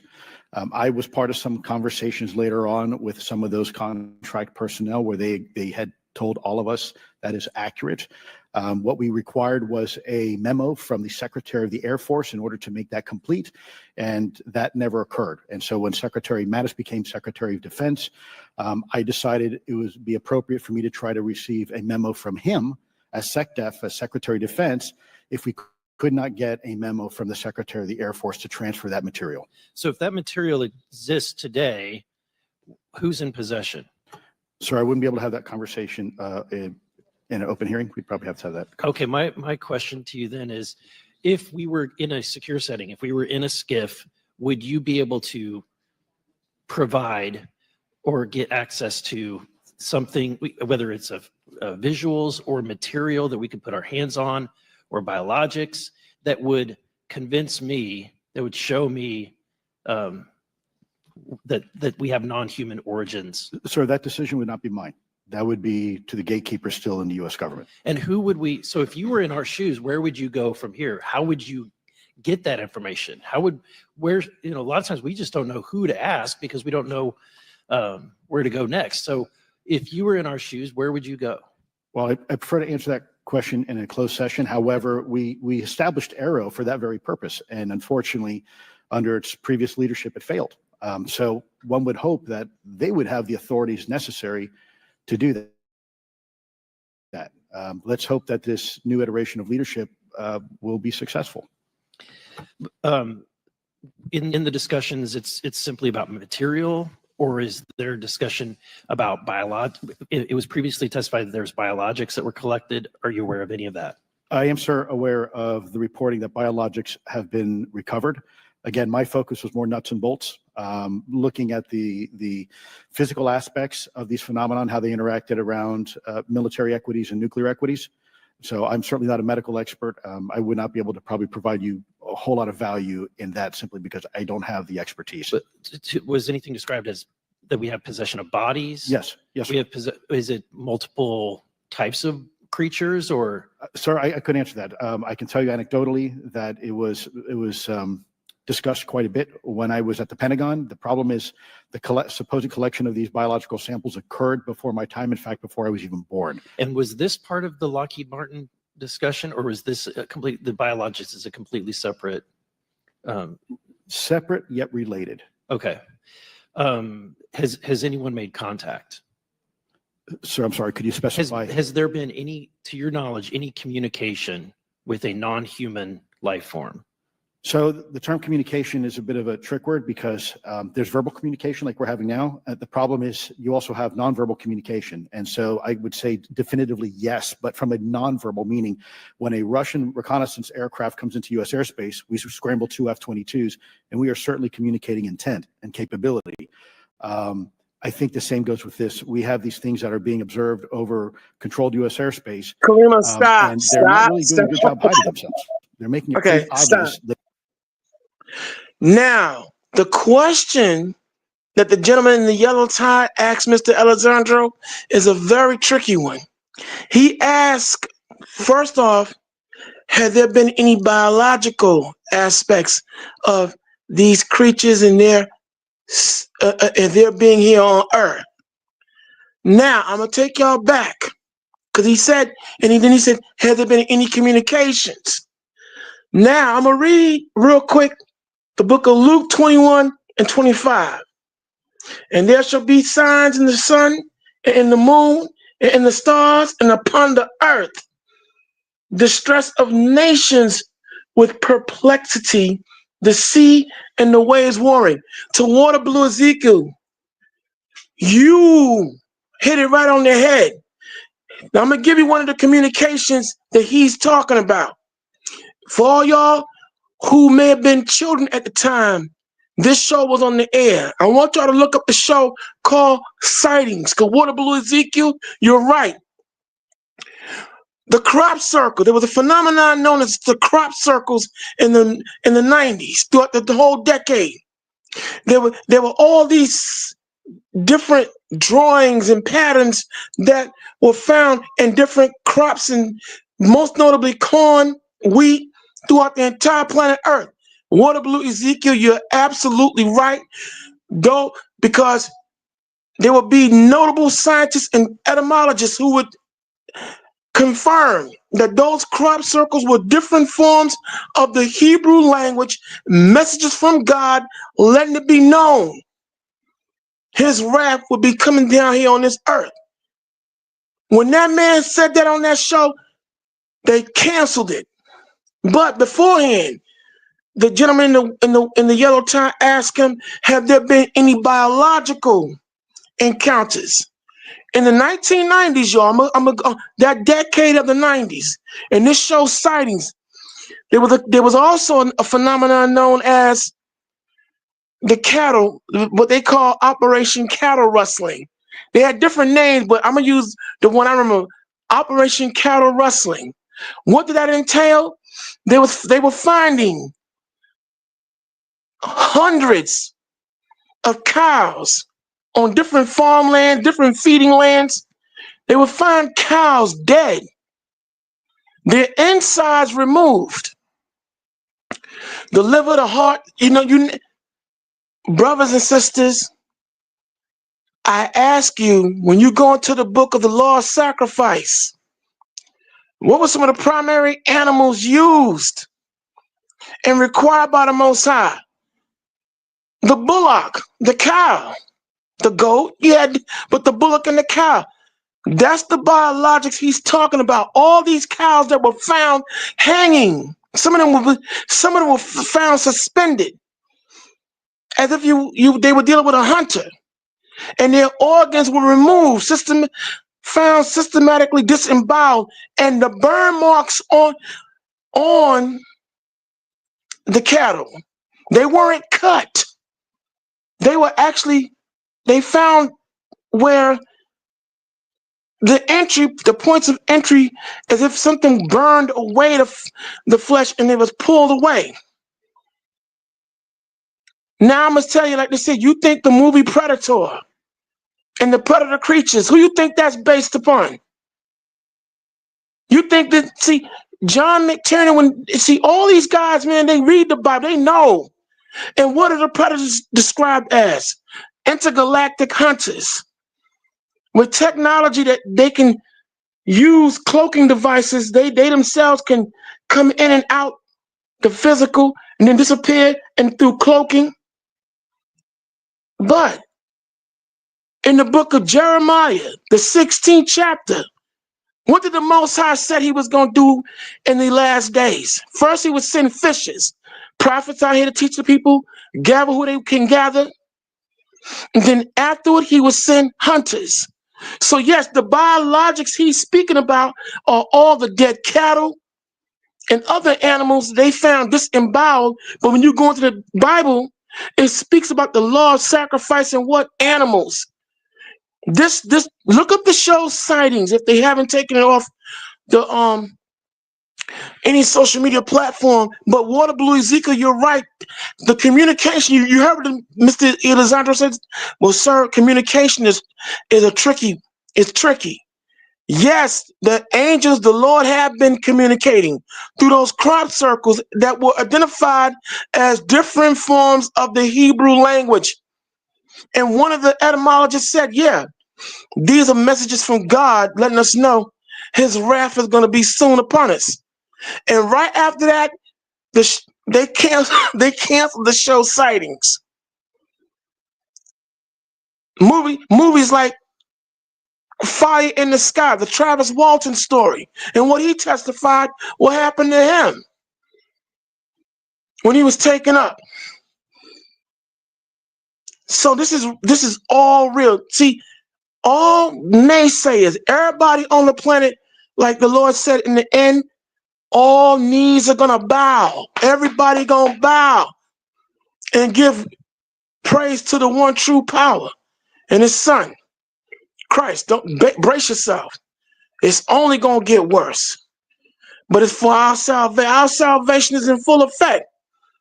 And all these other fake gods and beliefs, look, I may not know who the 12 tribes are exactly, but I know this. I know how real this is. I'm breaking this down to a science, y'all.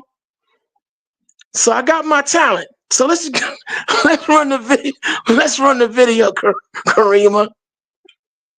They have the ability to even interfere with our nuclear equities and our nuclear readiness.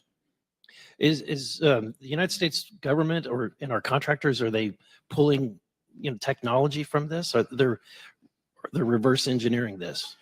Sir, as I previously stated, please forgive me, I am not authorized to discuss specifics about crash retrievals. I signed documentation with the U.S. government. What I can say was, after a very thorough review process by the Pentagon, what I wrote about, and that was my limit, unfortunately, that I was given. Thank you. Yes, sir. Thank you. I would like to recognize Mr. Timmons for 5 minutes of questioning. Thank you, Madam Chair. Mr. Elizondo, you just said something interesting. You said they don't seem to be hiding. They don't seem to be hiding. The UAP sightings are becoming increasingly brash, if you will. And, we've been hearing about these for years, but they've generally been isolated and not as consistent and over critical military installations. Would you say that's fair? Is this becoming increasingly often? Is it happening more and more? Great question, sir. Let me see if I can answer this for you. Certainly, there seems to be some indication that they're being provocative, meaning that they're, in some cases, literally splitting aircraft formations right down the middle. So that's an air safety issue. The question is it the frequency increasing? And the response is it depends. Yes, it's possible that there is an increase in frequency, but it's also possible that there's heightened awareness now, and there's also more pervasiveness of technology out there that's collecting this information and that can record this information. So we're not quite sure yet if it's actually an increase in numbers of these events, or is it that we have better equipment now to record these things, and we have a better ability, if you will, to analyze these things. And that's my next question. It seems that a lot of these sightings occur near military installations. Do you think that these UAPs are intentionally targeting military installations, or do you think that we have increased abilities to monitor surrounding the military installations? Sir, maybe both. Part of my concern is we have something in the Department of Defense and the intelligence community called IPB, Initial Preparations of the Battle Space. And we use equities like ISR, intelligence, surveillance, and reconnaissance, and other type of equities and technologies to prep the battle space.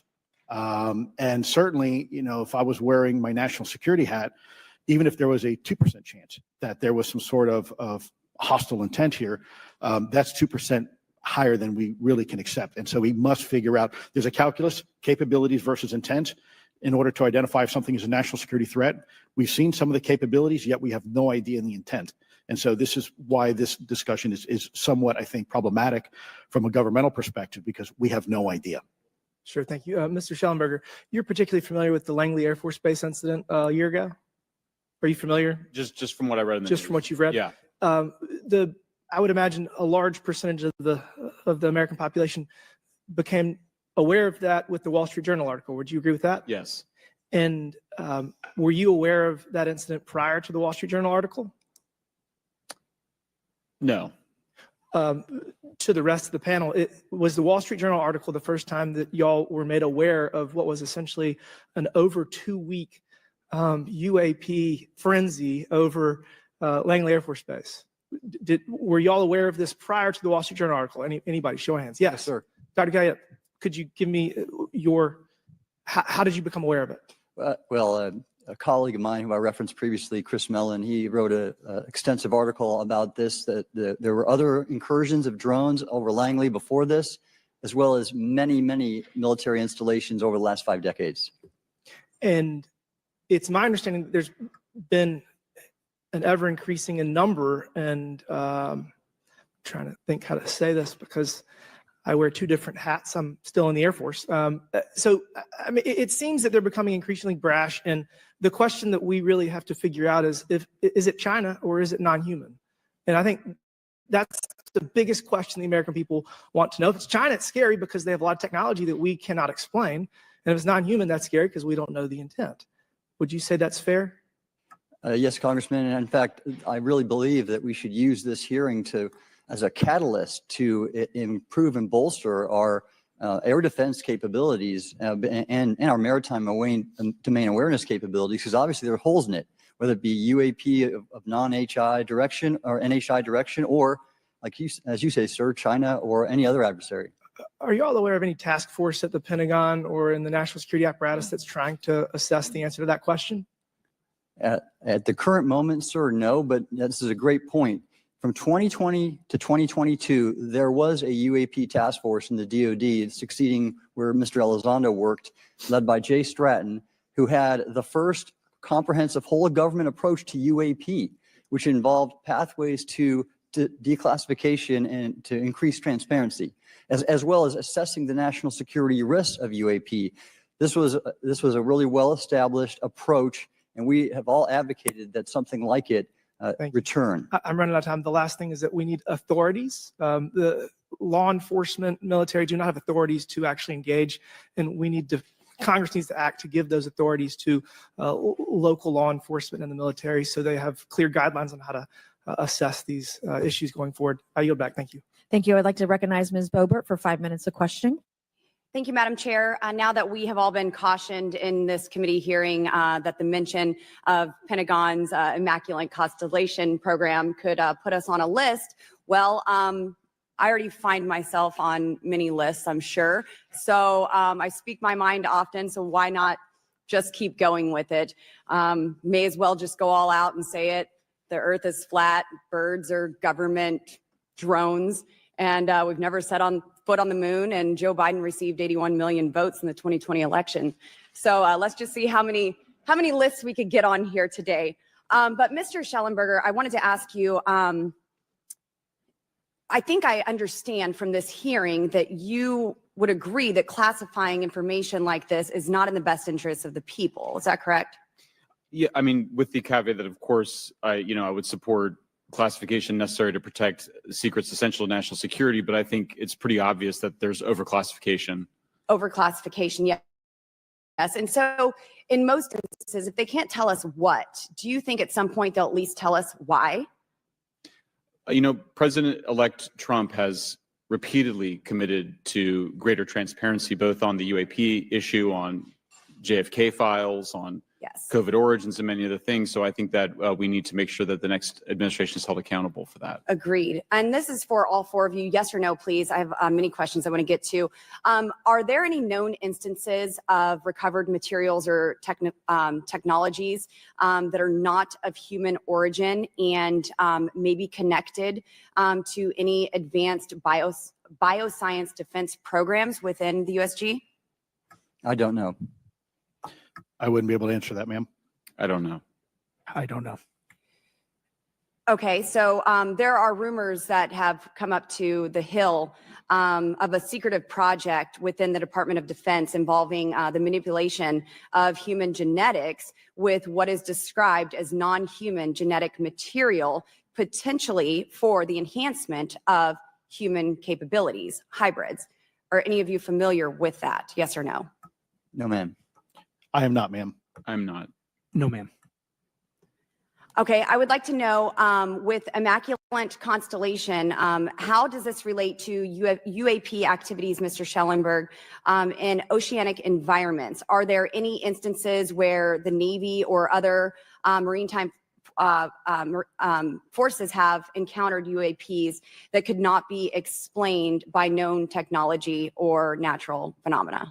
Yeah, the Immaculate Constellation covers both terrestrial and oceanic, and there's actually a number of cases described in the report that occur in the ocean. And do you believe that there is a concerted effort by the Pentagon to keep Congress out of the loop regarding these UAP activities, specifically in our waters? Yes. I think it's about 5% of our ocean that's actually been studied in detail by man, and we've studied more of space than we had of our own oceans. And so, are there any accounts of UAPs emerging from or submerging into our water, which could indicate a base or presence beneath the ocean's surface? I don't know about a base, but as I mentioned, I had a different source entirely describe this pretty extraordinary footage that exists of orbs, of an orb coming out of the ocean and being met by another orb. Some would say that there's multiple hotspots where we see frequent activity. So in your investigations, have you come across any data or visual evidence like sonar readings or underwater footage of these UAPs? I have not beyond what's in the report. You've written about UAPs not only in the air, but in underwater. Are there any specifics on what you've learned about the UAP activity in our oceans? Particularly, have you spoken with sources who have provided any evidence or eyewitness accounts of these UAPs interacting with our naval forces or being detected by our underwater surveillance systems? Nothing beyond what's in the report and in the specific case that I mentioned with the orb. So this report says it all. There's no other information that we are aware of regarding the activity within our waters. I have other sources that have told me that have shared a significant amount of information, but they're not comfortable with me sharing it at this point. Okay. Are there any technological capabilities observed in these oceanic UAPs that seem to defy our current understanding of physics or our engineering capabilities? It seems like they all do. Yes, I would agree with that. My time is up, but I do appreciate your bravery, your courage for coming here and speaking today. And it seems like there's still some questions that we need answers to, and we will not relent until we get those to the American people. Thank you all. Thank you. I move to allow myself and the ranking member 5 additional minutes for questions without objection, so ordered.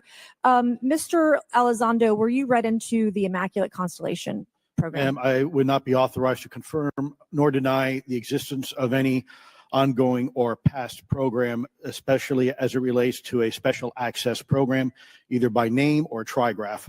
Okay, and then does the U.S. government or private contractors, they work with other foreign countries, China, for example, to exchange data, quote from a source, that intelligence data about UAP? Let me see if I can answer that a little bit more generally, ma'am, if I may. We do have foreign material exploitation programs. That is something that is widely known, and that term itself is unclassified. How exactly that works becomes a bit sensitive. A discussion we could certainly have in a closed session if you like. We do work with international partners and allies quite often, not just in military exercises and workups, but in other intelligence efforts as well. In terms of material that's given to private contractors, is certain material given to certain contractors because of their experience? So for example, if it's related to submerged and undersea propulsion, would it go to a general contractor like General Dynamics? Yes, ma'am, absolutely correct. Different contractors have different levels of expertise. What's Lockheed's expertise? Aerospace, ma'am. In the UAP space, that's all that they would do submerged. No, I didn't say that, ma'am. Okay. Lockheed Martin and others do quite a bit of work both in our atmosphere, in space, and even underwater. There are certain efforts to.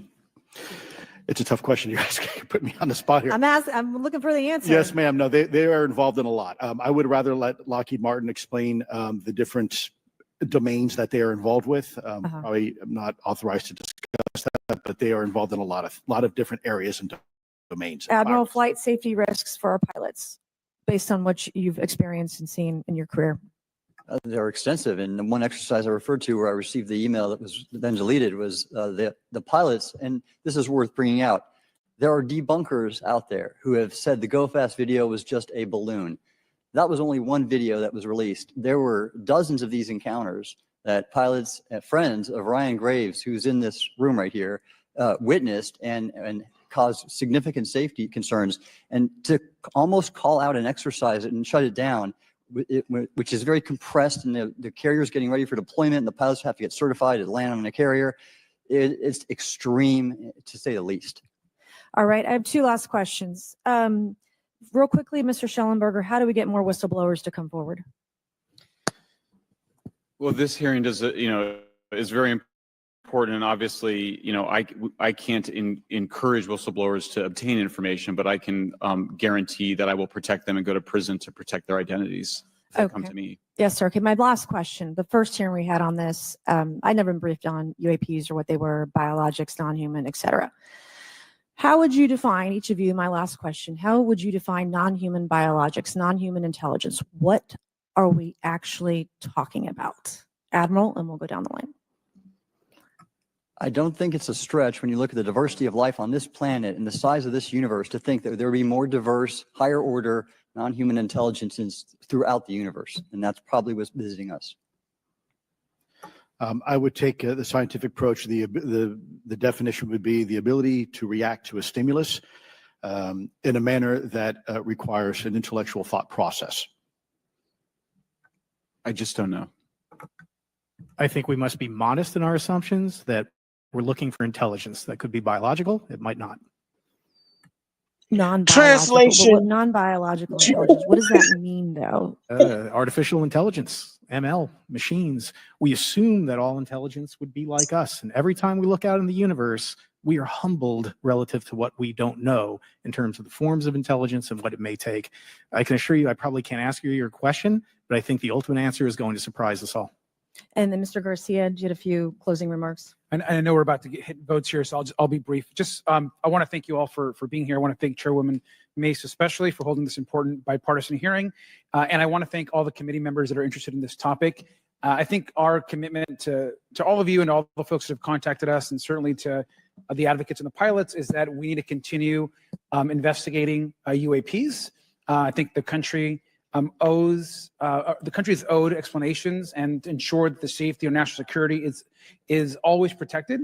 This is a conversation and questioning that must continue. So I'm very grateful to all of you. And I also just want to add, just personally, I think it's really important for me. Two things guide my questioning and my observations on UAPs. One is we should always be guided by facts, science, and data, and stay serious on those issues. And the second thing is, I think that we should not limit our imagination and our thoughts and our curiosity on what UAPs could actually be. And I think those two things for me are really important, and I'm grateful for all of you to be here. So with that, I yield back. Okay, and we have Mr. Ogles, who is on the way. He's going to be here any second. Is that correct? Want to check, and he'll be the last member with questions that we have today, and then we have votes. So I want to thank you all for being here, and I hope that this will open to more hearings in the future.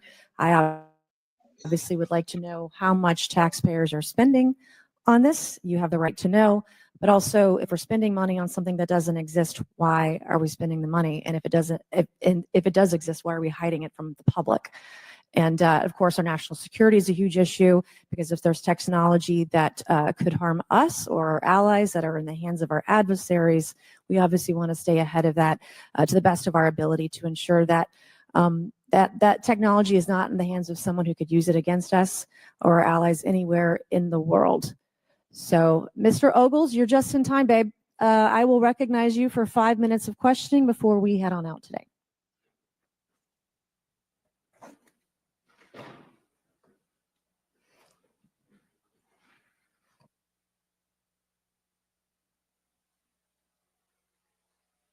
Well, thank you all for being here. And Madam Chairwoman, I'm out of breath because I sprinted to get here, but this is an important hearing. I think we all know that there's something going on. Mr. Elizondo, based on your knowledge of UAP sightings, do you believe it's fair to say that they are especially common near nuclear sites? Yes, sir. Mr. Congressman, I absolutely am convinced of that, as are my colleagues inside the government. And the reason why I pose that question, and this has been one of my talking points from the beginning, is, Oak Ridge is in Tennessee. The so-called weather balloon that drifted, that we now know was controlled, it passed near Oak Ridge. It obviously is a sensitive site, both of interest to our adversaries and to whatever else this is. Because we know that at military installations, at sensitive locations, such as nuclear facilities, that we're seeing this take place. So the question is what is it? Do you believe they've caused an irregular activity, and why might they be interested in those sites? Sir, in some cases, it's actually regular activity. You'd be surprised. There's actually documentation right now that's been submitted. It's not just Oak Ridge. It's Savannah River site, SRS. It's also Los Alamos. A lot of our sensitive R&D locations appear to be under some sort of surveillance and monitoring. Why? Well, because a lot of innovation comes out of those areas, a lot of new technologies, a lot of, if you will, disruptive technologies that we use for our national defense originates out of those locations, and advanced concepts in physics as well. So if I was doing any type of reconnaissance, even on a foreign adversary, that's a great target to start with. Sure, and again, this has been one of my talking points. I do have questions. What role might the Department of Energy or its subsidiaries or affiliates have in this type of technology, or possessing this type of technology, whether it's ours or others? Mr. Gallaudet, I think your testimony has been pretty clear, but would you please reiterate that? Do you believe UAPs pose a threat to pilots? Excuse me. Yes, sir. Absolutely. They were threatening Navy pilots during the exercise that I was, my people were involved with in 2015. And it's my understanding that they're risking pilot safety, commercial and military today. Well, considering, and I understand that there's a need in some cases to keep certain technologies secret, but you believe that it is posing a threat to our personnel, correct? Yes, sir. So I think it's reasonable to conclude that if there is a threat to our personnel who are serving our country faithfully, that there be oversight.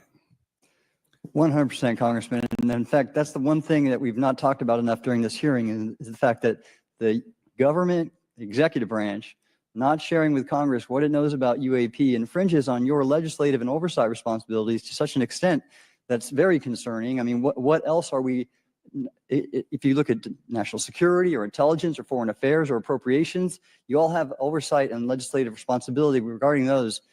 This UAP issue may be the greatest issue of our time, and it's being hid from you.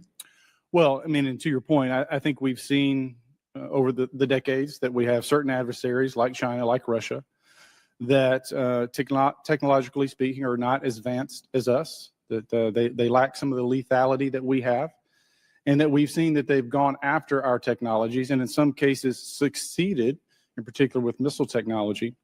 And so again, my concern, whether this technology emanates from us or otherworldly, that we know that we possess it. And where's the accountability? Where are the stopgaps? What are the guarantees that if this were to fall in enemy hands, that it isn't immediately weaponized against us? And I'll say this, it is clear from my experience and what I've seen that there is something out there. The question is it ours? Is it someone else's? Or is it otherworldly? And Madam Chairman, I would posit that as the legislative body, as the regulatory body, we must know. And anyone who prevents us from gaining access to that information, I would consider that criminality. Because we have U.S. personnel who may very well be in harm's way. We have technology that ultimately may threaten our very existence. With that, Madam Chairman, I thank you for your indulgence, and I yield back. Thank you, Mr. Ogles. And with that and without objection, all members will have 5 legislative days within which to submit materials and to submit additional written questions for the Stop the witnesses, video. which will be forwarded to the witnesses for their response. Stop the video. No further business without objection. Did you hear what Mr. Ogle just said, y'all? That we must know, that we must know, that we have to know if this is a threat or not. Now, using his very words in the book of Jeremiah, the 16th chapter at verse 21, therefore, this is the Lord's, therefore, behold, I will this once cause them to know. I will cause them to know mine hand and my might, and they shall know that my name is the Lord. See, word for word, this man said, we got to know. We must know what we're dealing with. Is it a threat? They know it's a threat. They know that what did Christ say? He said, I have not come here to send peace, but a sword. They know. But he said we must know. And the Most High promised they're going to know. I'm going to give them everything they want. You want to know? He going to know. The Most High heard them. So said, so done. It's already in the Bible. He going to let them know. And we all going to know. So brace yourself. He said, everybody going to know my name. And it ain't Kemet, it ain't Kermit, it's not none of these. His name is Yahweh. Some of y'all still bristle at that. Tough, deal with it. Yahweh, I am that I am. And it's the Bible is the only book, the only God, the only power that's going to subdue everything on this planet. And whether you believe it or not, whether you want to deal with it or not, like he said, everybody's going to know. They going to know. Now, he just put it out there in the universe that they need to know. Stand by. We going to all see it. And I'm letting you know right now, every last one of us better get on the good foot of repenting and reforming, because I make no qualms in saying it. Job 18:11 is in full effect, y'all. Terror shall make them afraid on all sides. When that woman asked those scientists, and they putting their lives at risk, I hope they don't come down. I hope they don't get found with a cases of suicide, a suicide that really ain't suicide. Because they just dropped a bullet, bomb, and everything else. When she asked, are we dealing with anything non-human? I can't say. They were really trying to say, they're not human. They're not. We're dealing with the angels of the Lord. They want to say it so bad, but they know they didn't give enough. But blessed are our eyes and ears to hear tonight to have seen this. So this is what we do in the Lion's Den. We bring it to you. We bring it to you straight with no chaser. And when I say we come with the 7 eyes, I mean that. The Most High made it this way. Intelligence, integrity, inspiration, influence, independence, insight, and information. Each one of us on this team bring heat. And each one of us knows something. As you can see, the 7th answer. Lady Karima, she knows something. Sister Tawana knows something. I know something. You all out there in the comment section, the Indigenous Black Man, Water Blue Ezekiel, Carlton, Brother Yaquak, everybody knows something. And all of us now coming together. We coming together as that cohesive. And okay, y'all, in my neck of the wood, it is now 1:30 in the morning. So that's I think it's time for us to part. So I'm going to start off with always the 7th answer. Lady Karima, do you have any parting shots? No, that was it. That video was it. That was the last of the video too. And Miss Tawana, do you have any parting shots since you've been on the panel and been dropping it out there in the comment section? Any parting shots to our listeners?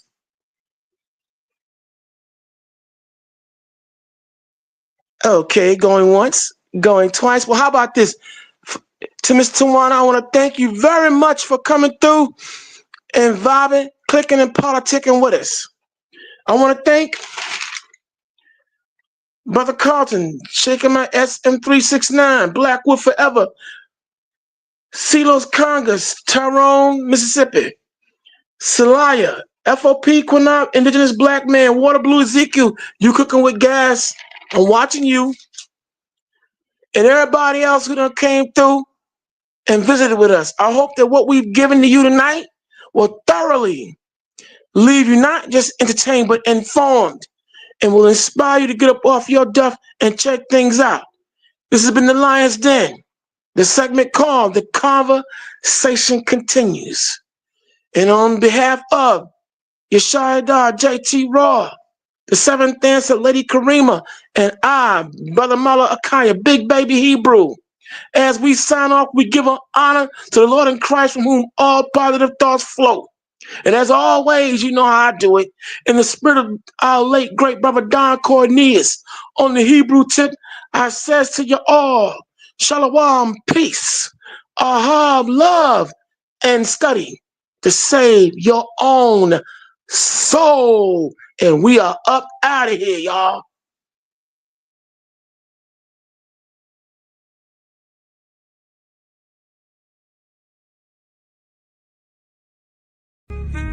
I'll praise you, Most High. Yeah, that sound good, y'all.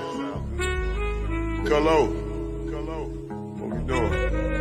Hey, cook that up, Khalid. We still getting to the money, got these haters in they feel. Lil' homie, let them chill. Most I told me, vengeance hit my enemies, my footstools. We ain't got no beef for real. Just here, this how we live. Look here, homie, we still getting to the money, got these haters in they feel. Lil' homie, let them chill. Most I told me, vengeance hit my enemies, my footstools. We ain't got no beef for real. Just here, this how we live. Look here, homie, be still. They said you got the call, they trying to blackball you. Like what they own, bro. You can't blackball a boss. The whole world, they hate Israel. The way you hate your neighbor, might as well pull the trigger on yourself. You know we get excited by the smoke.